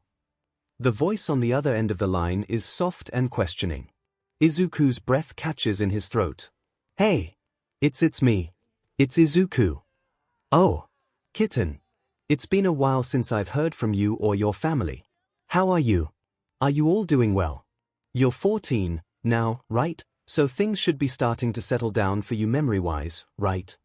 For a moment, overwhelmed by the sheer volume of her words, he gapes and struggles to come up with a response. Somehow, he had almost forgotten just how verbose she can be. I'm okay. Kind of. It's complicated, but we're fine, really. Yeah, I'm 14, and yeah, the memories have been settling out, just like you said they should. Good, that's good to hear. What do you mean by complicated? Is something up with your family? Someone figure out that you're a reincarnate? Tell me what's going on. Everything's fine with my family, and no one's figured out I'm a reincarnate, although that might, be changing soon. He takes a deep breath. So, someone from my past life is now involved in my current life in a way that would be really hard for me to get away from without some really awkward excuses and... Yeah. That's what's up. Oh, no, are you thinking of telling them about yourself? No. He shrugs, more out of habit than to convey anything, considering this is a phone call. I might have to, eventually. Just remember that it's your choice, okay? No matter what happens or what anyone says, it is completely, wholly, 100% your choice in whether or not you tell anyone. I know. Okay. Good. That's good. Now, is there anything you need to hear from me? Any way I can help? Advice, or just an ear? Izuku picks at the fibers of his carpet as he tries to come up with his next words. It 𝐒𝐿𝐵, and my mom doesn't seem to get why it 𝐒𝐿𝐵, and I don't know how to explain it to her, and I don't have anyone else to talk to because my dad doesn't get it either. Yeah, it's hard, isn't it? I only briefly interacted with anyone from my previous life maybe once or twice, and it was painful in a way that I also find hard to describe. Painful, yeah. And scary. He's so different and yet still so obviously him. It is very scary. I spent both encounters terrified out of my mind that somehow I would be made, and they would recognize me and call me out right then and there. Don't worry, though. It's very unlikely that anyone will figure it out, and even if they have suspicions, I mean, the chance of one specific person reincarnating is so minuscule that they'll probably just dismiss it out of hand if they are reasonable. She's likely right about that, but, well, we were very close. Kind of. In a very strange, hard-to-understand way. And he pauses and takes a deep breath. The name thing. The sharp hiss of her inhale through her teeth is audible over the call. Yeah. The name thing. I still think it was a good idea, but it's definitely doing you no favors in this situation. See, the odds of a reincarnate having the same name over multiple lifetimes is slim to none. His parents gave him a different name. When he was born, one he was called for 8 years of his life. It had been his father's idea, as Izuku had slowly responded less and less to his given name, to change it. His mother and their contact had both agreed that it could be helpful for him, and, in the long run, he thinks it has helped.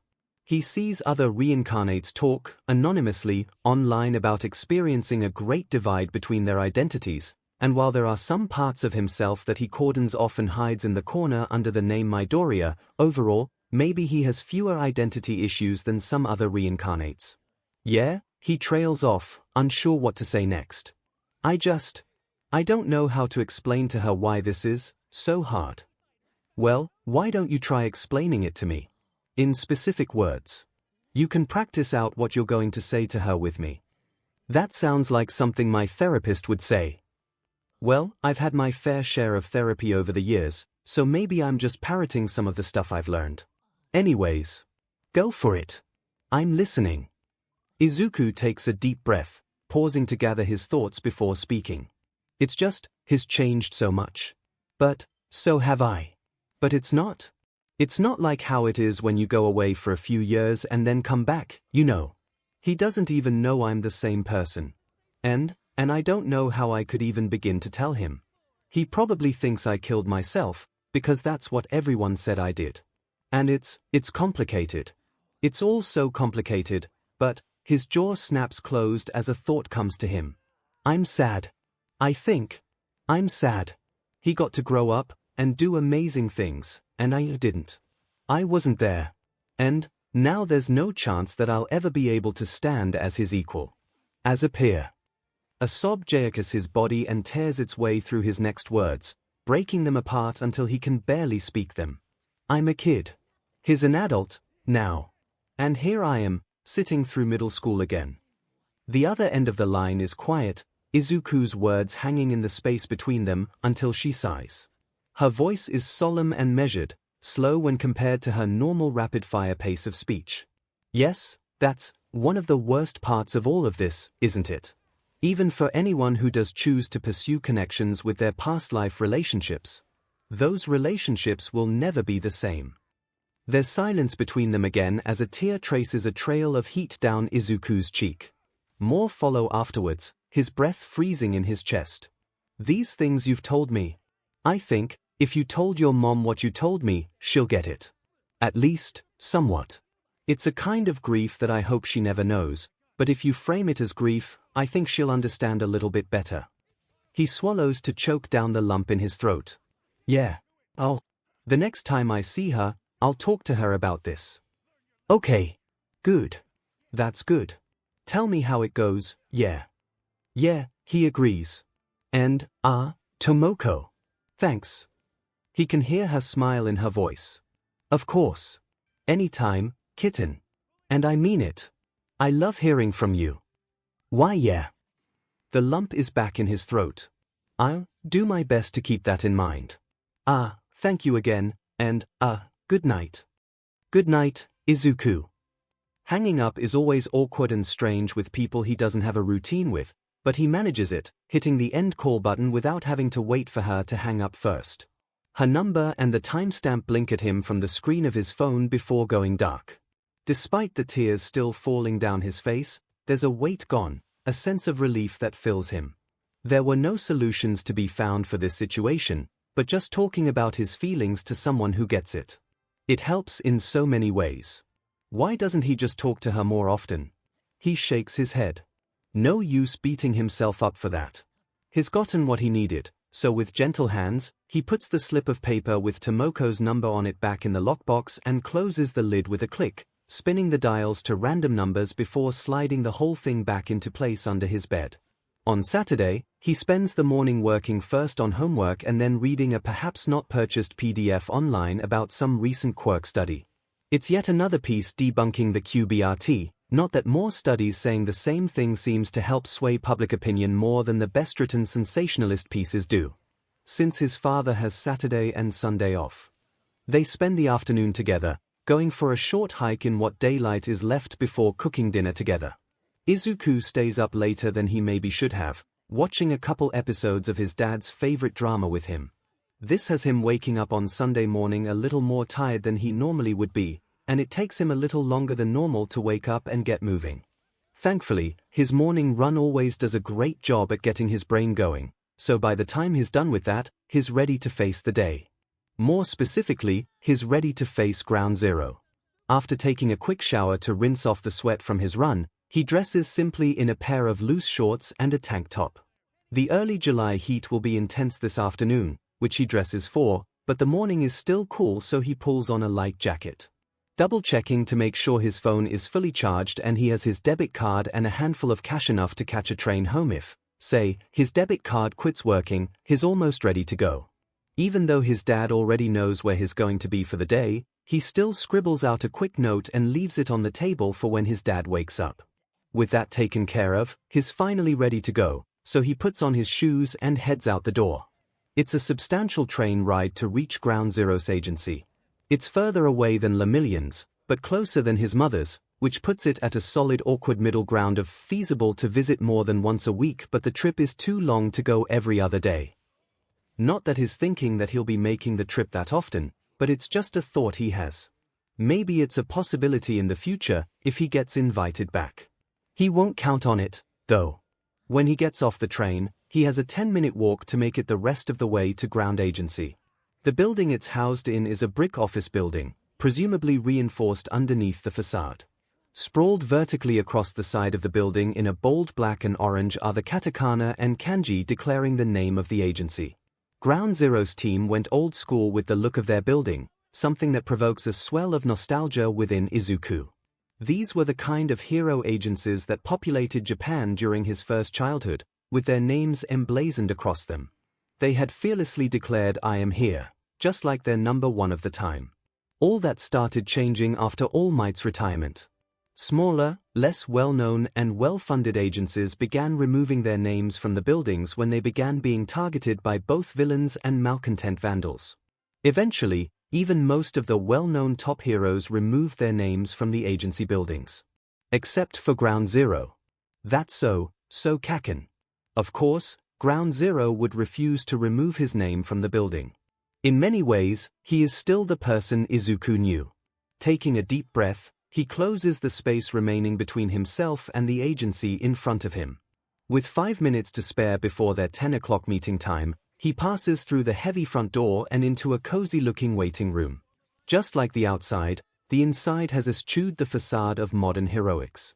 In place of sleek, modernist aesthetics is instead bright colors, varied textures, and comfortable spots to sit and wait. Someone's sitting and waiting in one of those spots right now, and they're not waiting for the receptionist. 𝐤𝐬𝐽, hero name 𝐵𝐷𝑒ku, despite not being in even the top 20, is one of the most recognizable heroes of the time. Between working with Ground Zero and her own personal music career, she's established both a dedicated fanbase as well as many casual fans who know her by her music. She's waiting in her agency's waiting room, dressed in civilian clothes and reading something on her phone. The moment Izuku enters, she glances up, recognition crossing her face. She stands, shoving her phone into the pocket of her black skinny jeans, and walks over to stand in front of him.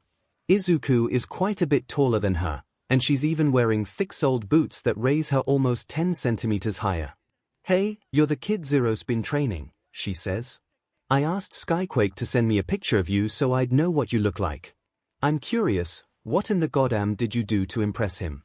Besides kicking him in the face, of course." The answer. Izuku himself doesn't know that, and is about to shrug and tell her that when Ground Zero himself saves him from having to do so. "Kyuka, you nosy beach. F off and wait your turn." Without turning to look at Ground Zero, 𝐵𝐷𝑒ku flips him off over her shoulder. "F you, no." The receptionist sighs and gives the handful of non-heroes in the waiting room, including Izuku, an apologetic smile. Ground Zero rolls his eyes and shoves 𝐵𝐷𝑒ku out of the way. She curses and punches him on the shoulder, which he ignores, instead scrutinizing Izuku for a few moments before saying hey. Hey. 𝐵𝐷𝑒ku throws her head back and cackles. "SHT, you are so bad at this. Maybe I should give the tour." "No F off," Ground Zero spits over his shoulder. "Come on, kid, let's get you set up with AF in ID card first and then I'll show you around." "An ID card?" Ground Zero glances over his shoulder at Izuku, raising an eyebrow. "Yeah. I don't have time to be F-in babysitting you every time you're here, so the ID card will get you into all the places you should, reasonably, need to go." If you're having trouble translating him, what he means is, you're absolutely free to drop by whenever you want, and, in fact, he's expecting you to come around often enough to figure your way out around the place, 𝐵𝐷𝑒ku offers. "Didn't I tell you to F off? And I'm so great at doing what you tell me." Ground Zero is offering to let Izuku come by whenever he wants. He's going to basically let him have free roam of his agency. What the hell? They don't take the elevator upstairs, foregoing it instead for the stairs. 𝐵𝐷𝑒ku follows them up, bantering back and forth with Ground Zero, leaving Izuku caught between them. They never do anything more than banter and flip each other off, but it's an odd feeling, one that sends chills crawling up his neck. It's like being caught in the middle of a schoolyard fight, except this seems well-rehearsed and casual. Less like they're about to break out into a brawl and more like they just do it for fun. Which? Sure, yeah, okay, if that's your idea of fun, more power to you, but maybe it would be nice if they would do it without Izuku being stuck in the middle between them. Thankfully, they only have one flight of stairs to go up, and it's a short walk to whatever office they're headed to. All Ground Zero has to do is knock on the door and step inside before he's being handed something and shooed back outside by someone Izuku doesn't have a chance to see. Had Skyquake have her people send over the picture they used on your ID card for her agency, Ground Zero explains, handing Izuku the already printed ID card. "Thanks." He gives it a quick glance over and pockets it. How many hero agency ID cards will he end up collecting over his life? His total is already at a solid 3, which is more than any average person will ever carry. Ground Zero's brief tour proceeds from there, 𝐵𝐷𝑒ku tagging along to offer her own commentary. That's the fake plant Zero spent 7 months watering before Creati took pity on him and told him, "That's the hiding spot where we caught Cellophane and his ex making out. That's where Zero got taped to the ceiling for 3 hours because he ate Creati and Cellophane's desserts," things like that. The tour finishes up in the main working room of the agency. The headlining heroes Ground Zero, Creati, 𝐵𝐷𝑒ku, Cellophane and their manager Todoroki Shoto all have their own individual offices on this floor, and Ground Zero and 𝐵𝐷𝑒ku briefly point out where they are before bringing Izuku into the main room. Most of the sidekicks work together here, their desks set up little islands of 2 or 3. Only a couple of them are present, heroes that Izuku doesn't know enough about to name. Ground Zero and 𝐵𝐷𝑒ku briefly introduce Izuku to them in a whirlwind of names that he knows he is going to forget as soon as he leaves the room. Which is exactly what happens when Ground Zero and 𝐵𝐷Eku herd him into the break room 5 minutes later. Two more heroes, these ones that Izuku actually recognizes, are waiting inside, one perched primly on the table and the other one sitting in one of the chairs. 𝐒𝐻𝐻 is wearing her hero costume, a stark crimson against her pale skin, while 𝐿𝐿 is in casual clothes. "You must be Akatani," 𝐒𝐻𝐻 says, sliding off the table and walking over. "It's a pleasure to finally meet you." "Thanks." Izuku bows briefly. "It's nice to meet you, too. Persona isn't here today, he's out working a case, but I'm sure you'll get to meet him eventually." "He's a bit like a stray cat," 𝐵𝐷Eku tacks onto 𝐒𝐻𝐻's statement. "We made the mistake of giving him food once and now he won't leave us alone." "Won't that make Akatani also a stray cat?" 𝐿𝐿 jokes, to which 𝐵𝐷Eku shakes her head. "No. He's Ground Zero's problem child, obviously." "You shut the F up," Ground Zero growls, pointing at 𝐵𝐷Eku, who shrugs and smirks. "We can all see the writing on the wall." 𝐒𝐻𝐻 pats Ground Zero's shoulder. "You might as well just go ahead and accept it." "F you too, F all of you, I hate you all." Ground Zero grabs Izuku's upper arms and steers him towards the door of the break room as he says all that. "If any of you try to tag along, I'll tell 𝐿𝐿 to dock your Fing pay." "𝐿𝐿's on our side in this," 𝐵𝐷Eku replies while examining her nails, which are coated in a chipped black layer of polish. "Then, if any of you follow us, I will cook fish in the microwave." With that, Ground Zero finishes pushing Izuku out of the break room and slams the door behind them. Fing annoyances, every last one of them. The two sidekicks sitting closest to the break room look at each other and roll their eyes. "Come on." Ground Zero leads Izuku away from the main room and down the hallway towards his office, where he opens the door and holds it, gesturing for Izuku to enter first. Izuku does so, peering around the room. Aside from the filing cabinets and a single slightly faded, vaguely familiar All Might poster, the walls are bare.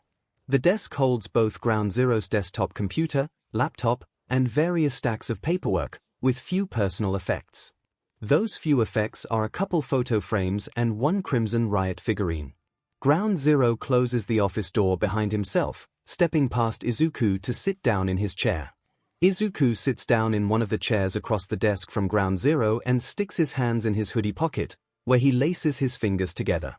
"So, I mentioned this on the call, but Skyquake and I realize that we just don't effing know SHT about you, and since we're training you now, that needs to change." "What do you want to know?" As those words come out of his mouth, Izuku is struck with the sudden image of Ground Zero confronting him, demanding to know why he bears his own name, telling him that he knows, that he's figured out that Izuku is a reincarnate. Ground Zero shrugs. "General things. What are your plans for high school?" "Oh." Izuku blinks.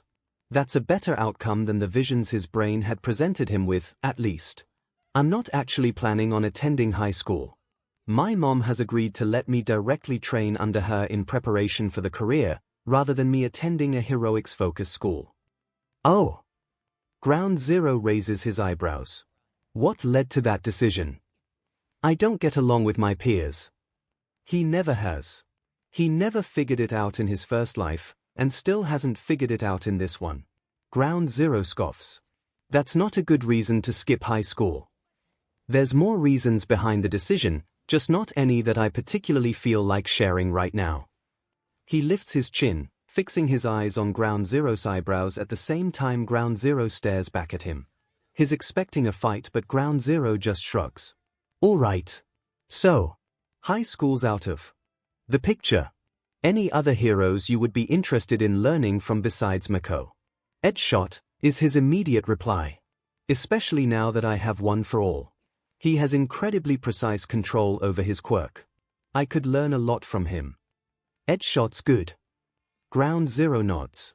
"I've never worked much with him, but I know people who have." "Any others?" "Even though I was never planning on going underground, I've thought about asking my dad if he could get me training with some.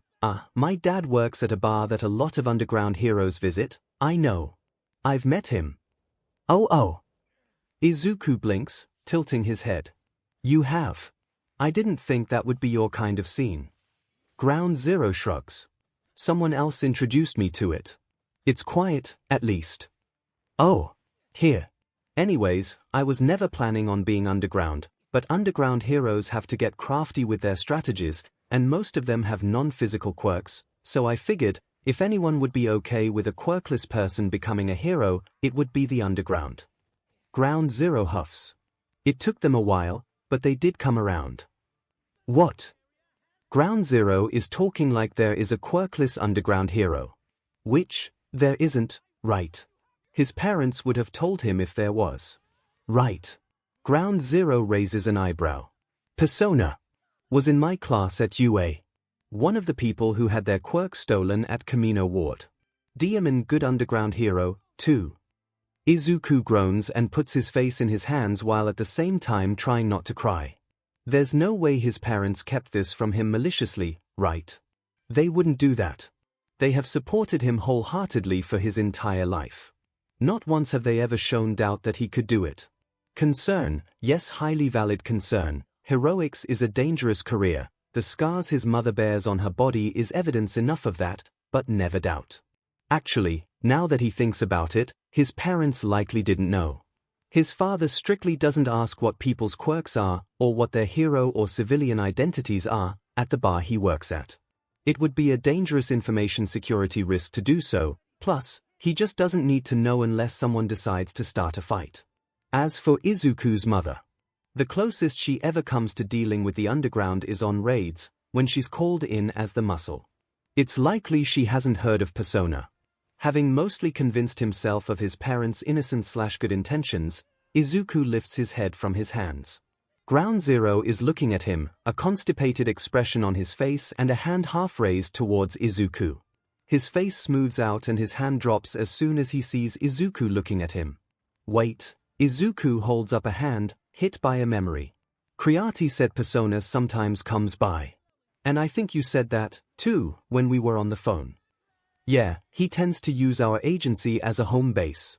Creati even set aside an office for his use. But he's not signed to your agency. Between Creati, Beatdown, and I, this agency is really effing well known. Certain amount of risk for him to sign onto that. Oh. Izuku nods. Yeah, that makes sense. Another quirkless person. He has the chance to meet another quirkless person. Wait. Todoroki Shoto. While Persona's name hadn't been publicized following Kamino Ward, Todoroki's had, given the huge fuss his father kicked up about his prodigy's sudden quirklessness. Izuku now has access to not just one, but two quirkless people. Tomoko is great, but they hardly talk about being quirkless to each other. Their conversations are all spent on reincarnation. But Todoroki and Persona. As long as Izuku doesn't annoy them or irritate them too much, likely, they'd be willing to talk to Izuku about quirklessness. There's surely some difference in their experiences and in how they're treated, but they would get it. Quirkless people were already rare when he was living his first life, and there are even fewer of them now. So too. Two whole quirkless people. That's two more quirkless people he's ever met in person before. But, no. No, he has one for all now. He's not quirkless anymore, despite how many years he's lived quirkless. It's highly unlikely that Todoroki and Persona know about one for all, which means that Izuku can't talk to them about being quirkless, unless. There's always the late bloomer lie, isn't there? They're slightly more common than they used to be. As quirks have shifted and become more complex over time, the average age of manifestation has slowly shifted later and later. It would be a bit of a stretch, considering the latest recorded quirk manifestation is at 10 years old, but 14 isn't that many more years than 10. Yeah, he could do that. Something has you thinking intensely, Ground Zero drawls, jerking Izuku out of his thoughts. Izuku's brow unfurrows, when had he started frowning? As he looks up. You also have Todoroki Shoto at this agency, right? Right? Ground Zero nods. With Ground Zero sitting back in his chair, his arms crossed, maybe Izuku should feel intimidated by that almost glare, but he doesn't. The Ground Zero in front of him is a far cry from the Kaken he knew as a child in his first life. For one thing, Izuku has yet to see Ground Zero lounge around, limbs loose and chest open, the same way he did in middle school. While Ground Zero exudes confidence, it doesn't taste of arrogance anymore. He's like tempered steel. Why do you ask? Ground Zero prods after Izuku hasn't replied. Well, there aren't many quirkless people in Japan. Izuku shrugs. I only know one other. It would be nice to talk to them, is all. You have a quirk now, Ground Zero points out. Izuku glares at him. That doesn't erase the years I spent quirkless. Ground Zero uncrosses his arms, holding his hands up in surrender. That's not what I was saying. How are you going to explain having a quirk while talking about being quirkless? Oh, that's easy. The oldest recorded late bloomer was 10, but it's not really much of a stretch from 10 to 14, is it? Ground Zero stares at Izuku for a moment before sighing. That's reasonable, I guess. Hey, now that we're on the topic. Why are you so interested in quirk science? Because it's fascinating. It always has been. Most of his research in his first life revolved around how learning quirk science could help him become a hero by figuring out how the quirks of his adversaries, and even allies, would work and interact in a fight. While he's still focused on how it could help him be a better hero, these days, he finds himself reading up on things that have nothing to do with heroics just for how interesting the whole field of study is. Ground Zero, sitting on the other side of his desk, nods at Izuku, like he's saying, go on. Tell me more. Well, it's his funeral. It really started. Nope, not saying how it really started. What's the story for this life? Oh, yeah, that's right. When I was still pretty little, I was really curious about why my physical mutations didn't count as a quirk. Legally, they don't qualify, because they're not obvious enough or extreme enough, I guess, but socially, they've been enough to pass as quirked. Scientifically, Izuku pauses and bites his lip. Scientifically, I think I do still count as quirkless. Even after my lack of a quirk was legally registered, my parents had some questions, so they talked to some quirk scientists. Actually, I think I was used as part of a study, at least, the data they got from me was, and got some really complicated answers in return. Basically, short answer, I have half a quirk factor. I have some of the physical mechanisms, just without the central power part. There's always been the vague possibility that, similar to the awakening process in someone with fully formed quirk factors, I could actually manifest a quirk if enough stress was applied. That's actually where the idea of stress manifestations comes from. There are a handful of recorded instances where someone who was registered as quirkless manifested a quirk in extreme circumstances. Presumably, they also had incomplete quirk factors. Ground Zero blinks. DMN. He shakes his head. Don't think I've ever heard of someone having an incomplete quirk factor. You know the names of the studies about it? Yeah, I have PDFs of them. I can email them to you, if that's okay. Izuku threads his fingers together and drops his hands into his lap. At some point, he'd started gesturing along to his speech. Hopefully he hadn't done anything that made him look too stupid. I'll text you my email address, Ground Zero replies. So, stress manifestations. Wouldn't that be something you or your parents would be worried about with hero work? Izuku shrugs. Well, a little bit. It's not like I couldn't adjust in the case that it did happen, but it's still unlikely. There hasn't been much research into this yet, but it takes absurd amounts of stress to cause a stress manifestation. Like... Izuku trails off, wincing. Like what? Ground Zero leans forward, resting his elbows on his desk. Like extended torture. Ground Zero now winces, too. So, yeah. Izuku nods. That's why we figure that I probably wouldn't somehow manifest a quirk in the field. What are some of the examples of people who have manifested quirks from partial quirk factors? Izuku may be almost bouncing up and down in his seat with how excited he is to talk about quirks. While his father is a great listener and will let Izuku infodump to him for hours on end sometimes, he's not a question asker. His mother is a question asker, but her attention and focus are so hard to keep, her mind bouncing off down different rabbit trails the same way his does. Plus, this is Ground Zero. There is a part of him that preens under Kaken's attention. Hopefully, he doesn't ruin that. One of the most well-known examples is a woman who lives somewhere in the US, Izuku replies. She spent years living with a physically and emotionally abusive partner, and the night he tried to kill her, her quirk manifested. I want to say she was in her mid-20s. A couple of the other examples are human trafficking victims. In the end, they spend several hours conversing. Eventually, they move on from Izuku info-dumping about quirks and quirk science, to a discussion about the kind of training he's done with his mother and her agency. It sounds like you could take the provisional exam and pass without much trouble, 𝐷𝐬𝐷 says at one point. The compliment causes a steady warmth to spread throughout Izuku's chest, and his face, as he blushes and looks away. Their conversations come to a sudden and abrupt end when 𝐷𝐬𝐷 notices the time. SHT. We need to eat lunch. He looks up from his phone to eye Izuku. There's a noodle place on the corner where we like to pick up food from. That sound good to you? Izuku nods. He is hungry, he just hadn't noticed, distracted as he was by the conversation at hand. They leave 𝐷𝐬𝐷's office and stop by Todoroki's office just long enough for 𝐷𝐬𝐷 to open the door and yell out where they are going to Todoroki. Catching his first glimpse of the man, Izuku thinks he looks familiar, but that could just be from the news stories about him in high school.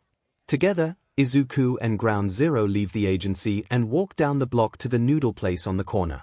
The girl behind the counter waves at them as they come in, and when it's their turn to order, she greets 𝐷𝐬𝐷 using his family name, acting familiar rather than starstruck, like Izuku was expecting. They take their food back to the agency, sitting down to eat it in the break room. They are joined soon after by Creati, who, since Izuku and 𝐷𝐬𝐷 are sitting across from each other, sits down to Izuku's right. I hope you've been enjoying your visit so far, she says, nodding to Izuku. He swallows the bite of food in his mouth and nods back. I have, thank you. I'm glad. She turns to 𝐷𝐬𝐷. 𝐬𝐷, are you planning on showing him the training facilities?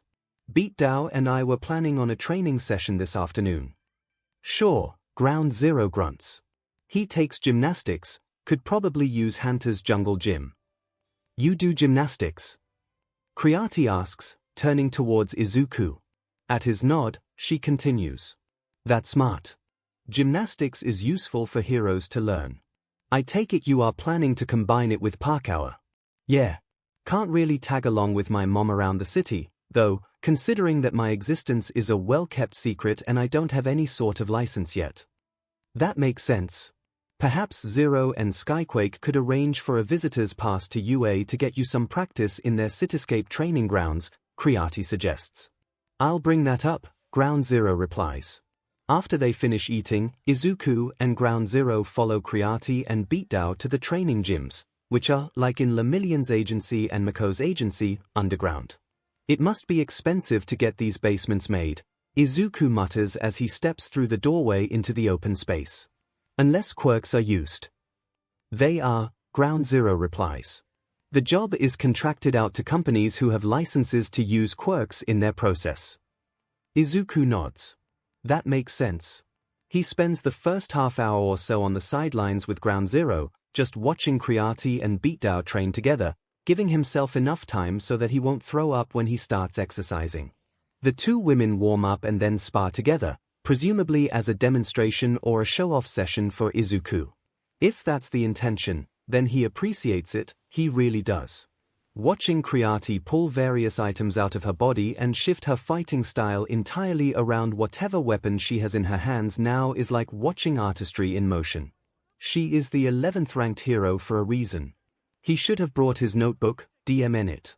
After the sparring session, watching her reabsorb the items she created back into her body is just as much of a treat. Yo, Creati, 𝐷𝐬𝐷 barks. Tell him about your quirk. He jerks his head sharply towards Izuku, who startles and glances at 𝐷𝐷 before turning his attention back to Creati, who is walking over to them. Well. She pauses for a moment, looking off in thought. I can create anything using my body fat, as long as I know the chemical makeup and structure of the item. I can then reabsorb the materials that I created back into my body. My biggest limitations are my imagination and knowledge, as well as the fact that I cannot create anything that is alive. Izuku inhales, pressing his knuckles to his lips. Holy SHT, that is so cool. That's just a basic outline, and already his mind is spinning off in 10 different ways, wondering about how it works and what processes her body uses to create and then reabsorb. She must be a great support hero, and her own ranking indicates as well that she's a stellar frontline hero. The reabsorption part is from an awakening, Ground Zero adds. While Izuku's making strangled noises trying to hold back his first reaction, which is unmitigated chaotic questioning, Ground Zero turns to Creati. We spent an hour talking about quirks and quirk science in my office. Oh, you did? Creati asks, turning to address Izuku. A strong foundation in quirk science and analysis is highly useful in the field of heroics. It's good to hear that you already know some. Some. Ground Zero snorts. He knows more than I do. Oh. Creati blinks, eyes wide. That's, wow. You must put a lot of effort into your studying. Izuku blushes and shrugs. It's been a lifelong interest of mine. It's a good interest to have. Now, would you like to do a little exercising with Beatdow and I? Izuku nods, standing from the bench and kicking off his shoes before following Creati to the mats. Creati and Beatdow are both patient, waiting for him to warm up while chatting at the edge of the mat. At one point, Beatdow turns on some music, putting on a playlist with strong beats and energetic vibes. Creati performs a couple clumsy dance moves, laughing alongside Beatdow at her own lack of dance ability. It's a much different atmosphere than the first time he warmed up in front of Night Eye, All Might, Skyquake, and Ground Zero, that's for sure. Once he's warmed up, the two women put him through his paces, both on the floor as well as on Cellophane's jungle gym. Honestly, jungle gym, while an accurate descriptor, isn't a word that quite expresses the scope of the piece of equipment. It's designed for Cellophane to be able to swing around in it, practicing his maneuverability, which makes it the perfect place for others to practice their gymnastics and parkour. Despite her dance clumsiness, Creati is agile in the air, swinging from bar to bar with ease. Beatdow is more hesitant, preferring to sprint along the floor before hauling herself up to their target location.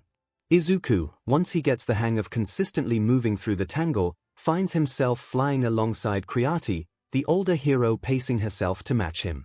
All told, they spend maybe half an hour on the jungle gym, but that's more than enough time to convince him to come back in the future. He hasn't yet used one for all while traversing them, which means Ground Zero will likely want to invite him back for that, even if Izuku hadn't already been granted blanket permission to come back any time he wanted. Unfortunately, all things must come to an end, and Izuku needs to start heading back home so he can be there in time for dinner. He and Ground Zero leave Creati and Beatdow in the gym, taking the elevator back upstairs to the ground floor. Don't be a stranger, Ground Zero says. Hands in the pockets of his jeans, half slouched and looking up at Izuku, he seems serious but approachable. I'll try not to be, Izuku agrees, bowing briefly. Thank you for inviting me. MHM. Next time, I'll see what I can do about getting Persona in while you're here. Thank you very much. Izuku waves over his shoulder as he heads back out to the reception area, and Ground Zero lifts a hand and waves back at him. Released into the early summer evening, he takes a deep breath and breathes out, harsh and fast. That was good, it really was. Whatever he had been expecting, well, he's not sure exactly what he had been expecting, but he wants to come back. Ground Zero, like he had said, texts Izuku his email address while Izuku is on the train. He puts a reminder on his phone to send Ground Zero those PDFs and spends the rest of the train ride ruminating over the day. He has someone he can talk to about quirks now. Not that he couldn't talk to his mom and dad about them, but Ground Zero contributed to the conversation, asked questions, responded with his own knowledge. When he arrives home and walks in through the front door, his father, who is in the kitchen working on dinner, comes to greet him. Mikumo leans against the kitchen door frame, arms crossed as he raises an eyebrow. Well, how did it go? Izuku pauses, glancing up at the ceiling as he tries to find the words. Unbidden, a smile spreads across his face. It was great. It was. We talked about quirks for so long. Why don't you come tell me about it? Mikumo points, using his thumb, over his shoulder and into the kitchen. Izuku nods, eagerly following his dad and beginning to tell him about his day. The entire team goes out to eat that night. Well, not quite the entire time. It's just Katsuki, Xiaotou, Kyuka, Momo, and Hanta, with Hitoshi texting them to let them know he'd join them later. Okay, spill, Kyuka demands, the moment the 5 of them have been scrayed back to their customary private room.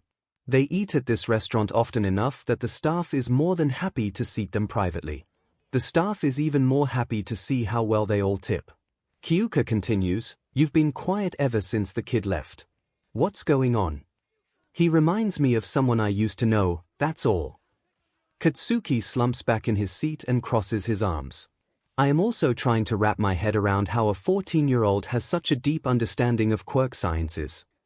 "Katsuki told me that he knows more than I do," Momo adds. Hanta raises his eyebrows and whistles. "Wow. That's impressive." "I'm hardly a quirk expert," Momo replies, blushing and glancing away. "But yes. That is impressive for someone as young as he is. Honestly, I think I'm more impressed with how he moves than anything else." Kyuka opens her chopsticks and snaps them apart so she can fidget with them. You can tell he's been trained for a long time, and by someone who knows what they are doing. "I feel effing useless half the time, trying to train him. Visiting UA to use their training grounds was a good suggestion." Katsuki nods to Momo. "We've been focusing on sparring and combat training, but that ain't what he needs." "What does he need?" Xiaotou glances up from his phone. Katsuki huffs. "Still figuring that out. Teamwork. Kid's a lone effin' wolf. By his own admission, he doesn't get along with his peers, and is not planning on attending any high schools. And I doubt he's getting much teamwork training with Miko, given what I've heard from her." Momo frowns. "He's not planning on attending high school." "Nope." Katsuki shakes his head. "He's intending on going directly to training under Miko once he's out of middle school." "There's nothing wrong with that." Kyuka gestures with her chopstick. "But it's still concerning," Momo replies. "A kid who doesn't get along well with his peers. I'm not sure how to explain it, but going directly into a situation where he still won't get much interaction with his peers. It's valid to be concerned about the sort of hero that's going to be produced out of that situation. Teamwork and unity has become one of the most important aspects of heroics in the modern age. I think he's isolated. At everyone's looks," Katsuki explains. "Not through anyone's deliberate action, but he acts like someone starved for positive attention from people who aren't his parents. He latched right the F onto 𝐒𝐲 the moment she gave him that attention, and you should have seen his face when he started talking quirks in my office. For a moment, he considers the other factors he knows about Akatani's history, his grown-up quirkless, his struggled with unnamed likely PTSD-related mental health issues, his come to training once with a split lip given to him by one of the kids he goes to school with. These facts do not paint a pretty picture in Katsuki's head. His friends are quiet as they absorb this information. You know, Momo is the first one to speak. That's right. When we were telling him about my quirk, he acted like he wanted to say or do something, but he was holding back his enthusiasm. That could just be normal behavior, from wanting to impress us, but it could also fit a pattern of other behavior. So, we're adopting the kid." Hanta leans back in his chair and puts his hands behind his head. "I'm down with that." "He has Fing parents," Katsuki snaps and rolls his eyes. "That didn't stop Mr. Aizawa from adopting our entire class, did it?" Kyuka asks. Katsuki glares at her. "I'm not adopting a Fing kid. I'm fine with adoption." Xiaotou doesn't even have the good grace to look up from his phone this time. "You've already given him an ID card for the agency." Kyuka rests her elbows on the table and laces her fingers together before putting her chin on them. "You've told him to come back whenever he wants. That's a clear sign you've already adopted him, and don't try to fight it." "Who are we adopting?" Hitoshi stands in the open doorway, a long coat on over his hero costume. He closes the door behind him before making his way over to the open seat next to Katsuki. "Katsuki's kid," Kyuka replies. "Ah." Hitoshi nods. "I think his parents want to keep him, though." "Too bad. Katsuki's already given him an ID card." Hitoshi turns to look at Katsuki, head tilted and eyebrows raised. "Really? You're already this attached?" "He's a good kid," Katsuki crosses his arms. And it's not like Night Eye, who doesn't like the kid, and All Might, who has barely interacted with the kid, are going to look after him. Really, it's up to Katsuki and Nejiya. And, now, apparently the rest of Katsuki's agency. I wasn't arguing that, Hitoshi replies. Actually, I'm sure Akutami will be ecstatic that someone else is looking out for his kid now, too. You know the kid's father? Momo asks. Hitoshi nods. He bartends at Cypher's bar. Been working there since before we even graduated. Oh, speaking of the kid. Next time he comes by the agency, I'm going to tell you so you can swing by, Katsuki says, poking Hitoshi in the side. Hitoshi, after swatting away Katsuki's hand, asks, why? He wants to talk to you. At Hitoshi's curious look, Katsuki continues, I'll tell you why later. As almost comfortable as Akutami seemed to be when talking about his quirklessness, that's not something that Katsuki is at liberty to share with everyone here. It's probably fine to tell Hitoshi, and maybe Xiaoto, but the other three? Most likely not. The kid can tell them when, or if, he wants to. Conversation moves on to other things from there as they order, and eat, their food. Once everyone has had their fill and the leftovers are boxed up to go and they've paid the check, Hitoshi and Katsuki end up walking back to Katsuki's apartment together. So, what's up with the kid? You wouldn't be so, Hitoshi gestures vaguely, attached if there wasn't something you noticed about him. So what is it? Katsuki sighs. He reminds me of myself. Not in the he's a giant thing but who needs to be cut down to size kind of way, but in the standoffish, has no friends kind of way. Ah. Hitoshi nods, pressing his lips together. So I will be just as attached the first time I meet him. Good to know. Katsuki snorts. When they reach and enter the front door of his apartment building, Hitoshi reaches over and laces his fingers through Katsuki's, and holds his hand until they are upstairs and into Katsuki's apartment. While still lost in thought over the events of the day, Katsuki settles down on the couch while Hitoshi changes out of his hero uniform and into the pajamas that now live on a shelf in Katsuki's closet. Katsuki, for his part, picks his laptop up off the coffee table and opens it up, unlocking it and pulling up the browser so he can navigate to one of the streaming web pages they use. What are you feeling tonight? He calls as Hitoshi walks back out to the living room. Something fluffy. You. Despite this, Katsuki still pulls up one of Hitoshi's favorite feel-good shows. Hard day at work. Hitoshi shrugs, settling down on the couch next to Katsuki. Just frustrating. Katsuki leans into his side and balances the laptop on their knees. That a 𝐒𝐭𝐚𝐲. Need me to beat anyone up for you? Hitoshi snorts and shakes his head. No, I can beat them up myself, but thanks. He hits play for them, and they both sigh, ready to relax and focus only on fictional events for the next couple hours. Katsuki rests his head on Hitoshi's shoulder, Hitoshi wraps an arm around Katsuki, and the opening sequence rolls. A week and a half after his visit to Ground Zero's agency, Izuku wakes up, throws his blankets off his legs, and knows it's going to be a SHT day. He still goes for his run. He still takes his shower. He still eats his usual breakfast. The one change to his morning routine would be the 15 minutes he stands in front of the bathroom mirror, carefully covering up the brilliant bruise blooming over his left eye. At least the principal was in the hallway to watch him get punched, meaning he scraped by without any detention, no matter how much the other kid tried to protest that Izuku had swung first. Which, for the record, he had not. With a sigh, Izuku sets down his concealer and eyes his handiwork.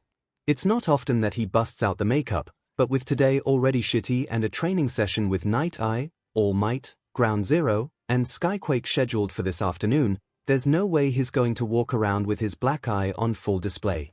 His cover-up job is a bit clumsy, the edges not blended as well as they could be, his freckles suddenly stopping in an uneven circle around his eye. The big question is, does he care enough about those problems to fix them? The likelihood of someone getting close enough to really notice, or even caring to really notice, is slim. Most of his classmates and teachers know what happened, anyways. The only hang-up would be the 4 heroes he's meeting with tonight. Night Eye, Skyquake, and Ground Zero will absolutely notice the inconsistency, and there is no world in which Night Eye would not take the chance to point it out.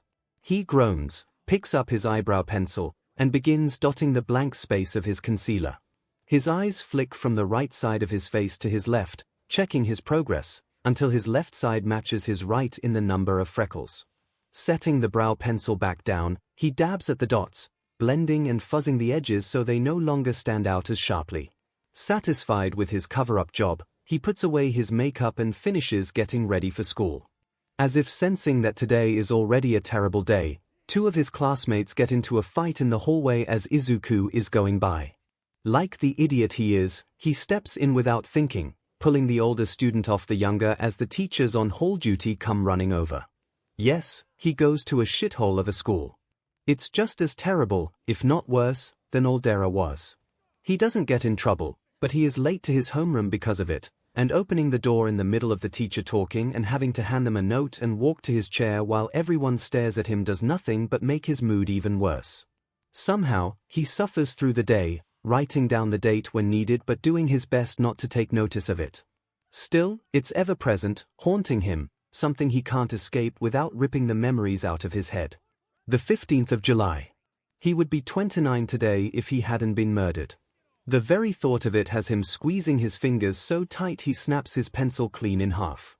His classmates don't notice, but for a moment, his fingers spark red, one for all responding to his emotional state. School, blessedly, ends, and he has no reason to stick around. He rushes through the halls, dodging students, and breaks into a run as soon as he's exited the building. The other students point and chitter, or ignore him entirely, as he runs until the school is out of sight. Some days, he hates existing. And his first life's birthday is one of those days. He should have just stayed dead. Instead he's subjected to this curse. Halting in his tracks and ignoring the man who, cursing, almost walks into him, he closes his eyes and takes a deep breath. He can't take the full time he needs for grounding right now, not while he's in the middle of a busy sidewalk, but one deep breath is enough to recenter him, enough for him to shove those thoughts aside. Lingering on what he hates about this situation has never helped and will never help. Mind somewhat cleared, he continues walking, hands wrapped around the straps of his backpack. So what if he's died once before? He's alive now. So what if he's supposed to be almost 30? He can handle being 14. When he gets home, his dad is up, knitting on the couch while watching a movie. How was your day at school? His father mutes the TV as he asks, resuming his knitting after putting the remote down. I almost got punched again, Izuku replies, walking into the kitchen to pull an energy bar out of the box. He tears the wrapper open with his teeth and shucks it off into the garbage can before all but inhaling his snack. Well, that's not concerning at all, his dad says. Izuku, walking past the living room to his bedroom, makes an incomprehensible noise through his mouthful of energy bar and shrugs. He kills time before dinner by working on homework and rereading his favorite quirk science articles for the umpteenth time. For dinner, his dad makes ramen, one of Izuku's favorite comfort foods. His favorite comfort food used to be katsudon, but since the return of his memories, it's never tasted quite right. While his dad would normally be preparing for work as Izuku prepares for training, his dad has the night off tonight, just like he always takes the 15th of July off. When Izuku gets back from training, they will sit down on the couch together and watch anime until Izuku passes out and his dad inevitably carries him to his room. It's their ex-birthday routine. Ever since Izuku could remember his former birth date, they've done this, just to take his mind off the fact he should be dead. Izuku calls out his goodbye over his shoulder before leaving, gym bag slung across his body and sweatshirt tied around his waist. The July heat is nice, hot but not too hot, although there are other people, namely Izuku's dad, who would call the temperature sweltering, but even so, it will likely be cool enough when he heads back home that he will want the sweatshirt. He spends the entire train ride to Skyquake's agency distracting himself on his phone, scrolling through and retweeting random SHT on his Twitter. He's not in any better mood by the time he arrives, walking in the front door of the shiny agency and stalking directly over to the elevator. Downstairs, he takes a couple minutes in the anteroom to wrap his wrists and ankles before picking up his water bottle and throwing open the door to the gym. Ground Zero, Skyquake, and, to Izuku's surprise, Night Eye are all stretching on the mats. 𝐔𝐬𝐽𝐾 waves to 𝐒𝐿𝐿, grinning brightly, while 𝔬𝐷 nods his greeting. 𝐒𝐿𝐿, setting his water bottle down on the bench, nods his greeting back to them before walking over. Is your eye swollen? 𝐔𝐬𝐽𝐾 asks as 𝐒𝐿𝐿 joins them on the mats. It sure is. Don't worry about it. Okay. 𝐔𝐬𝐽𝐾 doesn't sound convinced. Why's Night Eye stretching with us? 𝐒𝐿𝐿 asks, not bothering to lower his voice or pretend like he's not talking about the man in front of him. Night Eye answers, if you fight with a limited number of people, you'll learn bad habits. To prevent that, I will be beginning to spar with you. I already spar with my mom's sidekicks regularly, 𝐒𝐿𝐿 points out. 𝐷𝐬𝐿 rolls his eyes. I tried to effing tell him that. Be that as it may, you need variety in training with one for all as well. I do train it with my mother, as well, 𝐒𝐿𝐿 points out, shifting from one stretch to another. Night Eye hums. And how did you explain suddenly manifesting a quirk to her? I told her the truth, 𝐒𝐿𝐿 replies. At Night Eye's pointed silence, 𝐒𝐿𝐿 looks up, glaring at him. What, was I not supposed to tell her about the dying number one hero passing his quirk to me? Asking about doing so first would have been appreciated, yes, Night Eye replies. She knew what was going on before I even met you for the first time. Same with my dad. I don't keep secrets from them. Night Eye stands, shaking his arms out. In the future, please consult with us before making the decision to tell someone about one for all. Sure, 𝐒𝐿𝐿 promises, not intending to uphold it at all. He releases his last stretch and stands, 𝐔𝐬𝐽𝐾 and 𝔬𝐷 following suit moments later. Night Eye makes a motion with his hand, shooing 𝔬𝐷 and 𝐔𝐬𝐽𝐾 off the mat. This leaves 𝐒𝐿𝐿 standing alone in front of Night Eye, and his hackles immediately rise. The rules of this spar will be the same as every previous time. I will not use my quirk against you. As he speaks, Night Eye shucks his tracksuit jacket and throws it to the side, revealing a shining chrome prosthetic that has replaced his left arm all the way to his shoulder. Begin at your pleasure. 𝐒𝐿𝐿 narrows his eyes, glancing to the side to see 𝐒𝐬𝐽𝐾 and 𝔬𝐷 taking up customary referee spots on either side of the mats. Night Eye stands like a coiled snake, looking for all the world like is casually relaxed. 𝐒𝐿𝐿 strikes first, darting forward, eyes fixed on Night Eye's shoulder, hands raised. Night Eye shifts, raising his hands to block, as 𝐒𝐿𝐿 closes in. Once within range, 𝐒𝐿𝐿 pivots, swinging his leg towards Night Eye's side. Night Eye's arm snaps down to block, 𝐒𝐿𝐿's foot striking flesh. Night Eye counterattacks, stepping into 𝐒𝐿𝐿's space and striking out with a fist. 𝐒𝐿𝐿 dodges, and that sets the tempo of their spar. 𝐒𝐿𝐿 doesn't win, of course he doesn't. Night Eye, while past his prime, is still a formidable fighter with decades of experience on 𝐒𝐿𝐿. Within minutes, he's put 𝐒𝐿𝐿 out flat on his back, the air knocked out of him. That was a start, Night Eye says, disinterested as he adjusts his shirt. This time, come at me with one for all. 𝐒𝐿𝐿, finally catching his breath, sighs and jumps to his feet. He and Night Eye face each other again, battle stance is ready. 𝐒𝐿𝐿 summons up one for all and 𝐒𝐬𝐽𝐾 calls for the start of this bout. All Might has their eyes that 𝐒𝐿𝐿 currently only has access to about 2 to 3% of the quirk's full power. More will come with time as his body adjusts and gains resistance, but even this small percentage is enough to send him skipping forward like he has wings on his feet. Even with the boost from one for all, he's still not enough to beat Night Eye. Once again, he finds himself flat on his back, the air knocked out of him. You over-rely on your kicks, Night Eye says. It makes you predictable. Change your attacks up. 𝐒𝐿𝐿 does use roundhouse kicks a lot. He nods and jumps to his feet, activating one for all and darting forward as soon as 𝐒𝐽𝐾 calls out the beginning of the match. This time, he sways it up, trying to use fewer of the same type of kick. He still ends up on the ground, of course, rolling to his feet and coming up just in time to block a kick from Night Eye with his arms. What did I just say? Night Eye snaps. His head snaps back as 𝐒𝐿𝐿 snap kicks, driving his foot into Night Eye's face. Hasn't anyone ever told him not to run his mouth when he fights? On the sidelines, 𝔬𝐷 throws his head back and cackles. Of course, For Izuku's hubris, he is thrown again, Night Eye recovering fast and flipping Izuku over his shoulder. Still, he caught Night Eye by surprise while the man was running his mouth. That seems to be a theme with his mentors, now. My point still stands, Night Eye says, rubbing his jaw as Izuku clambers to his feet. You still overuse kicks. Izuku raises an eyebrow. I have a kick-based fighting style. They're where all my power comes from. Would you tell my mom that she over-relies on kicks? With all due respect, you are not your mother. Then what would you have me do? On a normal day, Izuku wouldn't so quickly fall back to letting such scathing venom drip from his voice, but today is an exception. Today, he is really not in the mood. Do you know any throws? Ground Zero asks before Night Eye has a chance to respond. Izuku frowns. Not really. Then ask your mom about them. Or I'll see if I can drag Uravity into my agency for a training day.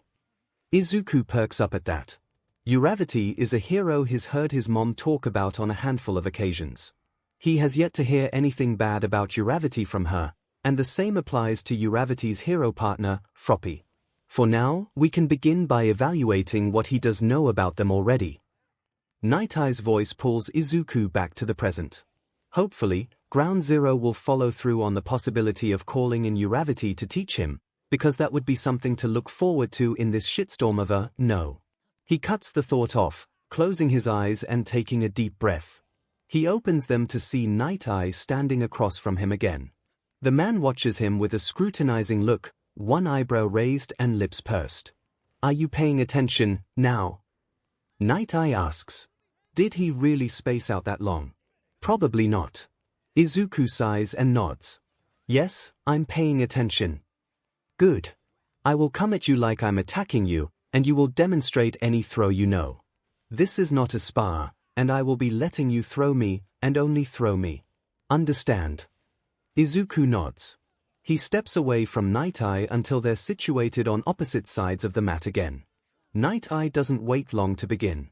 He strikes out with a punch towards Izuku, so Izuku ducks under his arm and throws the man over his shoulders. Good. Night Eye rolls to his feet and turns towards Izuku, running towards him again. This pattern continues for about 20 minutes. Izuku begins repeating throw maneuvers, considering there are only so many throws he knows. That's enough for now, Night Eye says as he rolls, once more, to his feet. Izuku staggers out of his fighting stance, lacing his fingers behind his head and breathing deep. A layer of sweat glues his shirt to his back. For a moment, he's tempted to STP it off and continue shirtless, but a quick glance at his trainers expels that thought from his mind. He doesn't want to be the only one training shirtless. Night Eye continues speaking, rolling his right shoulder as he does. For now, we can use the remaining time to move on to teaching you more throw techniques. While they're not my specialty, I know a few, and Ground Zero knows a few more. Sure. Izuku lets his arms drop and shakes them out. Skyquake, would you allow me to demonstrate on you? Night Eye turns to ask her this. She nods. Of course. Izuku steps to the side as she steps onto the mat. Eyes locked on Skyquake and Night Eye, he doesn't notice Ground Zero next to him until the man coughs. Startled, Izuku WHPs around. He had fallen back to Ground Zero's side without even noticing he was doing so. Is this a leftover habit from his first life? Something which hadn't had a chance to present itself until he began spending time with Ground Zero. Let me know what days and times you're available, Ground Zero says. He's not even looking at Izuku. Instead, his eyes are fixed forward, on Night Eye and Skyquake. And I'll work on getting Uravity in for some training with you. Sure. Izuku nods, turning his attention back to Skyquake and Night Eye as well. I'll text them to you. Night Eye demonstrates his throw, slamming Skyquake to the ground before asking her to get up. They walk through it again, this time slowly, and after Skyquake is on the ground, Night Eye calls Izuku over. He walks Izuku through the steps, and, Izuku must admit, he's not a terrible teacher. Okay, now it's time for you to try it for real. Night Eye steps to the edge of the mat. Skyquake. She sighs good-naturedly and shakes her head. Didn't know I would be spending all day eating mat. Might not have bothered doing my hair this morning if I had. Ground Zero barks out a laugh, while Night Eye pinches the bridge of his nose and shakes his head. 𝐒𝐭𝐴 smiles teasingly as she waves at Night Eye. Turning towards Izuku, her smile softens. All right.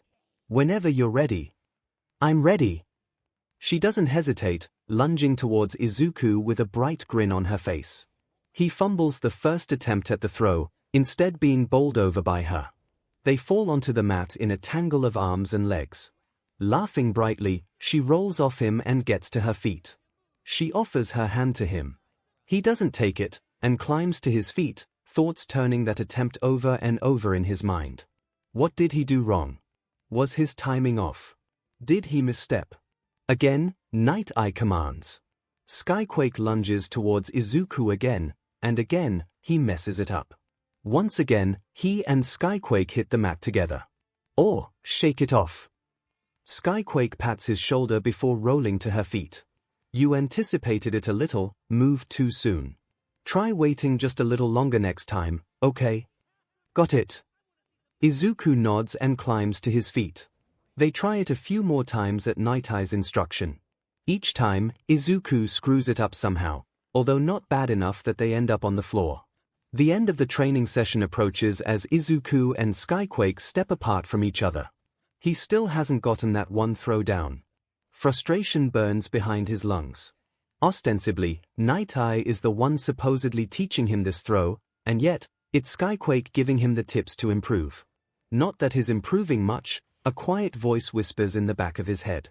He turns towards 𝐒𝐿𝐴, ready to try again, when he catches a whisper just loud enough for him to understand it with his sharp hearing. It never would have taken Mirio so long to understand such a simple move.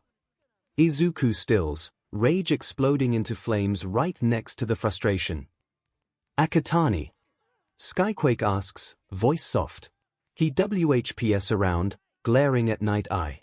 The man's expression is the epitome of passive displeasure. Is Izuku not good enough for him? Of course, he's not. He couldn't even save himself. How can he expect to save anyone else? Hey, what's going on here? Footsteps draw closer as Ground Zero approaches. Don't, Izuku hisses, compare me to 𝐿. Half of him wants to turn around and leave right now. To spin around on the ball of his foot and stalk right out of this gym, to grab his stuff and leave without even unwrapping his wrists and ankles or cooling down. The other half of him longs for a fight. I wasn't comparing, Izuku cuts Night Eye off. I heard what you said.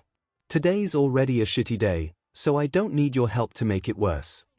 Night Eye sighs and closes his eyes. I apologize. I'm merely frustrated. Yeah, well, you're not the only one. Izuku grits his teeth and takes a deep breath. All right, let's both take a step back here. 𝐒𝐿𝐴 steps between the two of them, her hands raised. Akatani, why don't you and I step into the anteroom for a little bit and talk about what's wrong? Okay. She asks so sweetly. While Izuku would rather pull his own teeth out with a pair of pliers than tell her exactly why today 𝐒𝐴, he nods and follows her out of the gym. She sits down on one of the open benches and pats the spot next to her. Hesitantly, he sits down next to her. The hair on the entire left side of his body, the side closest to her, all stands on end. A light pressure brushes over his skin from her presence. So, what's up? You've been more snappy than usual today. He takes a deep breath and shrugs. Lacing his fingers together, he stares down at them rather than look at her as he replies. Just a bad day. Would it have anything to do with why your eye is swollen? He shrugs. Some kid punched me in the face yesterday. It's no big deal. You seem to get punched in the face a lot. Her voice is careful, probing. Clothing rustles as she leans in closer to him. The kids at my school don't really like me. Glancing towards her, he sees her brow furrowed and lips pressed together in an expression of concern. It's fine, it's honestly my own DMN fault for getting in the middle of their business. What do you mean by that? He bites his lip and looks at the ceiling. I don't let them get away with picking on people. Most of the teachers don't really care about it, so. Yeah. The principal tries her best, but she's one person in an entire school district full of shitty schools. There's not much she, personally, can do. Are you one of the people getting picked on? Skyquake's voice is so full of concern, something gives in Izuku's heart. His chest aches as he turns to look at her. No, he replies. He can be honest about that, at least. He hasn't been picked on since his growth spurt. The other kids would leave me alone if I didn't keep getting in their way. Skyquake takes a deep breath. Have you tried reporting the, "Do you think I'm an idiot?" he snaps, then reaches up and tugs at his hair as soon as he's realized he cut her off. Sorry. It's just. Either they don't care, or there's not anything they can do. Or, I'm sorry. Have you talked to your parents about switching schools? Izuku shrugs. Why bother? It'll just be like that everywhere else. That's one thing that hasn't changed since his first life. School is terrible. At least at this school, the principal seems to like him. Oh, Akatani. Skyquake sighs. I promise you, that's not what every school is like. There are good schools out there. It's not like it matters much anyway. It's my last year of middle school, and then I'll be done, for good, with it. Skyquake hums. All right. And your parents? How are things with them? Izuku squints at her. Fine. They're not abusive, if that's what you're asking. All right. She raises her hands and leans away. I just wanted to be thorough. If you're being hurt, you can always tell me or Ground Zero, okay? We'll help. Izuku blinks and stares at her. A space yawns open inside his chest. No one has ever told him that before and meant it. No one except for his parents. To his surprise, heat starts gathering at the back of his eyes. Yeah. He swallows past the lump in his throat. Okay. Okay. She pats him on the shoulder, smiling gently. Now, since we're almost done for the day anyways, why don't you go ahead and pack up? No one does their best training while they are upset. We can come back to that throw next time, when you're fresh and not having a shitty day. Okay. He nods. Yeah. Okay. She pats him on the shoulder again, then stands up. He follows her back into the gym for just long enough to grab his water bottle. Eyes down, he does his best not to look too closely at the frustration and disappointment the other adults must be feeling. Hey, Akatani, Ground Zero calls out to Izuku as he walks towards the door. Izuku pauses, glancing over his shoulder. Don't forget to send me those times. I won't. With that, he leaves. He does his best not to cry as he unwraps his wrists and ankles. Tears prick at his eyes as he makes his way out of the agency and to the train station. He holds it together as he gets on the train, but after a few minutes, too much pressure has been built up and the dam breaks.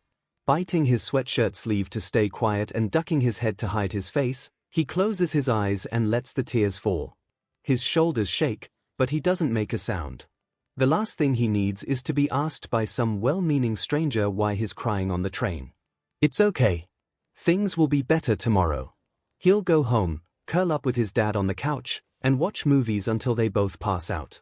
Tomorrow morning, they'll both wake up, and they'll keep moving forward while Izuku does his best to forget that this day even exists. Hopefully, none of his trainers bring it up later. Okay, what's wrong with the kid? Katsuki walks with Nejaya out of her agency. They take the side door, slipping away to where she parked her car, avoiding any paparazzi who may be lurking around. Nejaya hums, unlocking the car and slipping into the driver's seat. Katsuki throws his bag into the back and sits down in the passenger seat, arms crossed over his chest. Well, I suspect he's being bullied at school. She starts the car and pulls out of the parking space. That's a new suspicion. Katsuki raises an eyebrow. What rock have you been under? She rolls her eyes. Yeah, you've suspected he's been bullied from the first day he trained with us, I know. You know, he doesn't even consider it a problem or a big deal. It's like he's resigned to it. Katsuki, he's 14. SHT. That blows. He exhales, breath hissing through his teeth. I brought up the possibility of him changing schools and he said there was no point, because it would just be like that everywhere. There are a lot of shitty schools. But not all of them. 𝐒𝐩𝐬𝐽 growls in frustration as she turns onto the street. Apparently, the teachers are negligent, too. I wanted to ask him what school he goes to, but I also think that maybe would be a bit too much for him. Katsuki bares his teeth in a facsimile of a grin. What, thinking of sicking me on his school? Or Nedzu? He doesn't regret exposing Aldera's shitty policies and fed-up staff at all. Sure, maybe the way he went about getting that place shut down was clumsy, but his methods worked, and that place is no longer a Meta-Liberation Army breeding ground. That's a straight win, in his book. What, destroying one school wasn't enough for you? 𝐒𝐻𝐽 asks, the corner of her mouth twitching up. Want to go for your second one? Hell yeah. Katsuki uncrosses his arms to PND his fist against his leg. They'll call me the symbol of destroying shitty schools. 𝐒𝐻𝐽 laughs, shaking her head. You and Nedzu both. The two of them sober quickly despite the joking. It's things like this that make me question my career choice, 𝐒𝐻𝐽 says. She stares at the road, her eyes and the corners of her mouth tight. What's the point of everything we do if there are people out there who are allowed to just keep hurting people? There's not much we can do against corrupt schools and society-wide discrimination. Katsuki shrugs. We do our best to be different. Show them a better way. And, if we need to, then we step in ourselves, like I did when I burnt Aldera to the ground. Right. 𝐒𝐻𝐽 sighs, adjusting her grip on the steering wheel. I wonder if you asked, if Miko would tell you what school Akatani goes to. Maybe. It's something to keep in mind, for sure. Conversation putters out after that, and Katsuki's mind turns to Akatani. While there's always a certain level of standoffishness to the kid, he doesn't actually snap all that often. Having a shitty day at school would definitely explain it. Coming into training with an already frayed temper, and then being compared to the dead number one. Katsuki would snap, too. Hell, he'd probably show even less restraint than the kid and punch whoever did that right in their smug thing face. Now, he may not have heard Night Eye make the comparison, and on that note, neither had 𝐒𝐻𝐽, but the man had owned up to it afterwards. Hopefully he doesn't do it again. At some point, Katsuki falls asleep, only waking up as 𝐒𝐻𝐽 pulls into the driveway of the house she shares with Tamaki. Mirio had lived here, too, until recently, and the place still contains touches of his presence. Katsuki walks in the front door, and Mirio's coats are still hanging up in the closet. There's one of the scarves he'd taken to knitting recently. His shoes are still in the Genkan. You haven't put any of that away? Katsuki asks, pointing at the shoes. 𝐒𝐻𝐽 shakes her head. Tamaki can't handle it, yet. He hasn't. I don't think he's been handling Mirio's death well. Considering he hasn't seen Tamaki in ages, Katsuki agrees with that statement. If you want my help packing up his things, just call, he offers. 𝐒𝐻𝐽 turns and smiles at him. Tired, strained, there's circles under her eyes which have become a permanent feature since Mirio's death. Thank you. I appreciate it. We'll see. When Tamaki can handle it. Katsuki nods. When Tamaki can handle it. He's had his own brushes with grief over the years. 2 of his classmates died before ever graduating, and even before that, he'd learnt what grief was that weak Deku never made it home. He watched Auntie Inko, he watched his own mother, he even had to contend with it himself. 15 years down the line, it still stings. What if Katsuki wasn't a terrible little SHT to him? What if he hadn't thrown Deku's notebook out that thing window? Then, he wouldn't have been late leaving the school, and he would never have taken that DMN shortcut. Katsuki shakes his head, cutting off those thoughts. He's here to support his friends during their grieving, not keep self-flagellating for something that happened while he was in middle school. Come on, he says, stepping out of the Genkan. Let's go find your man and distract him with some shitty action movies. He hates action movies. 𝐒𝐻𝐽 brushes past him and leads him to the kitchen. I am not sitting through any sappy SHT. 𝐒𝐻𝐽 snorts. You're perfectly happy to watch romances when you're drunk. We could break out the sake for you. What, and then make you drive me home or let me crash on your floor? Thanks, but I'll pass. In the kitchen, 𝐒𝐻𝐽 opens the freezer and pulls out a frozen pizza. Sorry if you were wanting something else. We've been living off frozen foods for the past few weeks. Nah, I get it. He can still remember his mom cooking for Auntie 𝐿𝐭 for months. Hell, Auntie 𝐿𝐭 practically moved into their house with them, at least until her husband managed to finally get 𝐼𝐼 leave and come home. 𝐒𝐻𝐼a starts the oven preheating and leaves the kitchen. 𝐾𝐻𝐿𝐼 trails behind her, following her down the hall to the bedroom she and Tamaki and formerly Mirio share. Babe, she calls, knocking on the door. I'm coming in. 𝐾𝐻𝐿𝐼's with me in the hallway. Tamaki doesn't respond, even as 𝐒𝐻𝐼a turns the handle and pushes the door open. She steps through into the dark room. Blackout curtains are still pulled shut over the window. 𝐾𝐻𝐿𝐼 steps closer, peering around the door frame. He can barely make out Tamaki's form in the darkness.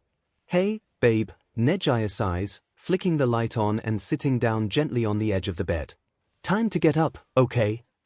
Tamaki grunts, blankets shifting as he moves underneath them. 𝐒𝐻𝐼a reaches out, running her fingers through his greasy hair. 𝐾𝐻𝐿𝐼 backs away from the door, turns around, and walks back to the kitchen. He doesn't need to intrude on their moment. 𝐾𝐻𝐿𝐼 shoulders the door to the gym open.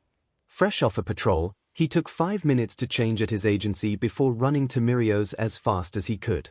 Sorry I'm late, he hollers as he enters. Patrol ran long today. That's fine. 𝐒𝐻𝐼a calls back. Night Eye and All Might aren't even here yet. He slams the door behind him, turning to see 𝐒𝐻𝐼a and Akatani stretching on the mats. The kid's black eye is still masked by makeup, and at a distance, it looks like the swelling has gone down. 𝐒𝐻𝐼a has a bandage wrapped around one of her arms, covering up a stitched-up slice from one of the weekend's fights. Those, combined with mottled bruising up and down 𝐾𝐻𝐿𝐼's right leg, make them one banged-up trio. Kids early, 𝐾𝐻𝐿𝐼 grunts as he sets his water bottle down and strides over to join them. He does his best not to limp, but his leg aches. 𝐼𝐼 bold butt bank robbers. 𝐼𝐼 incompetent glory hound heroes. Why couldn't they have just butted out and let 𝐾𝐻𝐿𝐼's team handle it? I'm only a little early. Akatani frowns and glances up at the clock. 20 minutes isn't that long. 𝐾𝐻𝐿𝐼 raises an eyebrow. 20 minutes. Diamond, you eager today? Akatani shrugs. I guess. I mean, classes are out for the summer, so it's not like I have anything else to do with my time. His classes are out, here. Well, that's useful to know. Maybe he'll be able to swing by 𝐾𝐻𝐿𝐼's agency for training a bit more. Momo's been asking him whether or not the kid will be returning again anytime soon. Speaking of, Uravity got back to me. She's agreed to a training session with you, maybe more than one if you two get along. She also said Froppy will be tagging along. Really? Akatani perks up, a slow smile spreading across his face. When?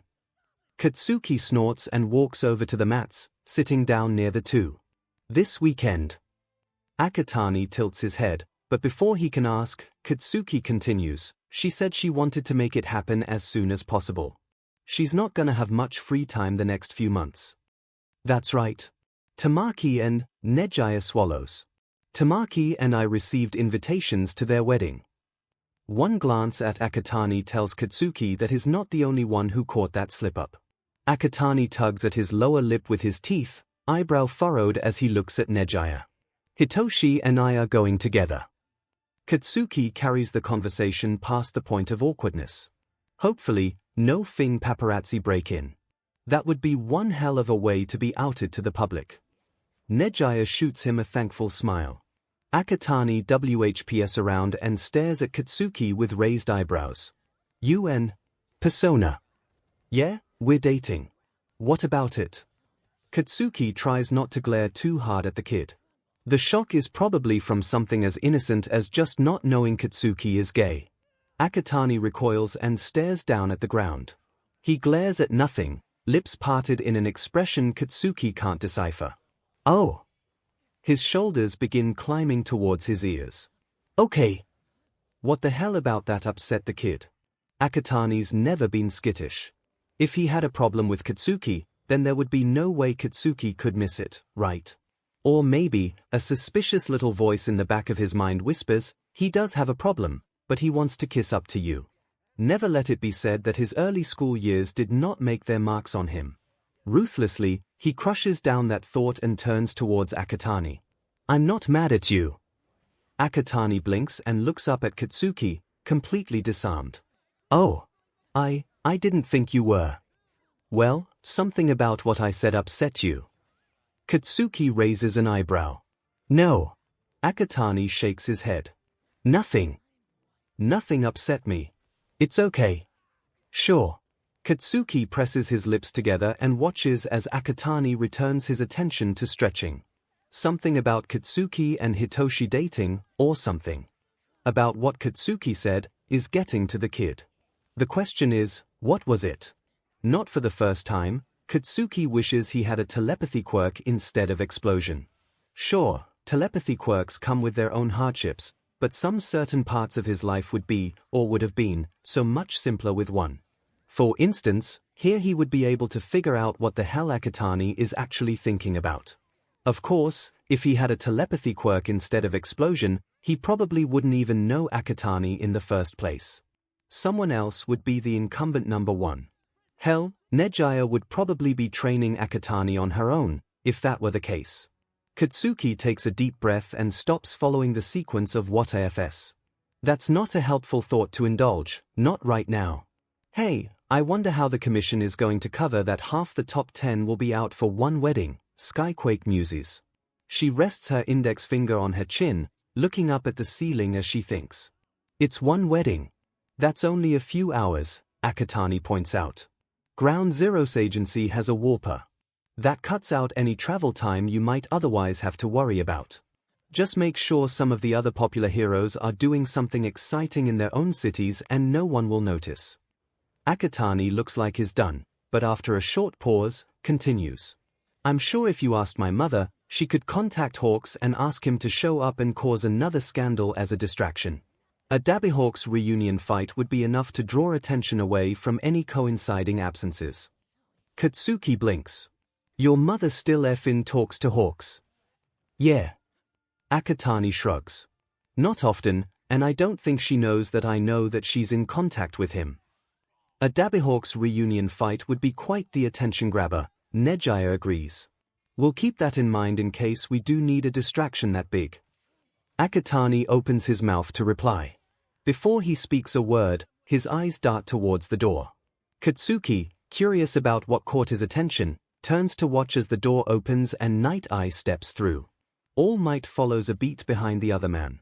After the older men's arrival, training moves onward. Akatani is, visibly, in a better mood than he was last Thursday, interacting with Night Eye without snapping at him. Overall, the evening's training session is more productive than the last one, and Akatani smiles and waves at 𝐒𝐽𝐽 before leaving rather than just ducking his head and hurrying out like he usually does.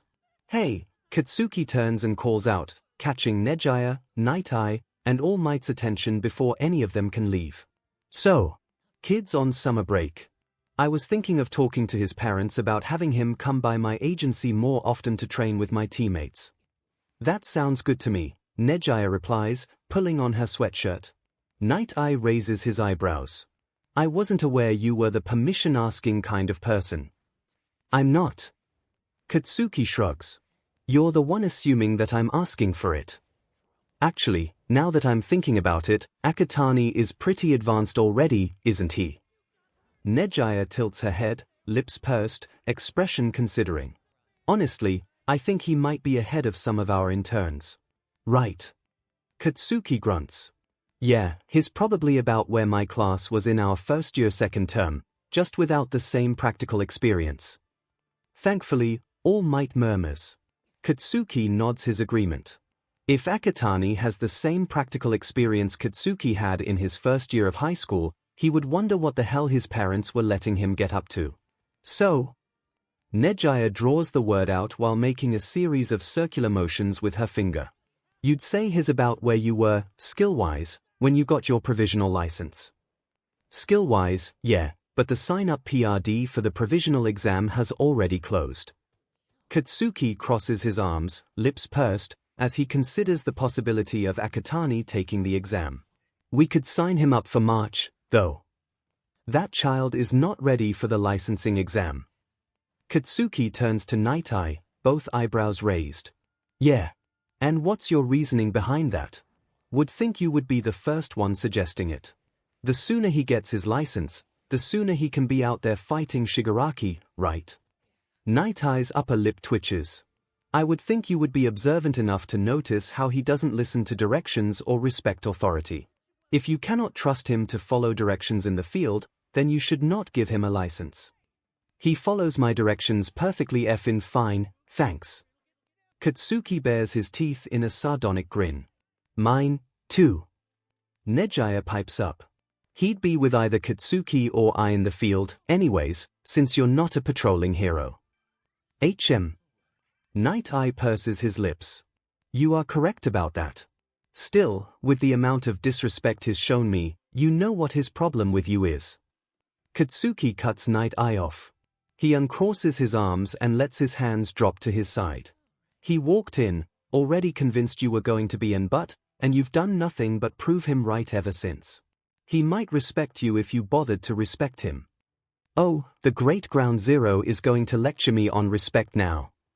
Night Eye raises one slender eyebrow and tilts his head, looking down on Katsuki. Rage bubbles up in Katsuki's stomach as he sees that. How dare he? Deep breath. Just breathe. He inhales, acknowledges the rage, and lets it go.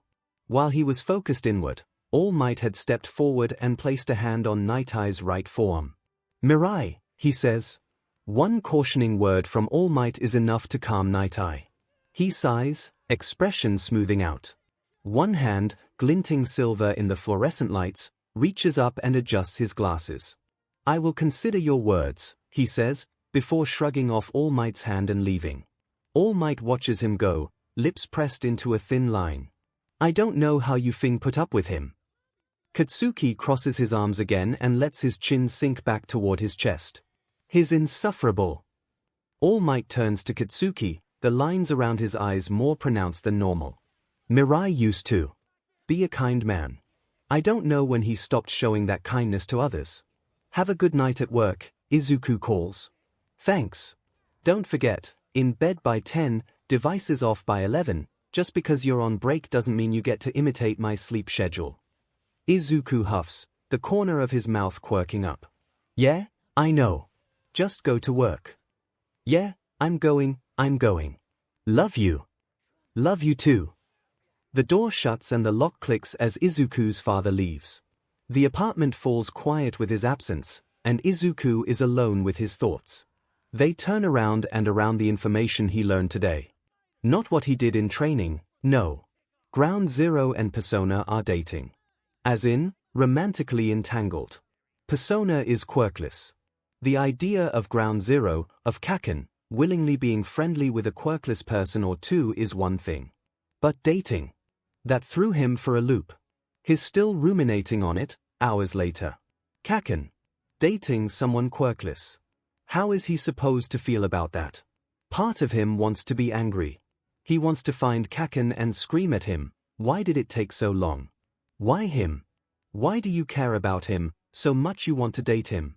Why didn't you care about me? What did Izuku do wrong that Persona does right?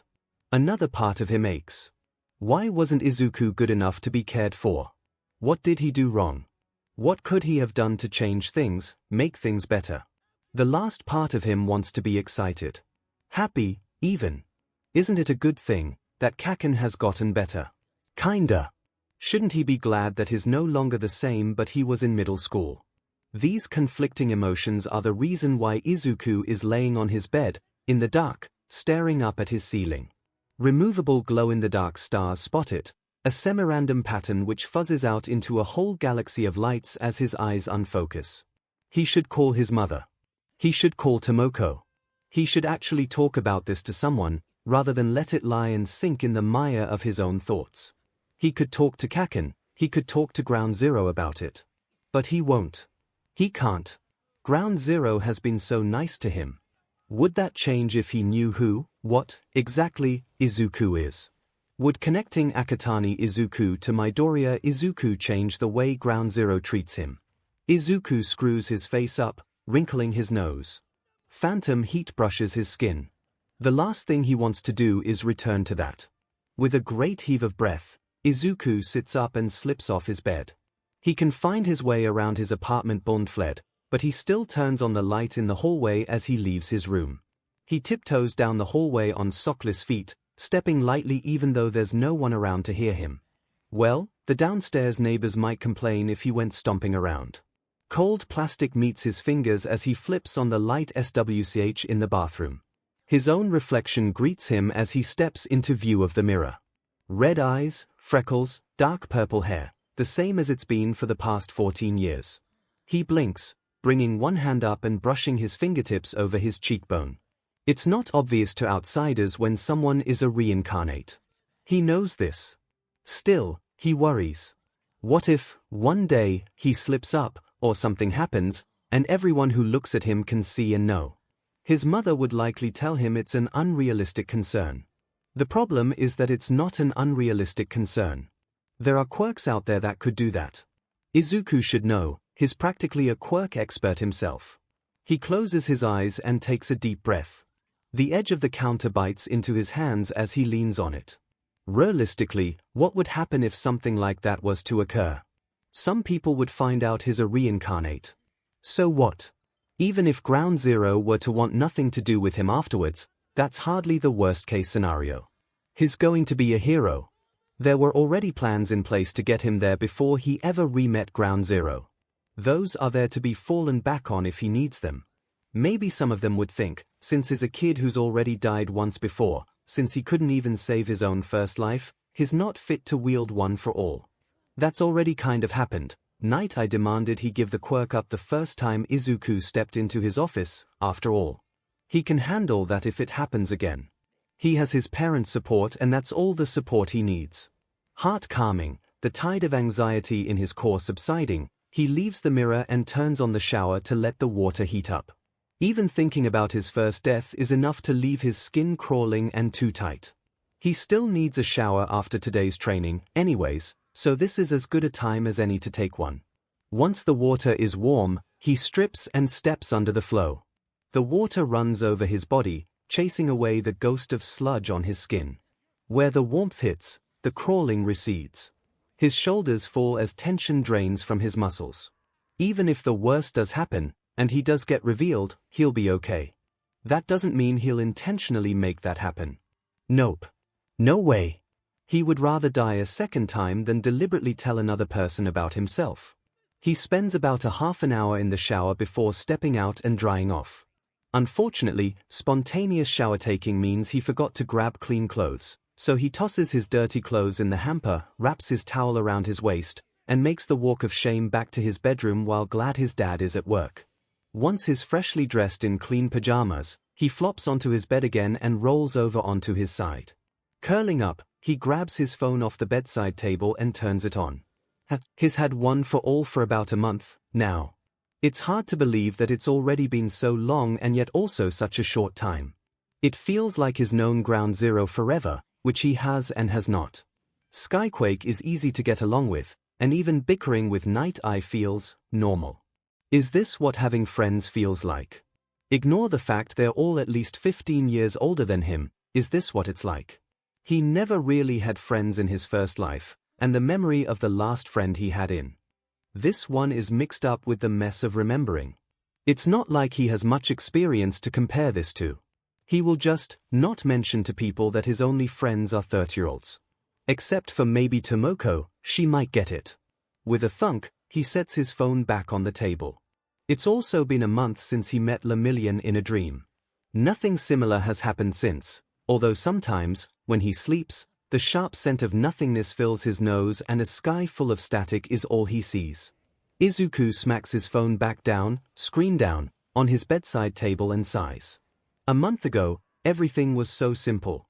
He was going to stick it out for the last year of middle school and go directly to learning under his mother at her agency. He would be in the field, fully licensed, by the time he turned 18, with as much experience as any mid-level sidekick.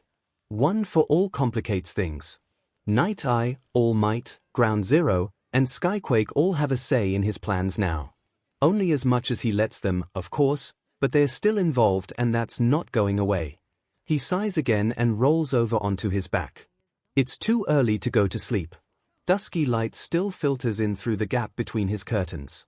Maybe he needs to meditate again, like he did the first time, and he'll wake up in that dream and be able to speak with 𝐿 again. Sitting up, he reaches over and picks up his phone again. He scrolls through his list of playlists until he finds the one he was listening to last time. Tapping the first song and hearing the first notes of it begin to play, he tosses his phone down on his bed and crosses his legs. He begins to count as he breathes, breathing deeper and deeper until his heartbeat is steady and his breaths are slow. One for all pulses underneath his skin as it has all month. In and out, it swells and diminishes with every inhale and exhale.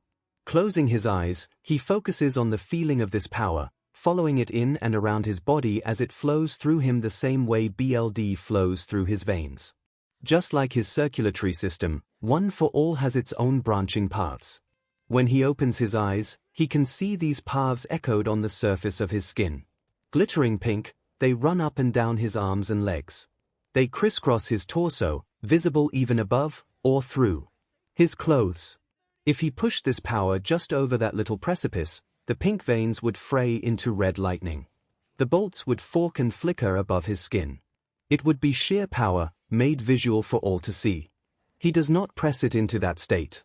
He reels it back in, watching the pink veins fade. Closing his eyes once more, he focuses on the feeling of his breath, his pulse, and his power, his quirk. His music fuzzes in and out of focus in the background of his mind. He spends half an hour sitting cross-legged on his bed, regulating his power, and does not once return to that dreamscape. Katsuki, hood up and sunglasses on, follows his boyfriend into the bar. Just what he was hoping for, Akatani Sr. is working the bar tonight, cleaning a glass and laughing at what some black-haired woman says. Katsuki sees it the second Akatani notices them. His green eyes flick over in their direction and one thick eyebrow raises. Akatani says something to the woman, who nods, and moves to the other end of the bar to greet Katsuki and Hitoshi. "This isn't the night I usually see you two," he says, setting his spotlessly polished glass underneath the bar. He tucks the polishing cloth away somewhere underneath the counter before leaning forward and resting his elbows on it. "What can I do for you?" "Need to talk to you about your kid," Katsuki replies. Lifting one leg over the bar stool in front of him and then sitting down, he watches Akatani's expression shift. The man entirely shuts down, his face wiped clear of any obvious emotion. Meanwhile, next to Katsuki, Hitoshi takes a seat, reaches behind the bar for a glass, and picks up a bottle of something that looks like whiskey. "Yeah. And you couldn't set up a parent-teacher conference. I know you have my number." Akatani, without looking, reaches over and smacks Hitoshi's hand. Hitoshi yelps, but puts down the bottle, glaring death at Akatani the entire time. Katsuki grunts his acknowledgement and nods. "Yeah, I could've, but I knew you'd be here tonight." "I knew you'd be here tonight," Hitoshi corrects, rolling his eyes. "Give me my FING credit when it's due." Yeah. Katsuki waves him off. "Anyway, it's not anything terrible. Promise. The punk hasn't done much to PSS anyone off except for Night Eye. From what I hear, Night Eye's not all that hard to PSS off." Katsuki snorts and covers his mouth with a hand to keep himself from laughing out loud. After taking a moment to regain control of himself, he replies, "No, he really isn't." Moving on. Skyquake brought up the possibility of signing Junior up to take the March provisional licensing exam. Wanted to hear your thoughts on it before we made any plans. And yes, we already emailed his mom, too. Akatani hums. "He is a bit of an advanced student, isn't he?" "That's an understatement," Katsuki mutters. Louder, he continues, "Yeah. SWHY we want to get him permission to go out and start getting real, in-the-field experience as soon as possible." "Then why the March exam?" Akatani tilts his head. The punk really does look so much like his father, at least in the face." "Hey. Why March?" Akatani restates. He glances up and down the bar before leaning in. "Between yourself, Skyquake, and his mother, I'm sure you could get some strings pulled for September. Why not do that?" Katsuki grimaces. Don't wanna effing use my ranking just to get SHT. And that ranking's not even official, yet they wouldn't give me SHT. Being number 2 can get you a lot of stings pulled, Akatani murmurs before pulling away.